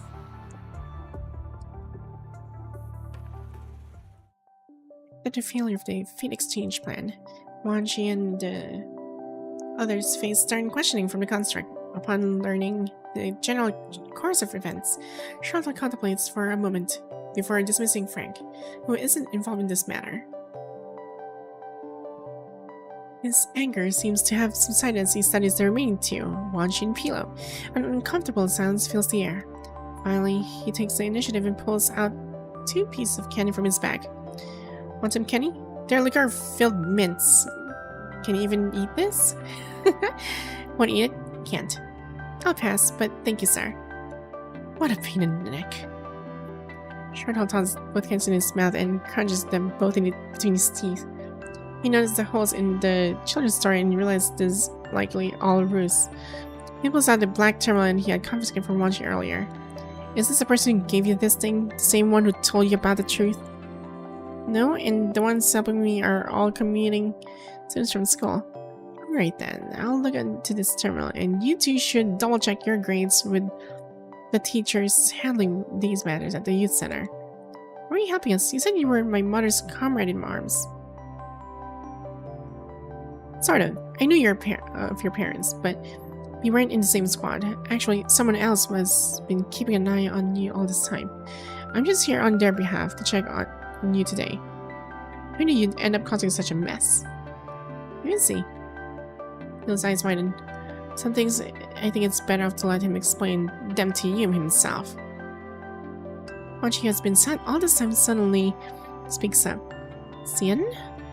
A concert from Registered Center lobby.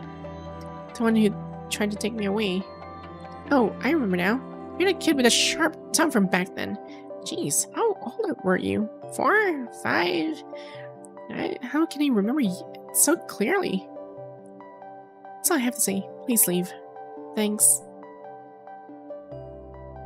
Spila grows agitated. Shorthaul knows better than to push the matter further and gestures for the two young men to head back and wait for news.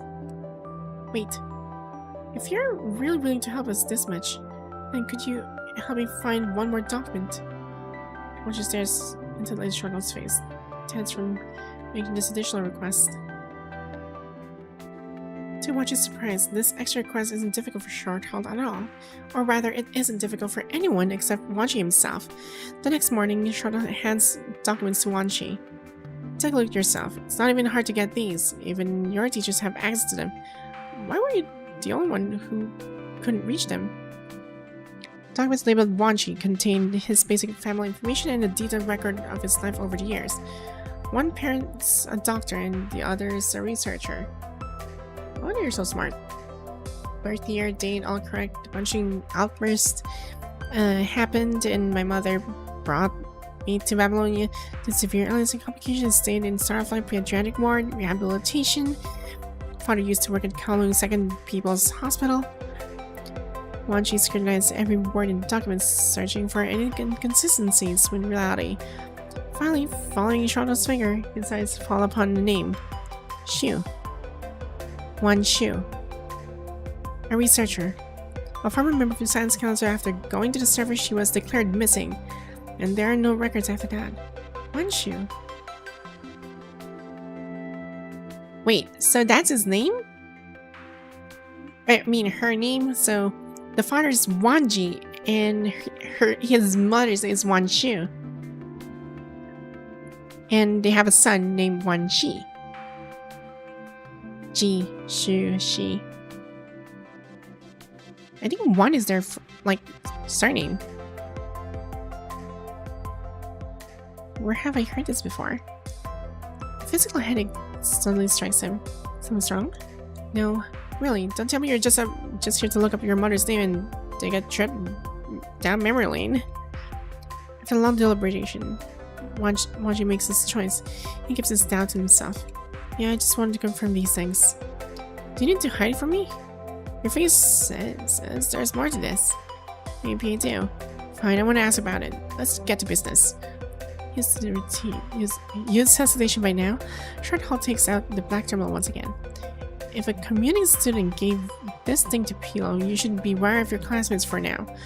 Someone might be pulling their strings from behind the scenes. What did you find out? This terminal immersion won't help you breach the system. It'll just trigger alarms. When that happens, the surprise will follow the alert right back to you troublemakers at the youth center. Someone's trying to use you for their own agenda in the youth center. But we won't find out much more in just a couple of days. So Pilo really could have gone to medical school, right? No. The truth in this case has been defined by others. Unless you can find problems to review, this might as well be your real grades. If this doesn't just prank, whoever did this wouldn't leave any evidence for you to find. What do you mean? So now you're headed to medical school, right? It's actually a good path, much better than going to the surface like you originally wanted. Are you telling me us to give up? I just want you to all to be mentally prepared. Sienna and I will be continue to. I won't give up. We can figure out our way ourselves. Oh, stuff was Wanshi's curly hair. Sure. Go and talk to your teachers and do what you can. Just don't let anyone fool you again. Hey, you must think we're unbelievably stupid. Whoa, where did that come from? I never thought that way. By the way, where's Pilo? Wasn't he supposed to come with you? He doesn't want to see you.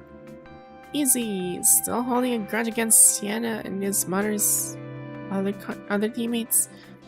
Yeah, looks like he's run out of people to hate. Yeah, you're right. What about you? Me? Do you feel angry too? Hatred toward your mother for abandoning you? I don't... It's like spotting some rare creature from ancient Kowloon. I was worried you would be able to sleep until I found the files you wanted. Good thing I worked without rest. You could care about it way more than you let on. I think it's just happened to be difficult. If you just want to find someone on the surface, it lets you think this through again. This isn't about whether you give up your truth or not. Life on the surface might be very different from what you imagine. I've seen many kids from your youth center go down there, and quite a few of them end up regretting it. Alright, go tell Pilo that the youth center is always aware of your situation and investigating it. I'll explain things to the relevant departments. From now on, don't believe anything anyone tells you. And don't cause any more trouble. You won't always have someone around to clean up your mess. I can't eat those. Here, take it. Don't worry, it's not liquor filled this time. Wait, Aunt Melvy's here? That's a lot of cheese. Melvy hasn't changed a bit since you saw last her. Her temper is still as fierce as ever as she slams her lunchbox on the dining table with unbridled fury. I heard you almost turned down your chance to go to medical school. Where do you want to go? Didn't you pass the qualification exam? And every time we visited, didn't I tell you over and over to apply to medical school? With just 2 sentences, Melvy crushed whatever excitement remained in Wanshi's heart. I don't want to go to medical school. I already rejected the offer. And the exam? You're the one who made me take it. Do you really not understand why I want you to do as I say? Which probably understands why Melvy is angry. When Melvy had asked him to read more medical books and try taking the medical entrance exam, he had done everything as he told. This game's mostly story and not much gameplay. Mostly PGR main storylines are pretty much dialogues, most of them, and that's what makes this game really great. Because the only thing, because after finishing the entire story, it's gonna be a heck of a grind again, like doing the dailies, the typical things. So yeah, once I finish this, I won't be able to go back here. I mean, I can revisit it, but I don't have any plans on going back. I'm just no longer the child who would cry. Please abandon me instead of apologizing immediately like he used to. Of course, I don't understand. You've never told me why. Wanshi avoids Melvy's gaze. His mind drifts to the information just got from Shroudhalt. It was the first time he had ever learned his mother's name. He knows Melvy. Probably cares about him more than anyone else in the world. Yet he still can't understand why her years of secrecy and deliberate distance. They wouldn't tell me anything, claiming it was to protect me, making me a lie, making me forget. You told me to forget about my mother, and I did for many years. But I have never lied. No child could sleep for so many years and waking up knowing everything. Mother really did teach me in my dreams. My memories aren't deceiving me, right? Why bring this up all of a sudden? Sudden? I've wanted to know about this for so long. I keep wondering why you and everyone else have been keeping secrets from me. Like that counselor the other day, he had files on both my parents and told me my father was an excellent doctor. And when it came to my mother, he wouldn't say a single word more. He dodged topic right in my face. And what professor from the medical school too, you're all hiding things from me. So I decided to find it out for myself. Wanshi. Yeah, I just found it a moment ago. Wanshi hands over a paper document with his name written on the top. So this is the truth. Wanshi places the document in front of Melfi. Her name was Wanshi. Was a researcher who disappeared after leaving Babylonia, leaving me behind in your care. All these things about myself and I can't make sense of. I think she left them behind for me. The confused memories and those dreams. Maybe I've done everything you asked me and I'm going to study at medical school and live a normal life in Babylonia. Everything will go as planned. So now, can you tell me where my mother went? Did she screw up during her research? A wave of sadness suddenly washes over Wanshi. And who am I? Am I just a test subject? So who's your favorite character thus far? I like Lamia. I like Lamia the most. She kind of looks like this.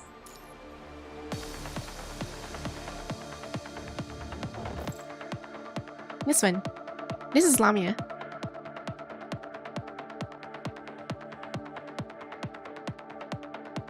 And she has one of the interesting stories as well, and one of the saddest ones too. So I tried to learn each and every character's stories and how they went through their, well, character development of sorts. Like for example, Bianca was part of the Purifying Force, but before she was Purifying Force, she was a sister, a nun in the church, who believed that the god would protect them, but they didn't protect them at all. Next, we have Rosetta, who's also a hybrid construct, a very first hybrid construct to actually participate in ARU. Well, she was from ARU, and it came to a point that she had to kill her best friend because of the punishing virus. And we also have Hanying, which I recently finished. Well, she had a huge transformation after being shot by Schultz on the back, and she died during that time and was restored to her new form, or rather new frame, because her old frame is already broken and can't be replaced. Because her old frame is like this, and since all the parts are really rare, she was forced to use a different frame. Next, Alyssa is one of the really cool ones too. She has the armor because her elder sister is also inside. Well, she treats as her elder sister.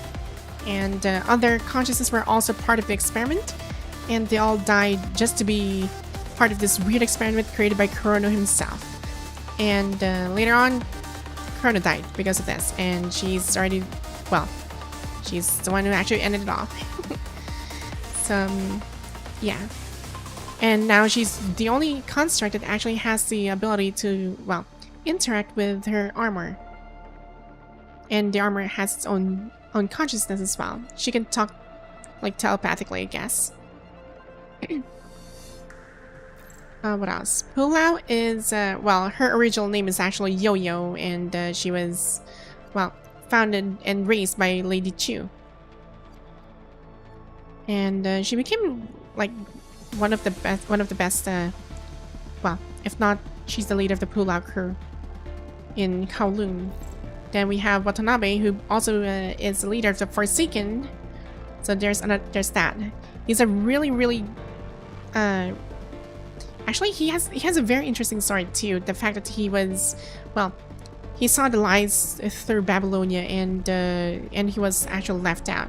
So during the time he was actually abandoned, he saw these two brothers who were actually wandering the desert, and they went together, and little by little, they actually formed an entire faction called the Forsaken.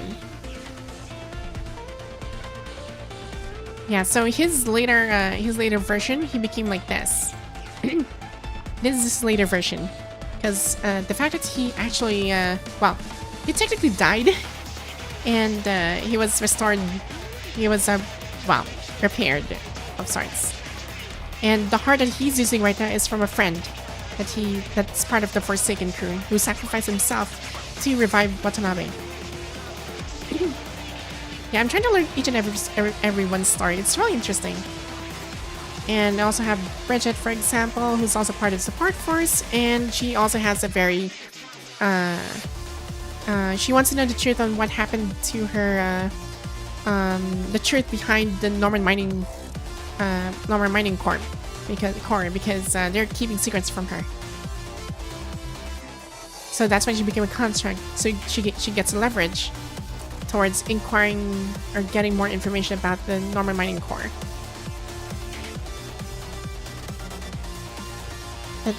That kind of love for a friend is unmatched. Yeah, the friend that he had, well, he has a lot of friends, and yeah, so his friend actually like gave his heart away just to let him live, because he knows that Watanabe is actually destined to leave the Forsaken, and of course to throw off the oppressor currently, and his also mentor, this one. Let me show him. He is on this one. So he's Ballard. So Ballard is the mentor of Watanabe.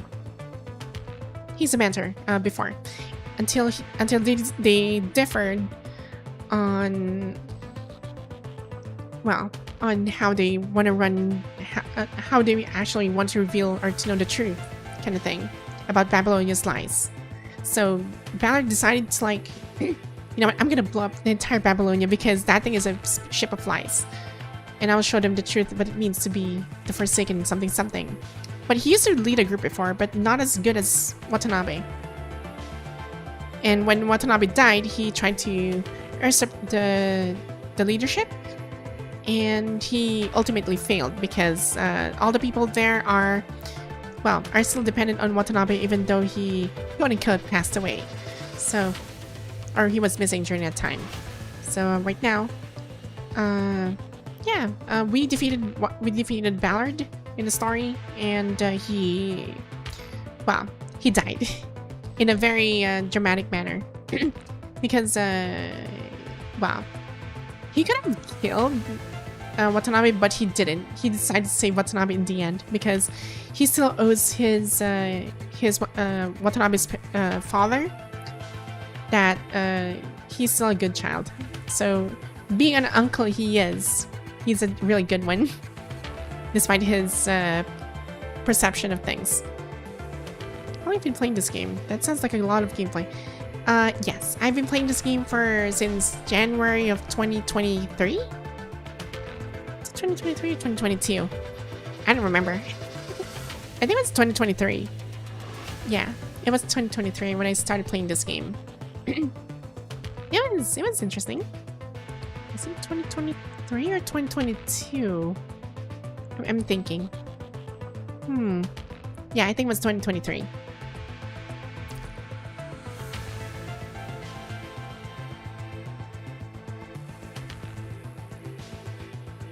So I have about 2 years of content to catch up.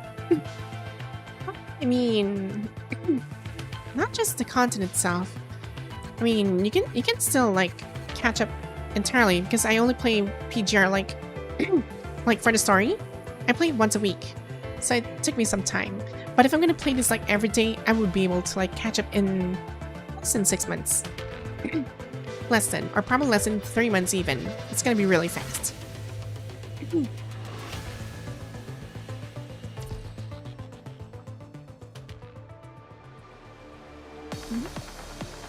Thanks.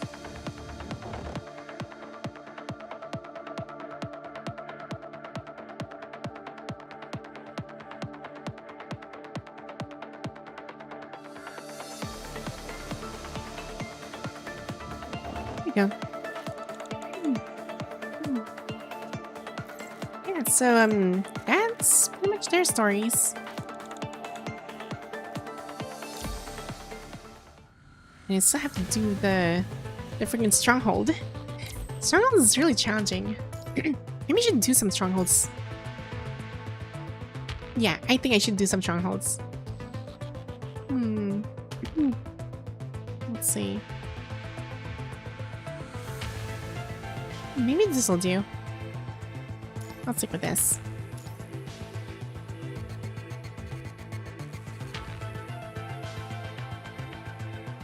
Yeah, no, every day is not possible. I have too many grinding games.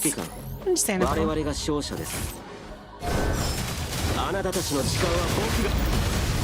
I'll continue a little bit on the story.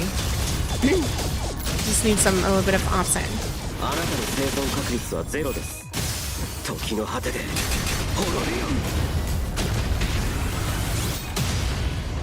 最悪は全て敵純粋な骨に救いもう死は恐れない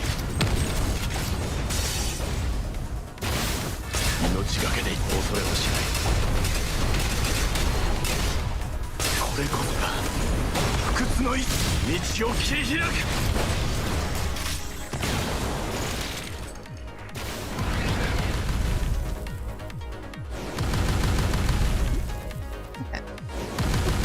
There you go.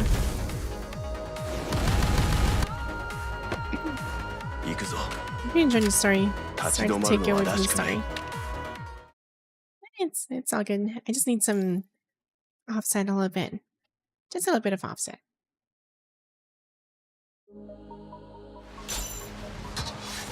Kyuryuの意志集結戦最後の情けです後ろは僕に任せて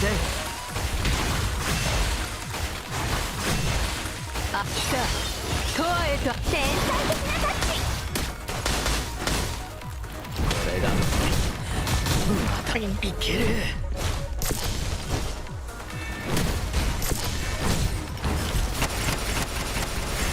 大丈夫やっぱり僕は書き間違っちゃった生児の輪廻よ冠をまとえ生児競争安寧の時最後の哀れで無駄なあがきよ Yeah, my Wanshi died. 哀れで無駄なあがきよ生児の輪廻よ冠をまとえ生児競争安寧の時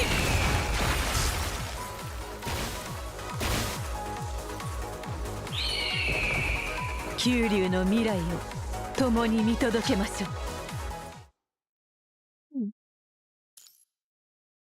Last one.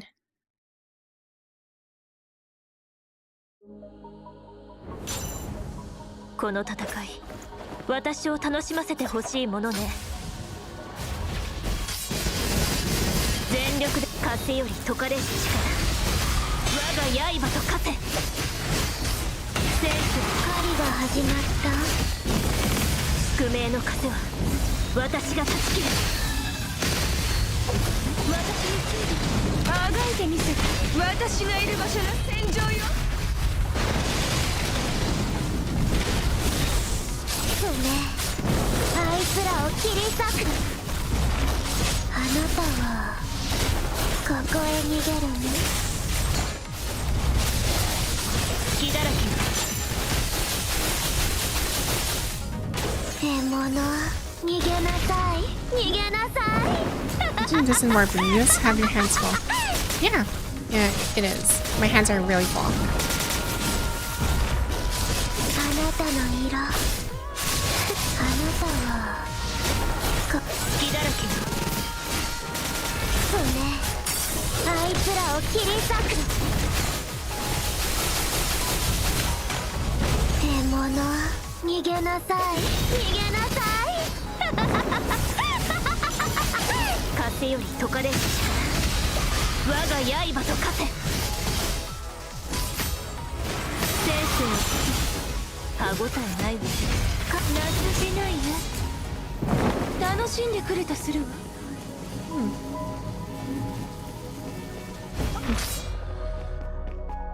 watching downstairs. 手加減はしない。悪くない相手ね。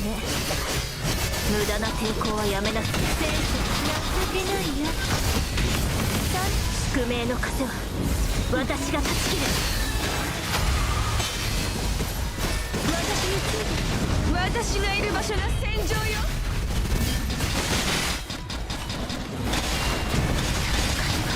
Freaking Bear died. ないのに。手加減はしない。狩りが始まった。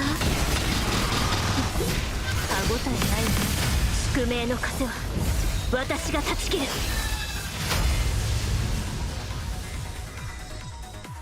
次に向かうわよ。この勝利が終幕ではないわ。There you go. We can exit this. Last one. Oh wait, no, second one. Alright. Maybe I can change my team.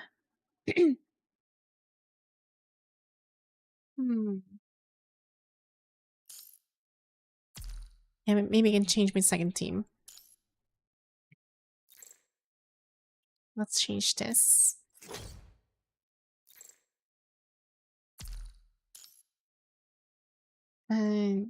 Dark. 私が隊長。待って待って。本気なの。There we go. Right. This'll do.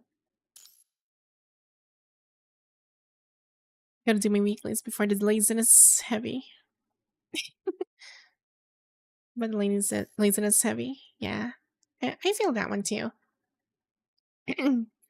There are times that you'll feel that way. That's why we have to offset ourselves from doing repetitive activities.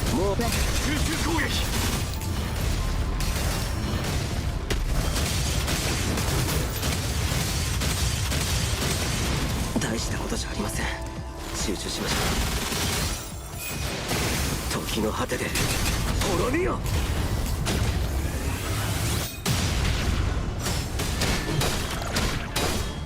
もう死は恐れない。この戦いを終わらせる。行くぞ。立ち止まるのはらしくない。I'm really new to the game, so it's a bit weird feeling this way. It's hard said. No, it's fine. It's fine. There are times that you'll feel really lazy on certain occasions, regardless of whatever part of the game you are in. It happens to most of us. And this is like my favorite character. Like, here's the reason why I actually like her.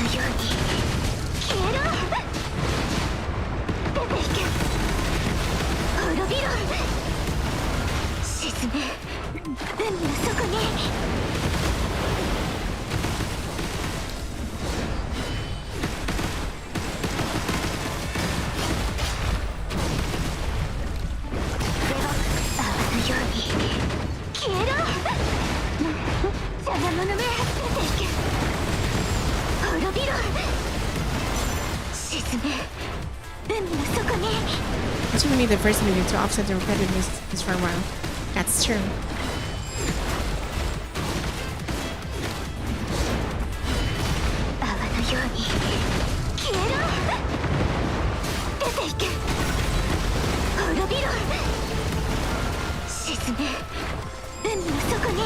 This definition suddenly why so adorable.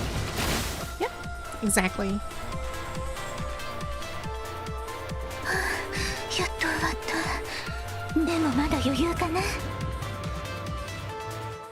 Yeah, she's my favorite.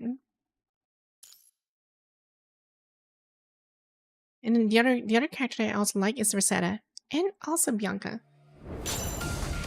Aside from being purple. Oh, freaking it's twins! I don't like these two. I don't like these two. No. Ow, freaking ow. No, I'll do it better.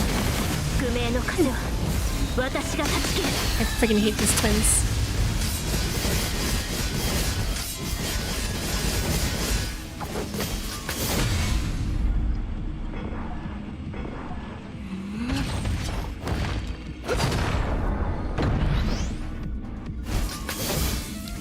力で風よ解かれる我が Yeah, 刃 because が these twins can actually bypass my freaking matrix. 歯応えない宿命の風は I hate this too. 私が断ち切る There's the bad pulls I had too.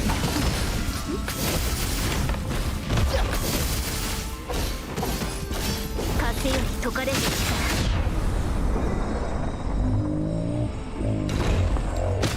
脅かせ情け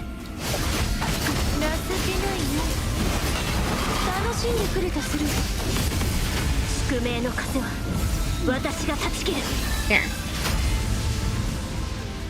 Oh, wow. I still remember this event. Oh my god.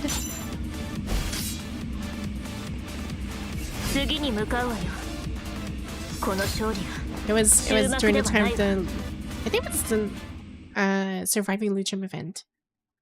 That was something. Okay. Last one.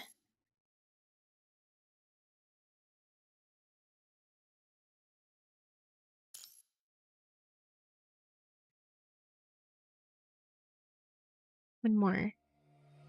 シミュレーション完了 This is the last entire round. 我々が勝者です Oh, this one. あなたたちの力は僕が制するもう逃げ場はありませんよ集中攻撃あなたの生存確率はゼロです時の果てで滅びよ It's funny. I'm clipping over. もう逃げ場はありませんよまだすみません Freaking. 結局 Okay, she died. That's 失 bad. 敗してしまいました恐れはしないこれこそが不屈の道を切り開く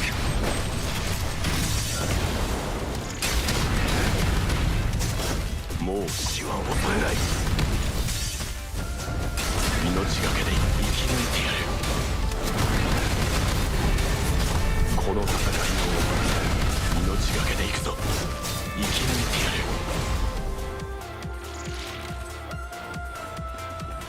この戦いを終わらせる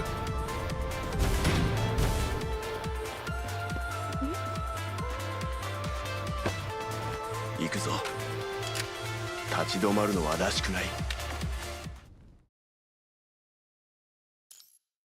Okay. Second. Almost done. 本当にやるのあんまり期待しないで静かにしろ私の邪魔だ泡のように消えろ出ていけ滅びろ沈め海の底に来るな食らえおい気をつけろ Oh, friggin'.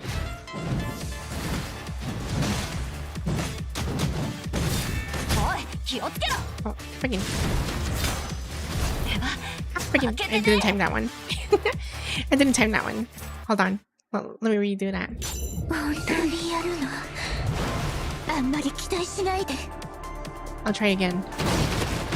バーストスラッシャー変換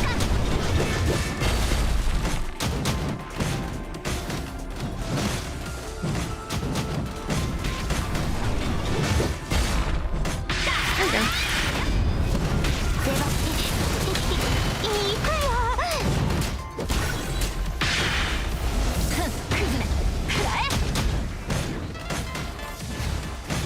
どこ見てんだよ全部消えせら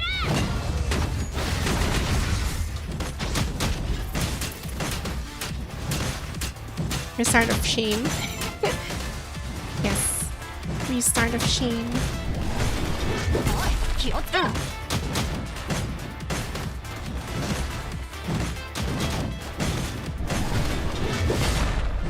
ではいくよ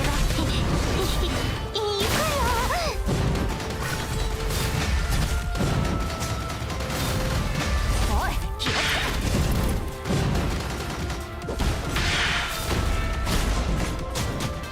どこ見てんだよ全部消えせら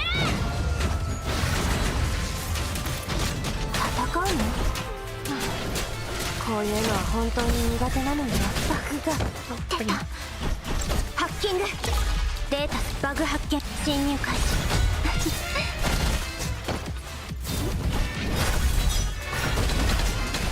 これがあなたの実力？見てなさい私のフルパワー。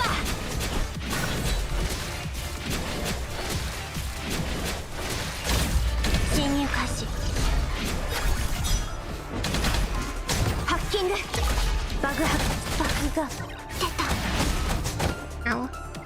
Come on. これがあなたの実力？ There. 見てなさい She damages so poorly. Oh well. 私の目の前からデバッグ完了。泡のように消えろ。静かに邪魔者め出ていけ。滅びろ。邪魔だ。出ていけ。滅びろ。沈め海の底に。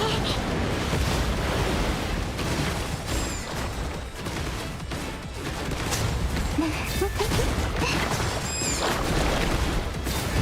バッグ完了。泡のように消えろ。静かに出ていけ。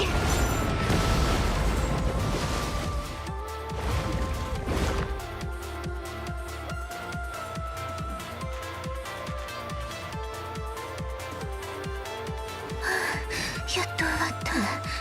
でもまだ余裕かな。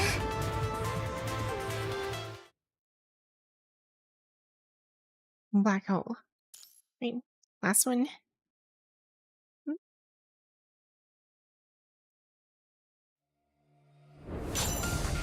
この戦い私を楽しませてほしいものね。 Oh, it's this one. It's unknown data cluster. 全力その程度風より解かれし力我が刃と化せ。聖光が始まった。宿命の風は私が断ち切る。 It's 20 bars. How? 風より解かれし力我が刃と化せ。無駄な抵抗はやめなさい。生死を歯ごたえの狩りが始まった。手加減をしない宿命の風は私が断ち切る。私について私がいる場所が戦場よ。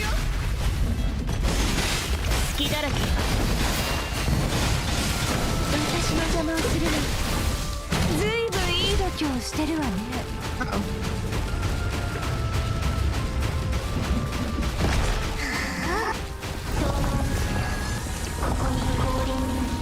Okay.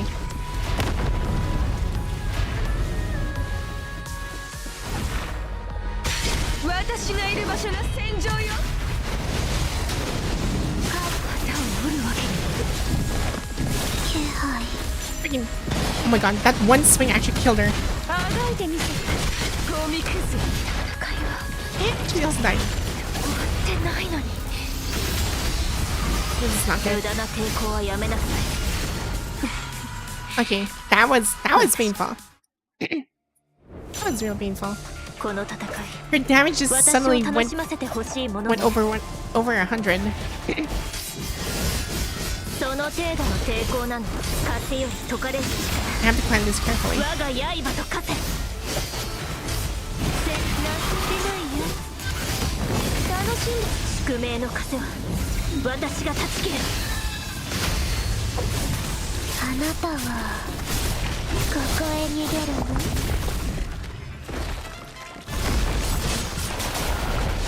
私についてくる。恐れるすべてを最高。私がいる場所が戦場よ。すべてを Oh dear. Ow. 終わってないのに。手加減無駄な抵抗はやめなさい。聖書狩りが始まった。 I have to use my iframe for this. 私が断ち切る。風風より解かれし力我が刃と化せ聖書狩りが始ま Gotta っ play my た eye from smart enough for this. 宿命の風は私が断ち切る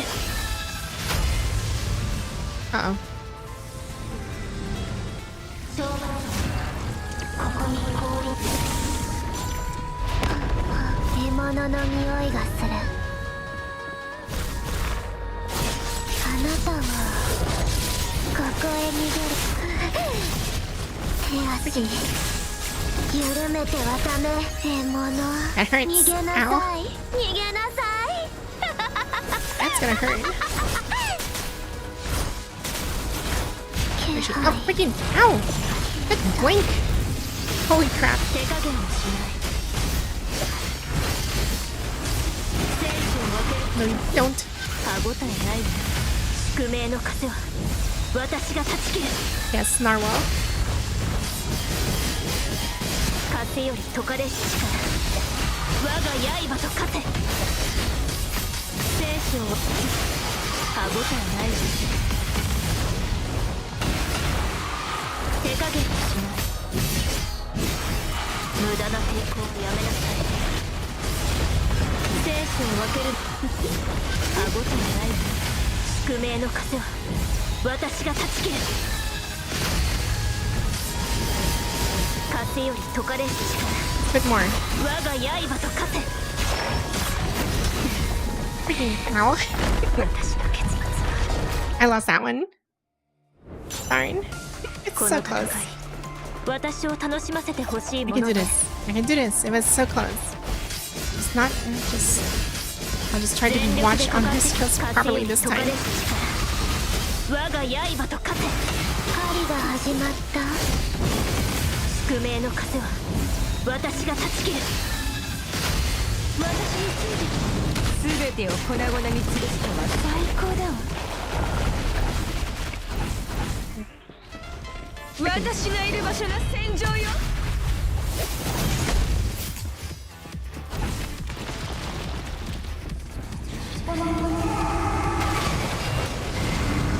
全てを粉々に潰すのは最高だわ生死を分けるの風より解かれし力我が刃と化せ手加減はしない生死を歯応えないわ宿命の風は私が断ち切る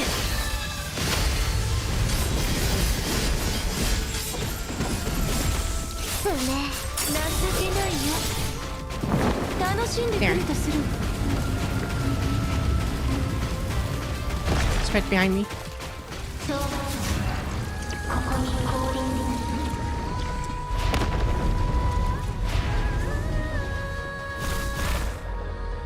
あなたの隙だらけよ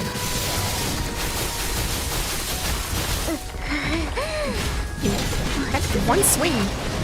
私がいる場所が戦場よ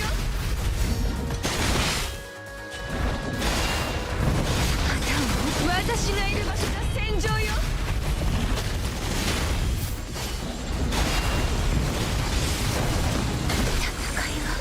Okay, I'm dead. That's one. Ow. 生死を分けるのは狩りが始まった歯応えないわそうねあいつらを切り裂く獲物逃げなさい逃げなさい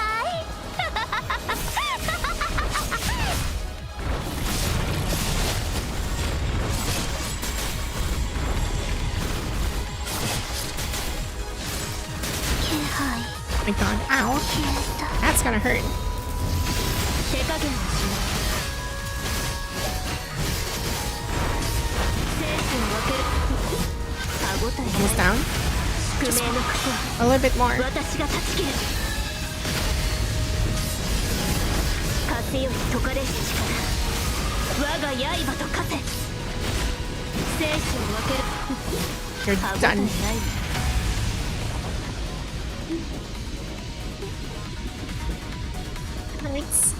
次に向かうわよこの勝利は終幕ではないわ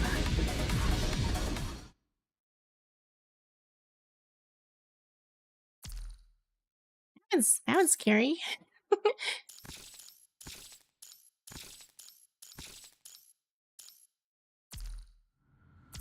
At least I guess that's somewhat worth it. There we go. More black cards.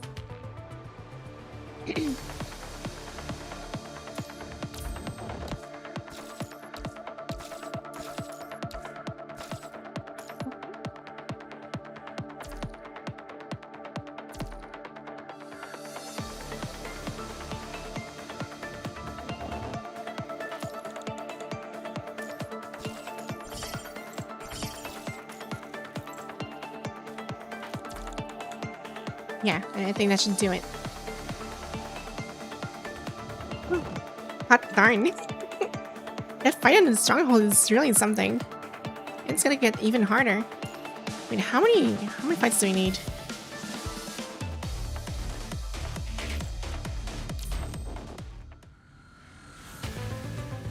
Oh my gosh, it's gonna get even harder in this.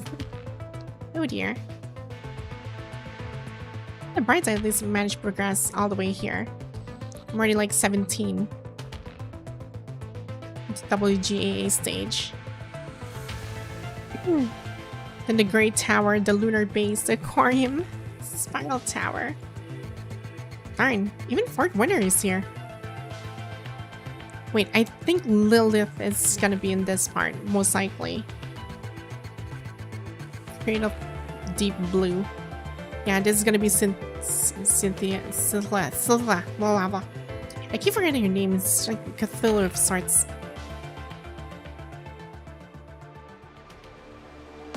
Yeah, and I still couldn't even finish this like perfectly. It's like 97%, because this thing is really insane. Like the final boss, like this guy, I could hardly beat this in 130 seconds.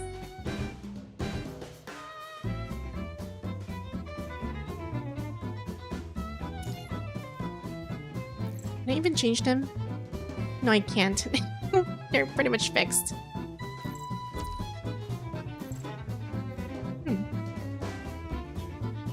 Yeah, this one's stronger than I have. めんどくせえな。またなんかルールあんの? Yeah, it's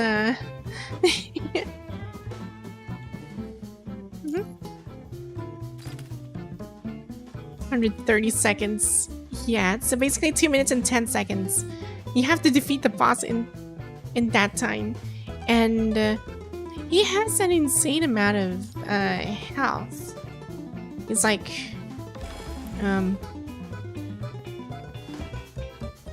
that was quick.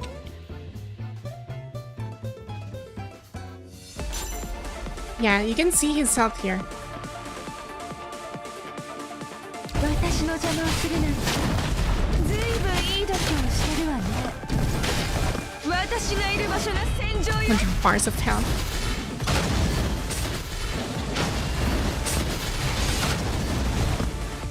21号とあいつらの手ならちゃんとついて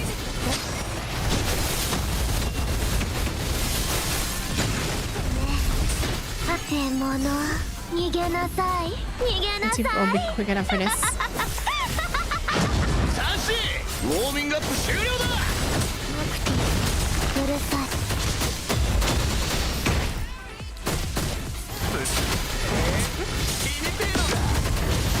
Second.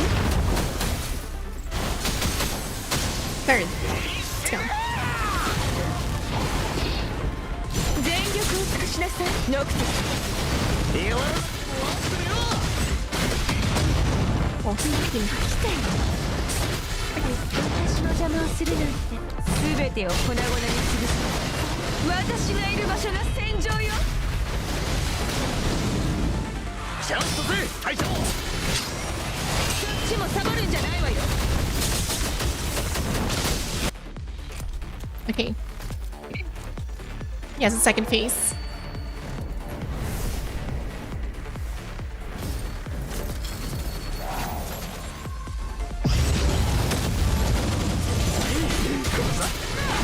あがいてみて私のいる場所が戦場よ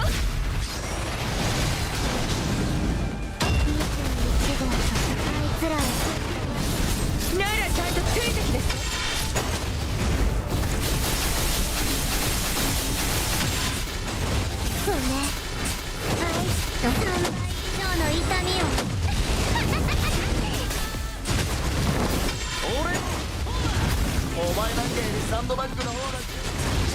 Freaking ow. Died. 私がいる場所が戦場よ。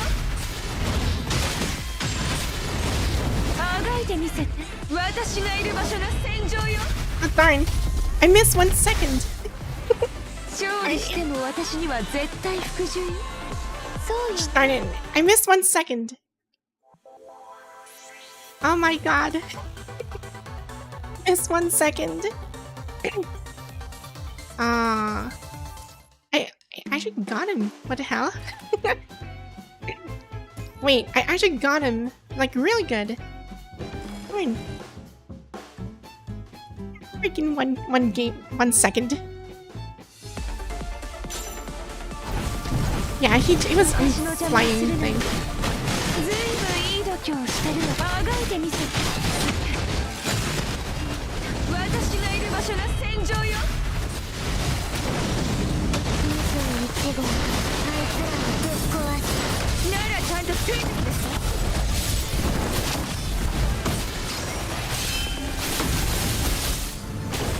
獲物、逃げなさい。逃げなさい。 I can do this. I can do this. If I did it earlier, I could do it better. うるさい。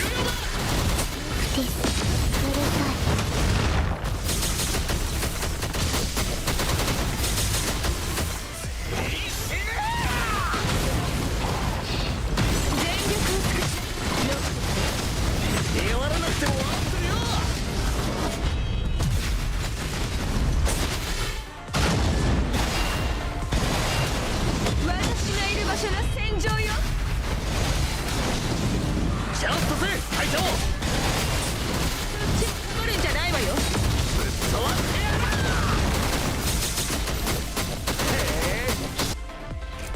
Here.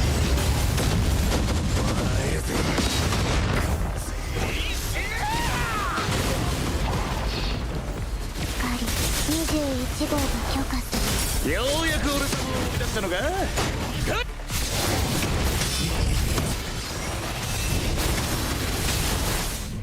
獲物、逃げなさい。逃げ We should なさ finish him い。 really good. 21号の爪1本分呼ばないケルベロスの実力。21号、 Got him. 獲物を分け合う。勝利しても私には絶対服従よ。 Finally. そうよ。 There. Finally, I actually finished it. After a long while.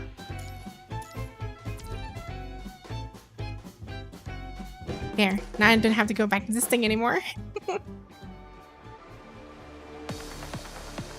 The one has a crazy laugh. Oh my god. Yo.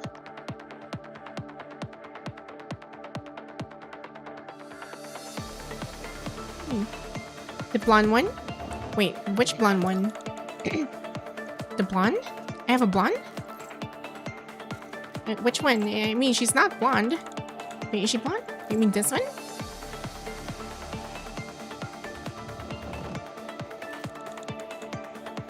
Blonde one has a crazy AoE.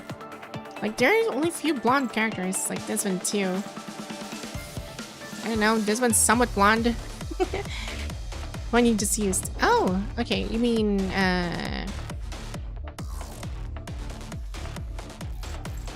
yeah, this one? Okay, it's white here. Oh, this one. 21? Oh, you mean this? Oh, this one. Yes, it's 21. Her name is 21.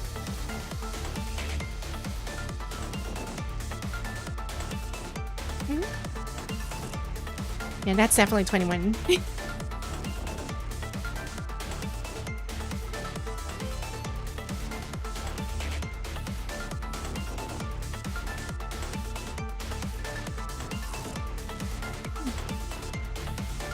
Yeah, it's just 21. So yeah, she's adorable. The one who was in the group with the second red-haired Yeah, this is the girl. This is the one.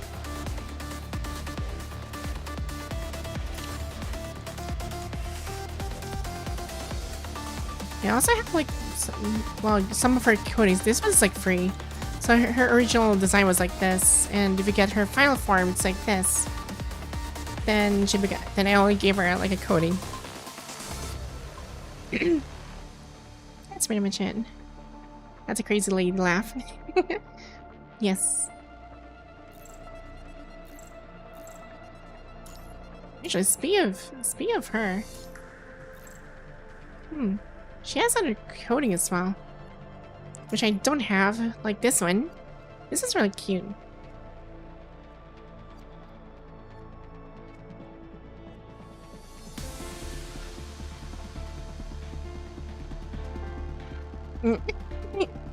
Yes, throw it away.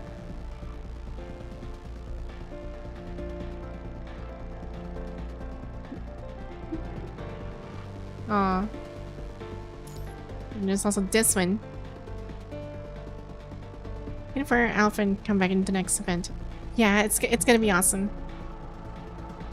So can you get 21 in zombie outfit? Not in this form. Not in this form. I actually gonna get this skin. It's just aww. It's on the floor.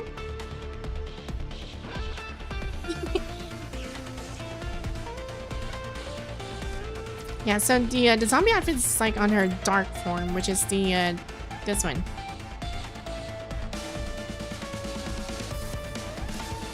She has like other outfits, like the swimsuit and also red hoodie.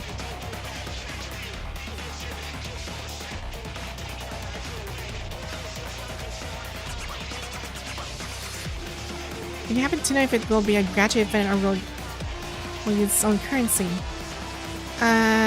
For these things, I only got them for free. I only just farmed in game. I never spent any money in this game so far for cosmetics. I did spend some part for the game, but that was for rolling. Back then when I was rolling for Bianca. But for getting aesthetics, I have not spent one. You molded 150. The new Matrix levels? I don't think so. I don't think so.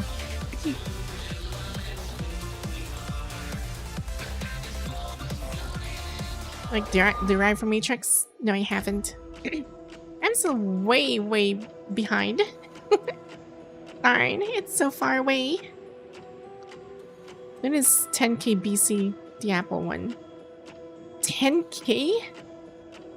Seriously?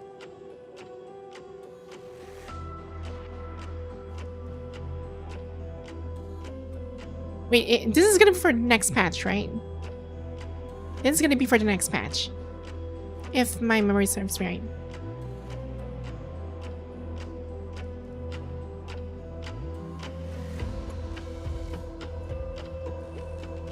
I need to know if this is gonna be like a next patch because I will dedicate my time on grinding this. I have to make time for this one if that's the case.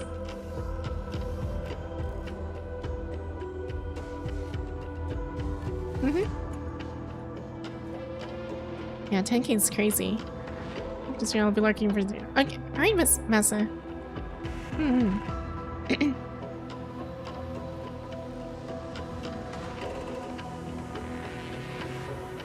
Yes.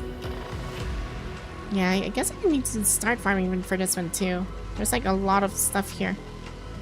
I can't miss this one.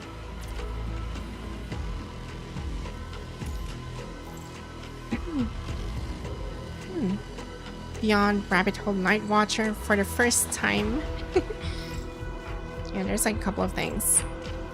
I need to finish these things. Like a lot.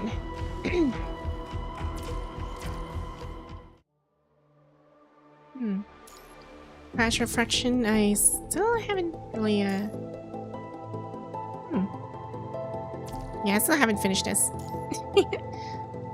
Not yet, anyway. I'll probably continue this, off stream. So for now, I guess I can end this end the stream first, since we'll continue the story for like history. Well, how long is the boss battle for this? Wither repose. 15 days. Okay, I still have time to finish this. I still have time. So yeah, I'll do this soon. Pretty soon. So for now, for Wanshi's story, like the long goodbye, yeah, this can sit for a bit, because this is gonna be a really, really long story. Just like what happened on, I think it was story from Chu, which is also long. It was like around the main, somewhere. No, not this one. Wait, can I actually even drag this? I can't. Renewal. Yeah, this one. Polaris Bond. So this thing has like, how many nodes? 36? So it was quite a ride to actually watch every single node and the part of the story. So, like what happened to Chu, what happened to Villiers. So, yeah. Progressing the entire storyline. That's a lot of BC. Yeah, that's true. And speaking of which, wait, have I finished this already? No, I haven't. I still need to do the 2 here. Yeah, I still need to do the 2. I'm gonna open up the wiki on how to claim this, because I have no idea what the achievement here is. I've been trying to figure out that before, but I guess it's time for me to consult the wiki. So yeah, let's give her some gifts before we go. I'm gonna max her out. Oops. Which I don't own. Fine. Let's get this. Twin.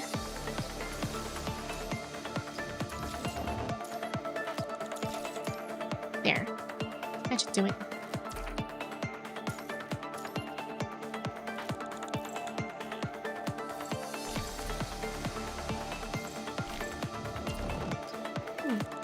Also this one, I guess, or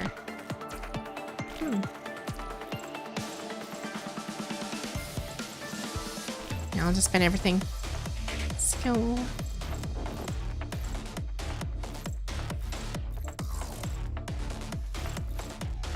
There. 一曲披露するわ。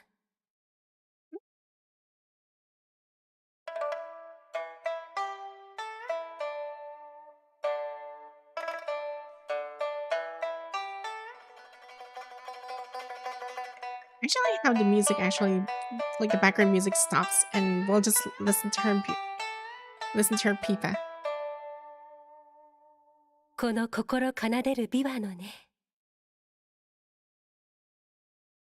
ん？指揮官、私の気持ちは伝わったかしら？ It's interesting. What's her ID? She can synchronize with the dreams of other mechanoids to a certain extent and create this audiovisual experience. Ooh. And what are her secrets?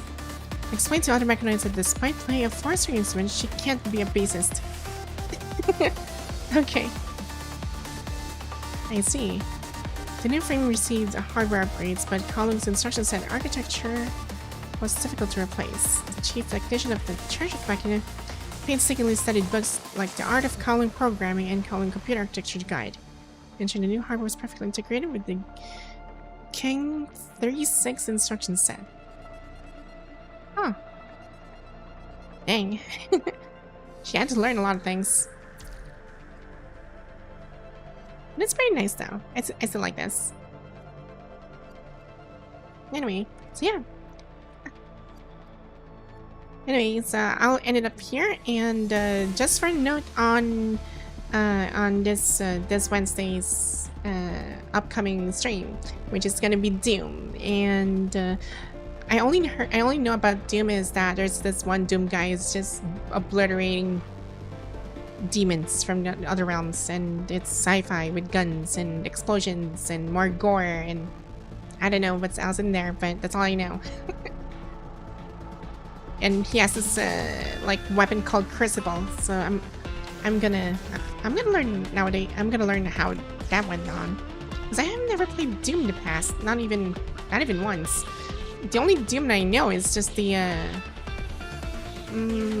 think it's just the movie with Dwayne Johnson. I believe that's the yeah, that's the one.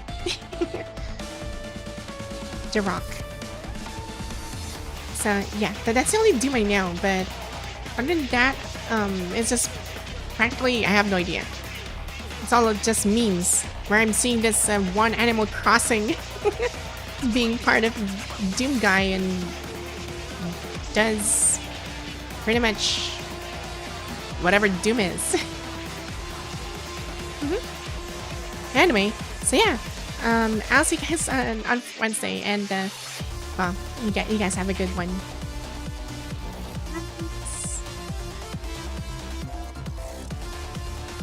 Oh, and I forgot one more thing before we end the stream. I forgot.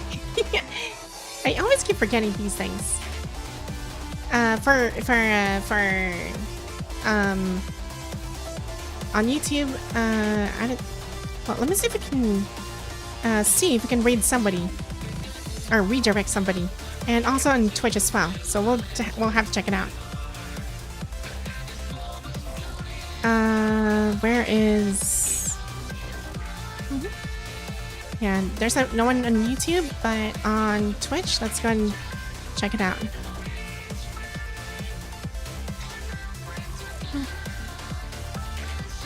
Well, someone's playing Monster Hunter, someone's playing, yeah, another Monster Hunter, and another Monster Hunter.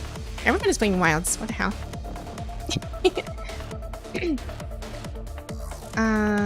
What else?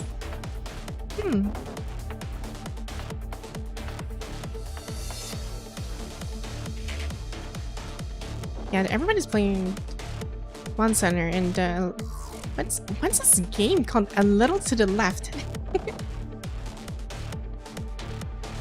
I have no idea what this is. Yeah, let's go and check Miriel. I think she's playing A Little to the Left. I don't know what this game is, but it looks really chill and it looks really fun. So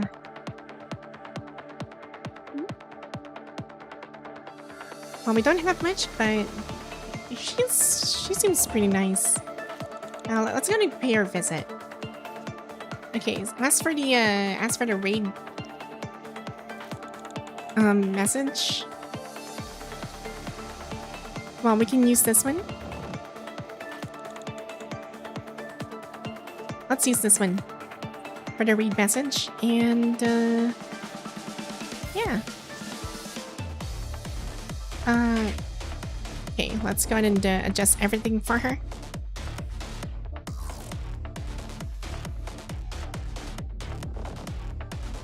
There.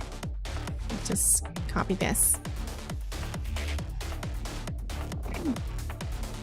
And yeah, everything's all set. Yeah, so yeah, thanks guys for dropping by to my stream once again. And sorry for the delay on ending the stream, but yeah, I'll see you guys on Wednesday for more Doom stuff.